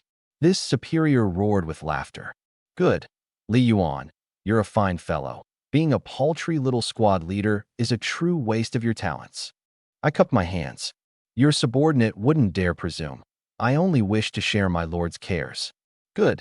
Then have a cup with me. Zhang Kuei had wine and dishes laid out, meaning to drink deep with me. I was a little surprised, a left warden of high station wishing to drink with me. But one look at his expression and I understood. He was craving wine, with 20 bottles of sorrow-drowning brew right before him. His wine thirst risen past holding. Finding me to drink with was no more than giving himself an excuse. Just then he'd have hauled anyone in to drink. Wine and dishes ready, I didn't stand on ceremony. Seeing Zhang Kuei bold and careless of small points, the more natural one was with him the better. We talked merrily over the cups. I told of leading my 4 men to slay the bandit chief grass-lurking snake. And at the heart-stopping parts Zhang Kuei clapped and cheered again and again. A round of drinking left host and guest thoroughly pleased, and he was already calling me sworn brother, clapping my shoulder. Brotherly, you're all right. Drinking with you is a true pleasure. Only wine this fine is hard to come by, so I must drink it sparingly. I took the hint readily. Each month hereafter, your little brother will personally send 10 bottles of sorrow-drowning brew and guarantee Brother Zhang drinks to his heart's content. Zhang Kuei roared with laughter. You, this brother, I'm claiming for good. With your ability, being a little squad leader is too great a waste. As it happens, you've the merit of slaying grass-lurking snake, and Dongxiang village's 2 platoon leaders fell at the Red River half a year ago, vacant to this day. So, you'll act as platoon leader for the time being. In a soldier household village, the posts ran in 5 ranks. The lowest was the ordinary soldier household, full conscript auxiliary. A rank up, the squad leader, commanding 5 men, which was my present post. Above the squad leader, the sergeant, over 2 squads, 10 men.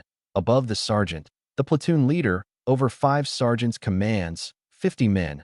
Above that, the centurion, head of a village's soldier households. Zhang Kuei was promoting me straight to platoon leader, skipping the sergeant rank in a jump grade advancement. I was wildly delighted within. Commanding 50 men, the things I could do were too many. Drilled well and fitted with fine armor. Even the severed tail wolf of old Black Mountain threatening me would be no problem. I thought a moment and asked, Brother Zhang, promoting me to platoon leader so abruptly, won't it leave the fort's various superiors unconvinced and make things hard for you? Zhang Kuei gave a contemptuous smile. It's nothing. I'll go back to Shiha Fort and Dongxiang village with you shortly and announce the appointment before everyone. Let's see who dares balk. This was as good as telling Shiha Fort and Dongxiang village. Li Yuan is the man of Zhang Kuei, the left warden. The favor was too great. I hurried to cup my fists. Many thanks, Brother Zhang. To Zhang Kuei, the present me mattered greatly to him. He knew full well that his own direct superior, the marshal, was, like him, addicted to wine like his life, and to win the marshal's favor, wine was indispensable.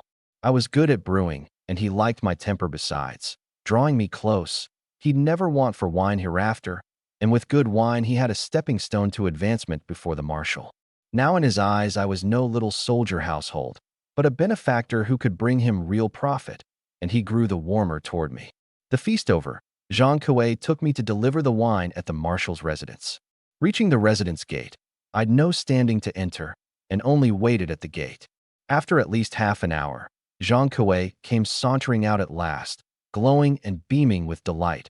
I understood at once. Most likely he'd been praised by the marshal. Sure enough, the moment he saw me he laughed heartily. Brotherly, the marshal loves the sorrow-drowning brew greatly. Drank 3 big bowls in a row, and praised me for handling things ably. It's all thanks to your fine wine. I quickly offered congratulations. Zhang Kuei waved a hand. My business is done, now to see to yours. Brotherly, I'll go back to Dongxiang village with you and make your promotion to platoon leader solid first. Seeing me and my men walking on foot beside the carriage, Zhang Kuei asked, Brotherly, can you ride? I can. Then come with me first. He took me to the Garrison command stables. The soldiers, seeing it was the left warden, bowed in salute. Zhang Kuei pointed at the 20-some horses within. I've the authority to allot horses among the county's forts. If you can ride, pick one yourself and ride it. Go early, come back early. I chose a charcoal black steed and swung up to ride alongside him. Out of the Garrison command, I called over my 4 men and had Shui Ping and the others go first into the city to buy the grain and goods the distillery needed and return to Dongxiang village on their own, while I accompanied the left warden to Xia Fort on business. Zhang Kuei and I spurred our horses out of the city toward Xia Fort. With a horse to carry me, it was much faster. A road that usually took 2 hours took half that. All the way I kept Zhang Kuei in merry talk and laughter. I was a good talker to begin with, and brought out many of my old world stories to tell him besides, which struck him as marvelously novel, and he sighed again and again that this little soldier household had no common breadth of knowledge. Nearing Xia Fort, I suddenly reined in my black steed and called out in puzzlement to a woman hurrying along the roadside with her head down. Tiang, what are you doing here? The woman raised her head, and seeing it was me at once ran over, calling as she ran, Master Li, hurry home. Something's happened at our workshop. I started and spurred the horse up to her, and saw Yang's clothes torn and ragged, with the marks of a whipping on her body. I quickly asked, what on earth has happened? Finding me was like finding her mainstay. Yang's tears spilled down at once, and haltingly she told me the whole of the cause and course.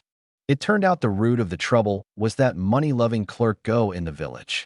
Having taken a heavy loss in the forced trade for my wasteland last time, he'd quietly nursed a grudge against me. My opening a distillery and setting up a workshop in the village he'd watched all along, paying it no mind at first, until once, at a wine shop in Xia Fort, he saw Yuan essence selling at 800 coppers a bottle and was greatly astonished. He knew this wine came from my distillery. Never imagining the profit so great, he was seized by greed and meant to make it his own. Knowing he couldn't manage it alone, but having a kinsman at Xia Fort who served as a fort commandant, Wei Lun, a vicious, money-grubbing man, who'd hounded no few soldier households into ruin and the destruction of their households. Clerk Go found a chance to drink with Wei Lun and told him all about the distillery and the price of Yuan essence. Hearing that Dongxiang village had so lucrative a business, its proprietor a mere soldier household squad leader, Wei Lun was at once moved to seize it. The two hit it off, and even agreed. Once seized, the distillery would be managed by the clerk, with Wei Lun taking 7 parts in 10. That afternoon, Wei Lun brought several underlings to Dongxiang village and headed straight for the distillery the moment he entered, meaning to seal it off by force on the pretext that it lacked the fort's authorization, his manner arrogant in the extreme. The orphan girls at work wouldn't have it. Lose the distillery and they'd go hungry, and came out one and all to block him, only to be lashed savagely by Wei Lun and his men. 5 or 6 of the sisters were hurt, Yang among them. The Chu sisters hurried over, but were barred outside. The village head and centurion came to inquire, but hearing it was a fort commandant force sealing the distillery, didn't dare interfere either. In the crisis, Yang volunteered to go to the county seat to find me. Only my return could deal with Wei Lun. Hearing it out, I was near ready to explode with rage. Wei Lun went too far in bullying. This was robbery in broad daylight. I turned to Zhang Kuei, his face a livid iron, and said, Brother Zhang, something's happened at my distillery. Let's go there first. Zhang Kuei was cursing inwardly too at this point. As left warden specifically in charge of the fort's oversight, rewards, and punishments, he'd never imagined a piece of scum like Wei Lun under his authority and felt the loss of face. Don't fret, brotherly. I'll go take a look at this Wei Lun with you. A fort commandant daring to seize a soldier household's private property. See if I don't flay his hide. The two of us spurred our horses straight for Dongxiang village. At the Dongxiang village distillery just then, both gates had been smashed open by force, the courtyard strewn with overturned cups and plates. When Wei Lun arrived, the workers had been eating supper, all merry laughter and chatter. Now it was weeping without cease. In the yard, Wei Lun was lashing an orphan girl viciously with his whip. "Tell me, what's your wine recipe? Speak, or I'll whip you to death." The worker rolled across the ground under the blows, screaming. Wei Lun was short, with a pockmarked face and a pair of triangular eyes, his gaze ferocious, his voice hoarse and unnerving, wild and half-mad in his doings. Trading on the Wei family's slight standing at the fort, most people didn't care to provoke this mad dog. He was no fool either. Before coming, he'd looked into my background, confirmed I was only the second son of an ordinary farm artisan with no power or backing behind me, and only then set to work at ease. Having whipped the orphan girl unconscious, he stalked about the distillery, whip in hand, and looked at the canteen's millet rice and pickles with a disdainful snort. "What a waste, your proprietor, feeding worthless wretches like you this well." He pointed at the clerk. "From now on, this distillery's ours. Stint them all. Rotten rice husks are good enough. And pickles, what a squandering. Beat the lazy and the shirkers half to death. Near-starving low lives like you. There's as many outside as you want." The orphan girls cowered, shivering in the corners, their eyes at Wei Lun full of hatred. They'd finally met a good proprietor and eaten their fill but a few days, and this fellow had heartlessly shattered it all. Wei Lun sneered. "You worthless wretches, still hoping that Master Li will come back and save you? Let me tell you, his coming back is courting death. For me, a fort commandant, to do away with a worthless little soldier household is about like crushing an ant. Even if he's run off, I won't let him go. Hand over the wine recipe, or I'll burn his house and wreck his home." The orphan girl's eyes turned slowly to despair. The man wasn't bragging. Master Li was but a soldier household squad leader, while this villain was a Shiha fort commandant. Rank crushed rank, and the gap from commandant to squad leader was no fewer than 5 grades. What could Master Li do even if he came back? Keeping his own life would be no easy thing. A few of the younger ones began to sob. Why was heaven so unjust to them? Why must a good man like Master Li be bullied by such a villain? Wei Lun was just about to rise and resume the lashing and the wringing out of the recipe when a cold voice suddenly came from behind him. "Has my distillery been robbed by thieves? Where's this bird spawn come from, daring to run riot in my place?" Wei Lun turned his head and saw a handsome young man standing at the distillery gate, his eyes full of rage. Wei Lun's gaze shifted, and a curve came to the corner of his mouth. So this was the Master Li the orphan girl spoke of. He turned around at his leisure and looked at me coldly, a bone-piercing chill in his eyes. "You're the boy Li Yuan? You've come at just the right time. Kneel to your master. Take 10 lashes of mine, first to vent my spleen, then hand over the wine recipe nice and obedient. If old Wei's in a good mood, maybe I'll leave you a way to live. Otherwise, I'll make death look better than life to you." He was quite confident. Li Yuan was but a paltry little squad leader, while he was a high and mighty commandant. Let Li Yuan dare resist, and he had no end of ways to do him in. Anyone who wished to live would submit to him. But what he hadn't reckoned was that I showed not the least fear, and sneered instead. "So you're Wei Lun, the Shiha fort commandant?" Wei Lun frowned, feeling all along that something was off, yet answered, "Good that you know it, boy." I said coldly, "So it's you who means to seize my distillery and my recipe? And what if it is?" I pointed at the injured orphan girl on the ground. "And the people here, you beat them too, I take it? Cut the nonsense, Li Yuan, and hand over the recipe at once. Anger me, and I'll flay your hide." I ignored the furious Wei Lun and turned to Zhang Kuei behind me. "Brother Zhang, I've asked it all clear. How do you say this should be dealt with?" The left warden's facial muscles were trembling with rage at this point. He truly hadn't imagined so lawless a commandant under his authority. Had it not been Li Yuan being bullied, he might never have found out. He strode into the yard and growled, his gaze ice cold. "You wretch, get over here." This thunderclap of fury startled Wei Lun, who looked at Zhang Kuei wondering where this man had come from. As a commandant, on last year's campaign, he'd glimpsed his own marshal's left warden in the Central Army from afar, but the distance had been too great to see clearly. The man before him, though familiar-looking, he couldn't for the moment connect to the left warden. Wei Lun's eyes rolled. Seeing Zhang Kuei glaring, he flinched at first, then relaxed again. This man was actually standing beside Li Yuan, a soldier household squad leader, so he was likely no great figure. Probably some itinerant tough come to swagger before old Wei. Best teach him a sharp lesson first. At the thought, he suddenly swung his whip hard at Zhang Kuei's face. Zhang Kuei had assumed one roar would cow this commandant, to be followed by a stern reprimand. He'd never imagined the man would dare strike. With a crisp crack, the whip lashed savagely across Zhang Kuei's face, leaving him stunned, his eyes full of disbelief. Wei Lun was still shouting wildly. "Where's this bird spawn come from?" Screeching before old Wei. "Who do you think you are? See if old Wei doesn't teach you a lesson." Taking a whip stroke from a subordinate, Zhang Kuei came to himself, his body trembling faintly from being choked with towering rage. He'd never in his wildest dreams thought that he, a dignified left warden in charge of the fort's oversight, would have his face whipped by a commandant under his own authority before so many people. Just then a clatter of hooves came from the road outside the village, and several riders galloped up. It was Shiha Fort's garrison commander Lin Wanshan and a host of commandants under him. Commander Lin had just received the left warden's warrant ordering him to bring his men to Dongxiang village to be examined.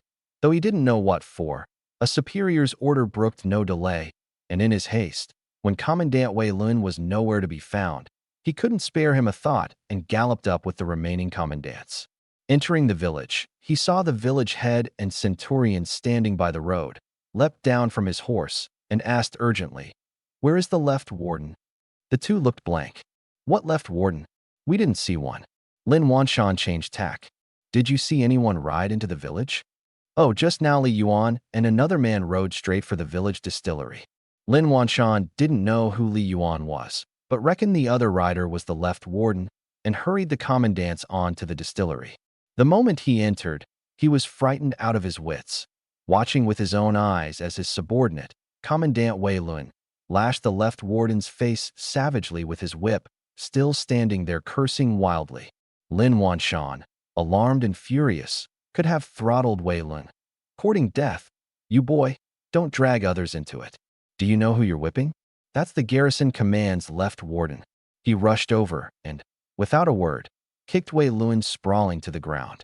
Suddenly kicked, Wei Lun was first stunned, and just as he made to curse, found that the one who'd kicked him was his direct superior, Lin Wanshan, and choked the curse back down in fright. Then a scene that shocked Wei Lun unfolded. Lin Wanshan turned and dropped to his knees before the very man whose face he'd just whipped, crying out loudly, "Left warden, your subordinate deserves death." The cold wind blew through, and the yard fell terribly still. Only then did Wei Lun realize something was wrong. His own direct superior, the fort's garrison commander Lin Wanshan, was knocking his head against the ground and prostrate before that man, calling him left warden. But that man, he'd just whipped his face. A bone-deep chill enveloped his whole body. The one he'd struck was actually the garrison command's left warden. With a thud, he didn't so much kneel as collapse, his whole body going limp, sprawling to the ground. "Your humble servant deserves death. I beg your lordship's pardon." Zhang Kuei's face was cold as frost. He touched his cheek. The whip had laid open a crimson line of blood, agonizing to the touch. His clear, cold voice sounded above Lin Wanshan's head. "I'm going to examine you on Great Liang's military law. I ask you answer." Lin Wanshan, cold sweat all over his head, buried it lower. "Please examine me, left warden. A fort commandant who bullies a soldier household's orphans and kin. How is he punished? Bullying a soldier household's orphans and kin without cause, once verified, must be reprimanded by a superior and docked a month's pay. And one who schemes after a soldier household's wealth, forcibly seizing private property worth 10 strings or more? Forcibly seizing private property worth 10 strings or more.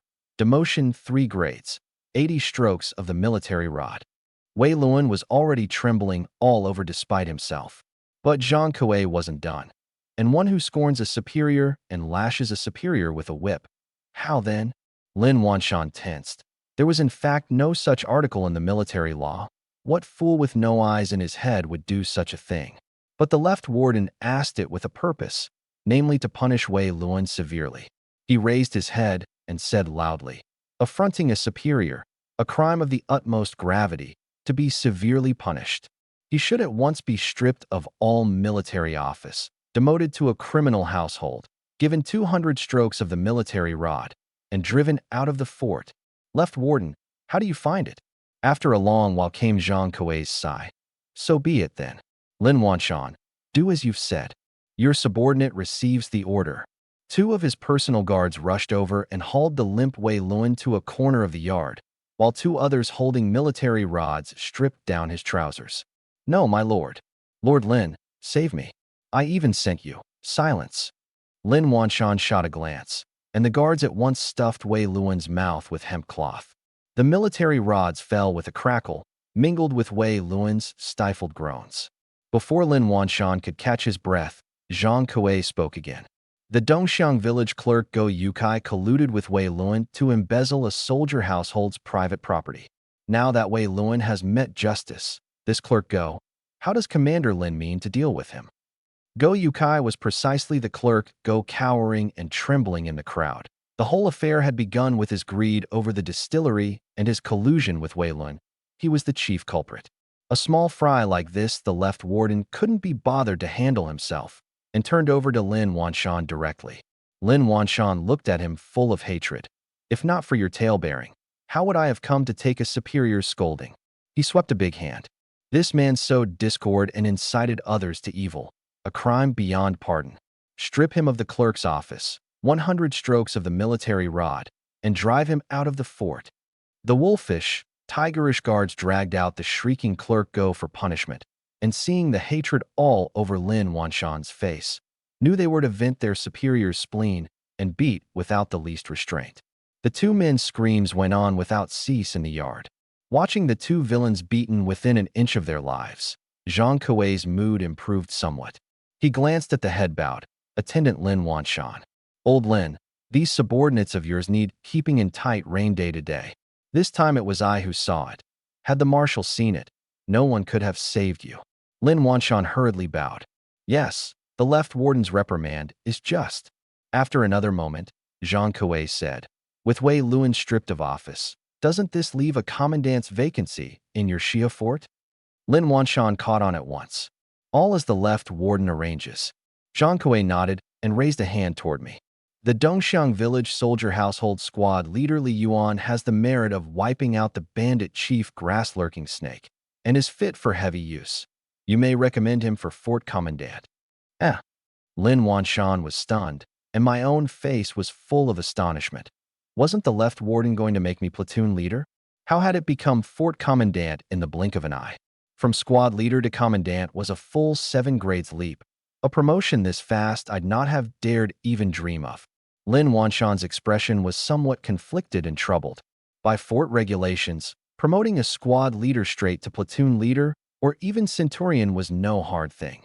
Both served within the one village, and lately with many soldier households fallen in battle and many low-rank posts vacant, appointment was easy. But promoting a squad leader straight to commandant was difficult. A commandant was a grassroots military officer with great authority, overseeing production, training troops, and securing the borders and the people in peacetime, and able to command over 100 men in battle and wartime. Advancement to it followed a strict process: fort recommendation, then garrison command review and appointment. Zhang Kuei clapped his shoulder and smiled. No need to overthink it, old Lin. Just put in the recommendation, and I'll handle the rest. It dawned on Lin Wanshan. Right, personnel appointments were handled by the left warden, and what was a paltry little commandant? All the more since today's affair had him plainly bearing the blame for slack discipline over his men. Should the left warden truly press it, there'd be no good fruit to eat. Whatever the man said, he'd best do. Lin Wanshan bowed. All as the left warden arranges. Zhang Kuei nodded in satisfaction, and seeing matters hereabout settled, turned to me. Brotherly, this affair's concluded, and I won't stay long. Finish up here, then come gather at my residence again. The meaning being, I've done you so great a favor, so next time be sure to send a bit more sorrow-drowning brew. Still in a daze, I hurried to cup my hands. I'll be sure to satisfy the left warden. Zhang Kuei nodded, mounted, snapped his whip, and left Dongxiang village. Once the left warden was gone, The atmosphere turned awkward instead. I looked at Lin Wanshan. Lin Wanshan looked at me, both at a loss and ill at ease. Quick to react, I hurried to bow. Your humble subordinate Li Yuan pays respects to the garrison commander. Lin Wanshan came to himself too, made a token gesture to raise me, and said mildly, Commandant Li, young and capable, and favored by the left warden besides, truly enviable. I knew he wanted to probe my relationship with the left warden, and didn't answer head-on, only saying, Your subordinate looks to the garrison commander's lead. At my lord's command, your subordinate will surely comply. Lin Wanshan nodded slightly, thinking this boy was sensible enough, not arrogantly ignoring his superior on the strength of his tie to the left warden, a man one could get on with. He said, I've urgent business at the fort, so I'll return first. See to things here yourself. When the official commission comes down, go take up your post at Shiha Fort. I bowed in acceptance. Lin Wanshan left with his host of commandants, their expressions various. As they went, the looks they gave me were all a bit odd, and no wonder. Who had ever seen a man promoted straight from squad leader to commandant? I paid it no mind. Dongxiang village had a heap of matters waiting. No sooner had I seen Lin Wanshan off than the old village head and Centurion Shui came scurrying over, each making his courtesy. We pay respects to the commandant. I hurried to raise them. Don't you too? I've had much of your care these days in Dongxiang village. No need for such ceremony. Seeing me still mild, the two set their hearts at ease. After all, the distillery had been seized while I was away from home, and they felt somewhat guilty. Seeing me not pursue it, they were both reassured. The old village head said, Seeing things turn dangerous here just now, I had Master Li's 2 wives and the maidservant take refuge at my home. I started and said gratefully, Many thanks for the village head's helping hand. No wonder I hadn't seen the Chu sisters in Xiaosia. Doubtless it was for fear Wei Lun would learn they were my family and seize them as hostages to wring out the recipe. Well done indeed. Centurion Shui bowed too. Master Li will surely need hands lately. Our Dongxiang village has 85 registered soldier households at present. Should you need them, you may deploy them as you please. This was a pledge of loyalty. He still found it hard to believe even now. A newly arrived little soldier household had become a fort commandant in under a month, and he himself had become a subordinate in an instant. But his impression of me was good, and my becoming commandant was a good thing for Dongxiang village too. With my temper, I'd surely look after the village more. I thanked him for his goodwill, but for the moment had to see to the distillery first. I walked into the distillery yard. The orphan girls who'd just been lashed and coerced by Wei Lun had all risen, gazing at me with delighted surprise. They'd vaguely heard that the kind-hearted Master Li had been promoted, a great official able to take office at the fort no less. Suinyang came over, first gave the others a look, and led them in kneeling in congratulation. This servant congratulates Master Li on his promotion. The others caught on and prostrated one after another. Congratulations to Master Li on his promotion. I started, then gave a wry smile. Merely promoted to a fort commandant, and the to-do was as if I'd ascended the throne as emperor. I hurried to wave a hand. Up, quick, I can't bear such a thing. But a few of the orphan girls who'd just suffered such wrong began to sob, setting the rest weeping too, which left me at a loss. Their reason for weeping was simple. Just before, Wei Lun had force-seized the distillery in his commandant's authority, and they pessimistically thought they were to fall into a villain's hands and be plunged into hell, never imagining the tide would turn, with Master Li not only striking down the villain, but being promoted commandant. Knowing that with my temper I'd surely not shortchange these orphan girls, and that the good days had returned, the violent reversal moved them to weep for joy. It was Suinyang who reacted fastest again. Don't cry, sisters. Master Li surely has more plans for the distillery, so don't muff your duties. The others hurried to wipe their faces and stopped crying at once. I let out a long breath and looked at Suinyang with relief. This Suinyang was indeed fine, loyal and capable, comely too. I hadn't forgotten that it was she who'd risked running out to find me just now. With Bandit troubles so grave now, a thin, frail woman going alone to the county seat to find me. The danger she'd braved is easy to imagine. It seemed Suinyang could be put to important use hereafter. I turned to the women. First, put the distillery to rights inside and out. and settle the injured sisters in a room to recover. Suanyang, you arrange it. Suanyang assented and directed the women in tidying up and settling the wounded. Just then Shui Ping, looking about, sidled up to my ear and said low, "Brotherly, Clerk Go and Wei Lun were beaten half to death by the military rods. I've already had men lock them up, awaiting your disposal." My face didn't change, and I said low, "Don't let outsiders see them. Keep them well guarded. I'll deal with their business tonight." Understood. Shui Ping received the order and left. The left warden and Lin Wanshan had said nothing of taking Wei Lun and Clerk Go away when they left, their purpose plain. The two were turned over to me to deal with. Only it couldn't be done openly. It had to be handled discreetly. The matter wasn't urgent. First to fetch my family home. I went to the old village head's home and saw the Chu sisters and Xiaosia standing at the door, gazing toward the road without cease. Seeing me approach, the women's eyes lit with excitement, and seeing me safe, they wept for joy. To my surprise, I found the Chu sisters each holding a wooden club, and Xiaosia even gripping a homemade hunting bow. Seeing them all safe, I set my heart at ease too. With the village head present, it wouldn't do to be too intimate, so I only put on a show. "Good that you're all well." Then I turned and thanked the old village head. The village head, old Gao, waved a hand, saying it was only as it should be. I took the women home first. Though it had been but a day apart, the women clung to me, wiping away tears as if after a long parting, and I comforted them well. Family soothed, I had to go to the distillery to soothe the workers.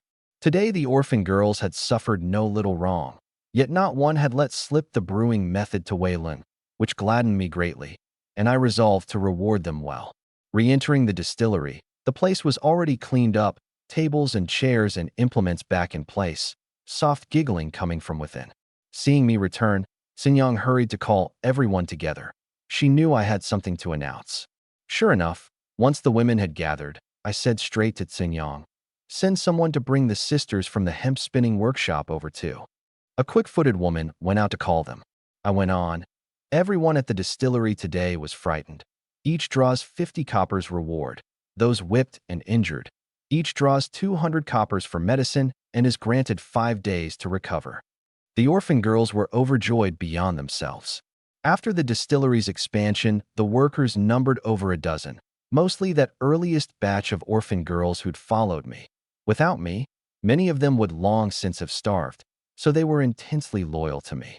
Even under Wei Luan's whip, not one had let slip the brewing method. In truth, the distilling process wasn't hard to grasp, and the workers, seeing and hearing it day after day, understood something of it. But for my sake, no one let slip any detail. They understood that if the secret method were learned by an outsider, they'd have no food, and that with me it was prosper together, perish together. It moved me deeply. They had merit, so I would reward them, not only the money, but a good meal for all the workers. I had the kitchen cook rice and stewed dishes anew, and sent Sunyang with money to buy some chickens and ducks from a few households in the village. Hearing they were being treated to meat, the women cheered with delight. The hemp-spinning workshop's workers arrived too, and the distillery suddenly grew lively. Many hands made quick work. The millet rice was steamed, the 5 chickens and 2 ducks Sunyang bought plucked and into the pot. Some workers got a few river fish cut into chunks and stewed with sauce, and snowy tofu was sliced, fried in vegetable oil, and scattered with chopped scallion, the aroma tempting. Before long, the long table was laid out with food of every kind. These workers, who days before couldn't even eat their fill and had lived on wild greens and rice husks, now not only ate their fill daily, but were having meat today. Everyone beamed with joy, sitting round the long table swallowing their spit, fish and meat they hadn't had in ever so long. Yet the orphan girls didn't take up their chopsticks, all gazing at me, until I took my seat. How could they begin? I smiled faintly and said clearly, "Sisters, you've toiled hard at work for me. And I, Li Yuan, thank you first." And I cupped my fists in a sweeping bow. The women started and hurriedly rose to return the courtesy. I pressed my hand to have them sit. "Today's meat is to thank you all for these days' toil. Meat without wine at the table won't do." I turned to Cuangyang. "Go fetch 10 bottles of 100 Blossoms brew from the storeroom. The sisters have toiled brewing fine wine for me, yet never drunk the fine wine they made themselves. Today everyone shall have a few bowls." The workers were rather at a loss. They'd heard a bottle of 100 Blossoms brew sold for several hundred coppers. How was wine so dear for orphan girls like them to drink? They made to dissuade me. I smiled. No need for ceremony, everyone. That I, Yuan, could become a commandant today. All of you present are meritorious, and the fine wine you brewed has benefited me greatly. I've always rewarded merit and punished fault. A few bottles of wine, no need to refuse. Seeing me so courteous to them, the women were all overwhelmed by the favor. The 10 bottles of 100 Blossoms brew fetched, I was insistent, so the women didn't refuse, and each filled her bowl. Xuanyang raised a bowl and toasted me from afar. This humble girl congratulates Master Li on his promotion to commandant. A toast to Master Li. The women filled up and raised their bowls and toast too. A bowl down, the atmosphere came alive. Eating big chunks of chicken, duck, and fish, drinking the mellow 100 Blossoms brew, chatting of village curiosities and neighborhood gossip. These orphan girls hadn't been so merry in ever so long. Drinking to their heart's content, someone softly joined in song, striking up a country tune, and when one sang, well, everyone cheered. Only as the singing went on, the little tunes turned into the mountain love songs of the village's men and women, the suggestive flavor growing thicker, threaded with merry laughter. The orphan girls, grinding through bitter days, had had no heart for such things. Today, with a feast of wine and gladdened hearts, they let themselves go somewhat too. I paid this no mind. A feast, after all, the merrier the better. Only before long I caught on. At this table I was the one man, and the orphan girls, flushed under the wine's force, made the love song's flirtation the more blatant, singing till my face went red all over. I gave a wry smile inwardly, never having imagined them so open and bold today. Well, all of them ill-fated souls, long pent in misery. Let them indulge a little freely today. The aroma of wine and meat made the neighbors' mouths water. In an earthen hut not far off, a woman complained to her man, Zhang Dashuan, "It's all your fault. That day I wanted to go work at the distillery, and you stopped me. And now those women are eating meat and drinking wine while I can't get a bite? I'm dying of envy. Tomorrow I'm going to find Xuanyang and ask whether the workshop still wants hands, and don't you dare stop me." Her man could only shake his head with a wry smile. Conversations like this were happening all over Dongxiang village. I'd never imagined a single feast would become a recruitment advertisement. The village's women all began to yearn to come work at my workshop, and even the menfolk grumbled why Master Li didn't open some workshops that hired men. But that's a tale for later. By early evening, no few women in the distillery were drinking wildly, and only Xuanyang was still clear-headed. All this while she'd attended at my side, like a well-behaved little maid, pouring my wine and serving my dishes. Seeing the hour was late, I instructed, "Xuanyang, take good care of these sisters. Tomorrow operations resume as normal, everything as before. Also, cut back the brewing of Qingyuan essence and increase the output of sorrow-drowning brew. I've a great use for it lately." Xuanyang hurried to assent, her face flushed, whether from the wine or from sitting at my side, I couldn't say. Instructions given, I rose to take my leave. There was yet one extremely important matter to see to. I left the distillery and threaded through the village lanes. Night had fallen deep, no one stirring in the village, the occasional dog barking. I looked left and right, no one, and headed for a mountain god shrine in a hollow north of the village. From afar the shrine looked dilapidated, with little incense offering on ordinary days, and naturally no one about. Walking into the rear hall, Chui Ping and the other 3 men were waiting for me. I asked low, "Have they come to?" "Just now," Chui Ping answered. I looked to the corner, where 2 men were bound. One clerk Go, the other the former fort commandant Wei Lun. The 2 were utterly wretched. Each had taken a beating with the military rod by day, the executing guards holding nothing back, beaten till their flesh was split open.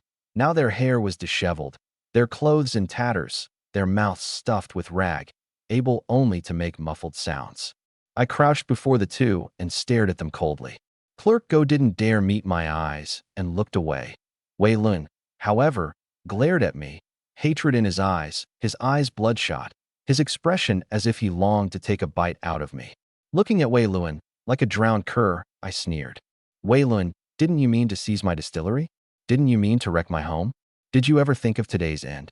Wei Luan's expression grew the more furious and unreconciled, his body writhing, muffled sounds in his mouth. I raised my hand and slapped Wei Luan hard across the face with a crack. What are you, daring to seize the distillery of me, Li Yuan? In my eyes, you're no more than a mad dog. The slap knocked the gagging cloth out. Wei Luan gasped a few big breaths and turned to threaten, "Little soldier household, release your master Wei at once, or I'll make you suffer." Before the words were out, his face took another slap. "You dare strike me?" Another slap. "You base soldier household, I'll kill you. For me, a commandant, to crush a soldier household like you." Here he caught himself. He'd remembered. He'd already been stripped of office and struck from the rolls by the left warden, driven out of the fort, no longer any commandant, while this little soldier household before him, whom he'd scorned, had taken his place as the new commandant. The turn of events left him wild with rage and unreconciled, and even now he couldn't make sense of it. He'd only seized a little soldier household's distillery, so how had he sunk to this? "I'll kill you. You actually stole my commandancy." His voice already carried a sob. Having slapped him enough, I gagged his mouth again with the cloth and sneered. "Word is you most love seizing others' things, and the soldier households you've ruined and killed are no few. Today I've seized your commandant's office, and let you taste being seized from two. But Wei Luan, your time is short." I turned to ask my men, "Is it all ready?" Chui Yong came in covered in dirt. "Brotherly, all prepared." A quarter hour later, in a dim little wood on the hill behind, Wei Luan and Clerk Go, their limbs broken, were thrown into an earthen pit a zhang deep, the freshly dug soil heaped to one side. Seeing this, how could the two not understand what was to be done? This ruthless Li Yuan meant to bury them alive. The two were sick with regret to their bowels. It was only to seize a distillery. Why be so merciless? Had they known this Li Yuan so hard of heart, why ever provoke him? Their mouths stuffed with hemp cloth, tears and snot streaming, they struggled with all their might. But their hands and feet were bound fast, and the bones of their limbs broken, with no possibility of escape. I crouched at the pit's edge, looking at the two in despair, a kindly smile still on my face. To them, the smile looked more like a life-claiming demon. "Wei Luan, I, Li Yuan, am the most reasonable of men. You meant to seize my distillery, and to do away with me like crushing an ant. How could I possibly keep you? My killing you is right and proper by heaven and earth. You've nothing to resent. Remember it in your next life. There are some people you can't afford to provoke." I rose and waved a hand, and the four men shoveled fast to fill it back in. Before long, there was no deep pit on the ground, only a flat patch, and Shui Ping even carefully shoveled over some turf to cover it. From then on, there were no more Wei Luan and Clerk Go in the world of men. These two I had to kill. I'd seized Wei Luan's commandancy, and the two would surely nurse hatred and, given the chance one day, would surely take revenge. With men like this, it was best to silence them early. I didn't want to leave myself a root of disaster. The disposal done, I said to my four men, "Come to my home shortly. Each draws 5 strings of cash. Today's affair is of grave import. Keep tight lips, all of you, and no one breathe a word of it outside." The four assented with delight. "Rest easy, brotherly. We all understand." The night passed without a word. Having dealt with the distillery and the Wei Luan affair, I rested well at home for 5 or 6 days. This day, Xuanyang came to report that the wine I'd asked for was all ready. The distillery's storeroom held a full 200 bottles of sorrow-drowning brew. After this stretch of recipe adjustment, the new batch of sorghum wine was more mellow and richly fragrant. I tasted a bottle, and the flavor was already very close to my old world's white spirits. These 5 or 6 days I hadn't been idle either. Many soldier households, even Centurion Shui, came calling, wanting to send their own womenfolk to work in my workshops. The distillery workers I controlled strictly, precisely to prevent the distilling method from leaking. So I used only manless orphan girls and widows. Their food and clothing came entirely from my supply, their interests tightly bound to mine, and I could use them with peace of mind. The newly arrived workers could only be placed in the hemp-spinning workshop for now. Only I hadn't expected that night's feast to advertise so powerfully that nearly every woman in the village wanted to come work. The trouble was, with so many people, the looms were severely insufficient. Just as I was at a loss, an old soldier household in the village named Lu Xing recommended himself, saying he'd been a carpenter before becoming a soldier household and could make such looms too.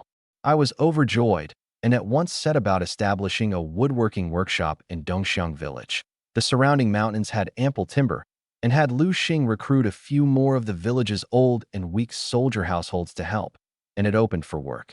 The woodworking workshop's task was to make at full tilt the spinning wheels and improved looms urgently needed for hemp spinning. Slower this way, but right in the village, easy to manage and reliable to use. Besides that, I had them make a peculiar carrying pole, using elm and mountain mulberry with excellent elasticity as the material. Lu Xing roughly made out that this should be a kind of large bow, only much bigger than the common short bow and foot bow. Though baffled, he produced it by the plans all the same. Then there were arrow shafts, a consumable. The fort and the county seat's weapon shops were all buying them up in quantity, selling however many were produced with no worry over a market. My order was to produce them to the utmost, and the arrow shaft output alone covered the woodworking workshop's costs. The workshop storerooms were piled high with both wine and hemp cloth, and I prepared to make another run to the Yuan county seat.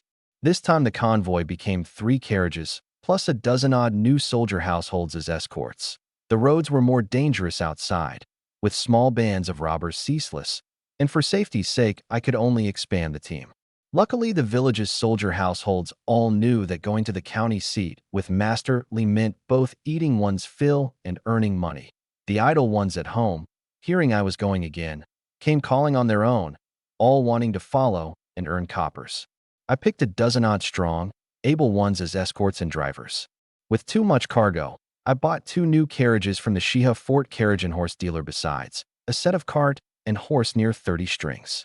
3 carts.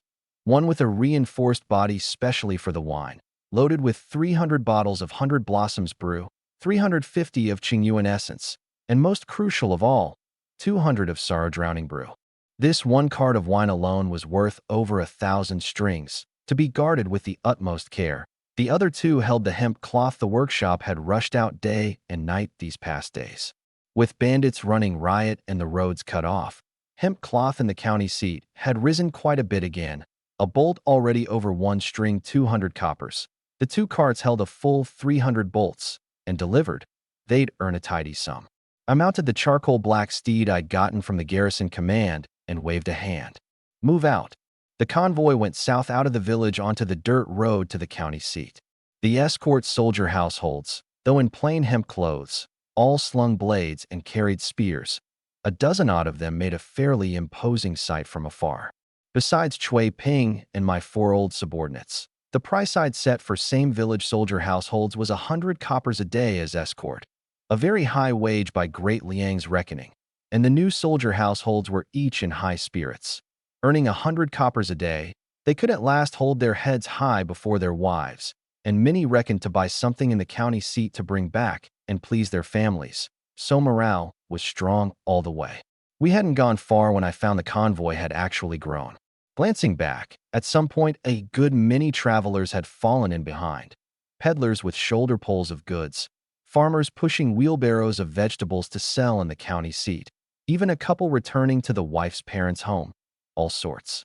One thought, and I understood, bandit troubles in Qingyuan County were grave, and traveling alone made one easy to mark, seeing my caravan with a dozen-odd armed soldier household escorts unafraid of bandits. They wanted to crowd in and borrow the deterrents for safety. I didn't drive them off. Their following along also bolstered our show of force, no harm in it. People kept joining all the way, and by the time we neared the county seat the convoy had swollen to over 50. Perhaps it really was strength in numbers, for this trip was very safe, no bandits daring to make trouble. The first stop entering the city was naturally the Qiao family cloth shop. Xiao Huaishan was delighted to see me. With bandit troubles heavy these days, he hadn't dared rashly leave the city to buy goods, and his stock was ever tighter. The 300 bolts of hemp cloth I brought, the Qiao family took at a string a bolt. Boss Qiao said too that hereafter he'd take however much cloth I had, and the price could be raised further yet. I drank a cup of tea and took my leave, hurrying to the left warden's residence. The left warden Zhang Kuei had done me a great kindness. Without his help, how could I have so easily resolved the Wei Lun trouble, all the more since he'd recommended me for commandant. This debt was heavy, and coming this time I naturally meant to repay this brother Zhang well. Hearing I'd come, Zhang Kuei hurried out to meet me, and seeing me in the carriage behind broke into a satisfied smile. Brotherly, you've come at just the right time. I've been craving wine these past days and thinking of you. I cupped my hands and smiled. Brother Zhang, I've come this time precisely to share your cares. The two of us looked at each other and laughed heartily. To repay him, this time I'd hauled a full 100 bottles of sorrow-drowning brew. Smelling the wine fragrance, Zhang Kuei's mood surged, and he was the more satisfied with me. These days sorrow-drowning brew had grown popular among the county seat's grandees. No few in the Garrison command and county office had sampled it, all holding it in high esteem, seeking to buy it everywhere. But Elder Qin's Guild and Ninth Lady's Drunken Fragrance Pavilion sold only small amounts at prices bid up rather high. A bottle was truly hard to come by. Now that I'd sent him 100 bottles, besides drinking it himself, he could pay tribute to the marshal, and the rest was ample to serve as a stepping stone to work out all manner of relations and get many things done. Zhang Kuei took me by the hand. Don't be in a hurry to go, brotherly. Let me tell you good news. I've already gotten your Fort Commandant commission processed for you, to take with you directly this time. Just go take up your post at Xia Fort in a few days. I was overjoyed. The commission was the appointment document issued by the Garrison Command. With it, I was a true Fort Commandant. I hurried to thank him. Leaving the Zhang residence, I hurried to the Drunken Fragrance Pavilion. On the third floor just then, Elder Qin was pacing without cease, now stroking his beard, now clasping his hands behind his back and shaking his head. Ninth Lady found it amusing and teased. After all these years, I actually get to see Elder Qin so restless. The old man sighed. What do you know? These days too many people have come to me to buy sorrow-drowning brew, and many of them this old Qin simply can't afford to provoke. If Master Li doesn't set aside a bit more for me this time, those old patrons won't let me off. At the thought he smiled again. By the way, Ninth Lady, let's discuss it. How about letting this old man have all the sorrow-drowning brew this time? Ninth Lady shot him a look. Dream on.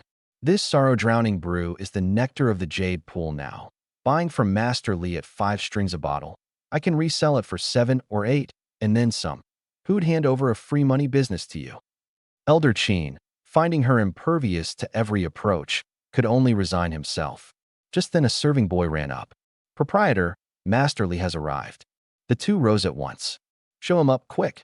No sooner had I reached the 3rd floor than I saw Elder Qin and Ninth Lady standing before the private room with fawning faces. Master Li, come sit over here. I was a bit dazed. What had gotten into these two today? No sooner seated than Elder Qin's face was smiling like a chrysanthemum. Master Li, how much sorrow-drowning brew have you brought this time? This old Qin will take however much you have. Ninth Lady was more direct, her bosom 3 parts lower than usual, her voice as if dipped in honey. Same here, this lady. However much you have, I'll buy. The price is easy to talk over. Seeing the two behaving so abnormally, how could I not understand? It was all for the sorrow-drowning brew in my hands. I found it funny, never having imagined my own wine was already so hot a seller in the county seat, driving Ninth Lady and Elder Qin to such servility before me. Pleased within, I had no intention of playing hard to get. I've brought 100 bottles this time. Hearing it was a full 100 bottles, the two were delighted. Good, good, I'll take them all. Elder Qin waved his arms and danced. Ninth Lady was displeased. Have some manners, old man. You can't gobble it all up alone. After some wrangling, it was finally 50 bottles each. Pocketing 500 strings in wine money, I left the Drunken Fragrance Pavilion fully content. At a wine shop on the cross street, I handed out money to my escort soldier households. The 12 who'd newly come along this time each got 100 coppers, everyone delighted. Earning this much in the village before would have taken ages, and one trip to the county seat with Master Li brought 100 coppers. With money in hand, they begged leave to go shopping. Floral cloth for the wife, candy for the kids, wine and meat for themselves, cradling their goods in great contentment. I had Shui Ping and a few trusted men by the grain and rice the distillery needed and loaded up. It was already afternoon, and the party left the city for home. No sooner out the city gate than I saw a good many people waiting, with just one request. Might they travel along the same road with the convoy? Many were familiar faces, the very ones who'd followed behind on the way in. Having reached the county seat safely in the morning, they naturally wanted to follow on the return too. I didn't refuse, so long as they made no trouble, no harm in their following. The return was smooth. A few ill-intentioned fellows had meant to make a move, but seeing this party of 50 or 60, with no few spear-toting, blade-slung escorts, couldn't make out the lay of it and could only shrink back. We reached Dongxiang village safely all the way. From afar I saw many people at the village entrance craning their necks in wait. No few women and children were the kin of the soldier households who'd gone to the county seat with me for the first time. The soldier households, seeing their wives waiting at the entrance, hurried to beg leave of me and ran home with their bought wine, meat, and cloth like showing off treasures. The village entrance was a great bustle. I had the grain and rice hauled into the distillery. Just then Centurion Xue came to find me and cupped his hands. "Congratulations, Masterly. This afternoon Xia Fort sent word for you to go to the Garrison office tomorrow to receive your office, rising to Fort Commandant. Don't forget us folk of Dongxiang village when the time comes." I was delighted and cupped my fists. "Rest easy, Centurion.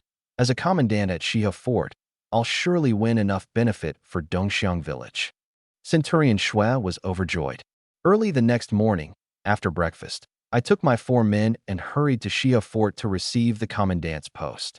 Going straight from a little squad leader to commandant was, in effect, a leap of 7 grades at once.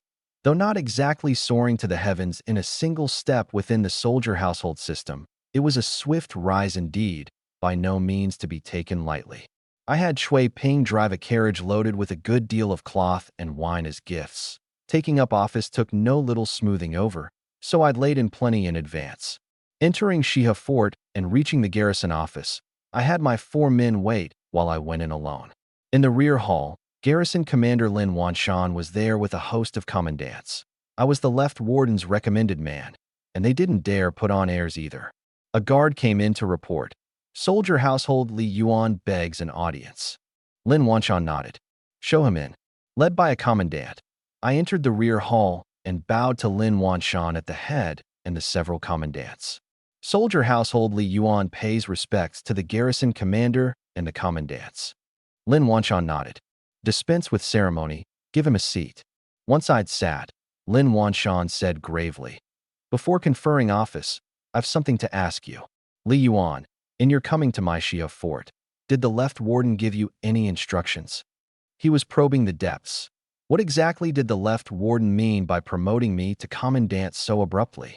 He felt all along I couldn't have been promoted for no reason, and that the left warden surely had some arrangement for Xia Fort.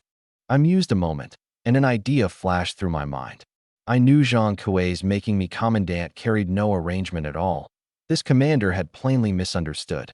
But I had no intention of saying so plainly, and resolved to make good use of the misunderstanding to win myself opportunity and authority. In reply to the garrison commander, "The left warden does indeed have an arrangement for me." "Oh, let's hear it." Lin Wanshan's eyes brightened. "Just as I said, it's never simple. The left warden sent me to Xia Fort wanting me to do 3 things. 3 things, no less." Lin Wanshan and the several commandants exchanged glances, all wanting to hear. "The first is to amass wealth." "Amass wealth? What do you mean?" Lin Wanshan didn't follow. I explained. "The left warden sees the village soldier households living in hardship with no spare wealth at home. By Great Liang's military system, a soldier household going to campaign must supply his own provisions, arms, and armor. But these soldier households have no money and can't afford presentable gear. When the garrison command conscripts them, their weapons are sure to be broken and their armor wanting, and should a defeat result from it, the garrison command bears the blame. So the left warden wishes to commission me to set up more workshops in the villages, so soldier households who work have some spare cash and the means to provide arms and armor.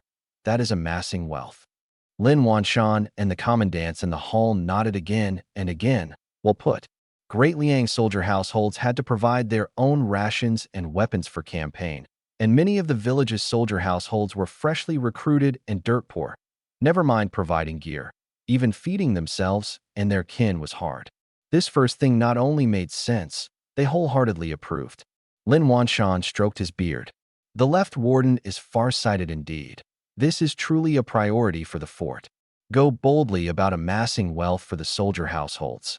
This old Lin will support you with all his strength. The other commandants nodded too. I thanked them and went on. The second is to train troops. Train troops. The commandants exchanged glances. What day doesn't our fort train troops? What's strange about that? Lin Wanshan was puzzled too. I explained. The left warden's meaning is to train an elite force at Xia Fort. The numbers needn't be large, but they must be fit to fight, not collapse at a touch like the soldier households at the Red River last year. Lin Wanshan stroked his beard and thought it over. That soldier households were unfit to fight was known to all. In Great Liang, soldier households often served merely as auxiliaries and cannon fodder for the elite garrison troops. Could the left wardens wish to train an elite force be on account of that affair? Last year's Great Battle of the Red River, both Zhang Kuei and Lin Wanshan had been there. The whole army routed. The Dingzhou forces broken through formation after formation by the northern barbarians, the two of them following the marshal through untold hardship to escape the chaos. What had left a deep impression, Guangyun County, whose forces were likewise made up of soldier households, had an elite of 100-odd men, finely armed and every man in armor, and relying on this force to open the way. Far more of Guangyun County's troops escaped than Qingyuan County's. Lin Wanshan reckoned Zhang Kuei likely meant to train an elite in imitation of Guangyun County for more confidence in facing the northern barbarians again. He found it feasible and stroked his beard repeatedly. Here's what we'll do, Li Yuan. You came up a squad leader of Dongxiang village, so I'll hand you Dongxiang village's 100-man troop quota and permit you to recruit 50 more, 150 in all. Only the fort's stores are empty and gear short. I can allot you only 30 blades and 30 spears, 10 leather cuirasses. The rest you'll have to find a way for yourself. The troop quota was the authorization permitting one to recruit soldier households. Whether one could draw the men depended on one's own ability. The arms and armor the fort allotted I hadn't counted on either, likely battlefield scraps. But I knew this was the utmost Lin Wanshan could do for me within his authority. I rose and cupped my hands. Thank you, Garrison Commander. I'll find ways for the men and the gear myself. No need to trouble you. Lin Wanshan let out a breath. The fort was short of supplies, and he hadn't the spare means either. He asked again, and the third? I answered. The left warden has heard that bandits have been springing up everywhere within Qingyuan County of late, plaguing the common folk. The garrison command has a mind to suppress them, but mobilizing soldier households is cumbersome and inconvenient. So he wishes me to train an elite to suppress bandits within the county. Lin Wanshan nodded. Of course he knew Qingyuan County was troubled by bandits. The garrison command had ordered the forts to clear them out, but bandit suppression was a nuisance. Send few men, and the untrained soldier households mightn't beat seasoned-old bandits. Send many, and the bandits fled at the sight and slipped into the deep woods, and by the time the fort's troops arrived they couldn't see so much as a bandit's hair. Several clear-out efforts had cost untold manpower and resources with no presentable result, and the moment the troops withdrew the bandits came out to plague the people again, over and over. Soldier households suppressing bandits had to bring their own weapons and rations, dangerous and earning nothing to feed the family. And full of grievance they'd all slacked off in the end, and the matter had fizzled out. Bandit suppression was a thankless chore at the fort that no one wished to take on. Today I'd volunteered, and the commandants in the hall regarded me with some admiration mingled with pity, thinking they didn't know how the left warden had hoodwinked this fool, who'd likely soon learn the bitterness of bandit suppression. But they said nothing, single-mindedly wanting to watch me make a fool of myself. Lin Wanshan nodded. Good. Li Yuan, you're bold in shouldering tasks, your heart commendable. I'll give you a warrant shortly, permitting you to lead your soldier households in suppressing bandits within the county bounds. I cupped my hands. Your subordinate receives the order. In truth, not one of these three things was Zhang Kuei's arrangement. They were all things I wanted to do myself. But I wasn't the least worried about being exposed. These three nearly aligned with the interests of everyone within the soldier household system. And even if Lin Wanshan truly went and asked Zhang Kuei whether it was his arrangement, the left warden would surely thump his chest and say, "That's right, it's exactly what I arranged." Lin Wanshan was very satisfied with the three things too. The first could raise soldier households' income and let them provide better gear, the fort directly benefiting. The second, though he didn't believe a green boy like me could truly train an elite, in the end it cost the fort no money or grain, all self-funded. So trained or not, it didn't matter. The third, leading troops to suppress bandits, had me voluntarily shoulder part of the fort's responsibility, and as commander he was glad to see it come to pass. The questioning over, Lin Wanshan waved a hand, and a personal guard came forward bearing a tray. I looked. On the tray were a fort commandant's robes, seal, and waist tally.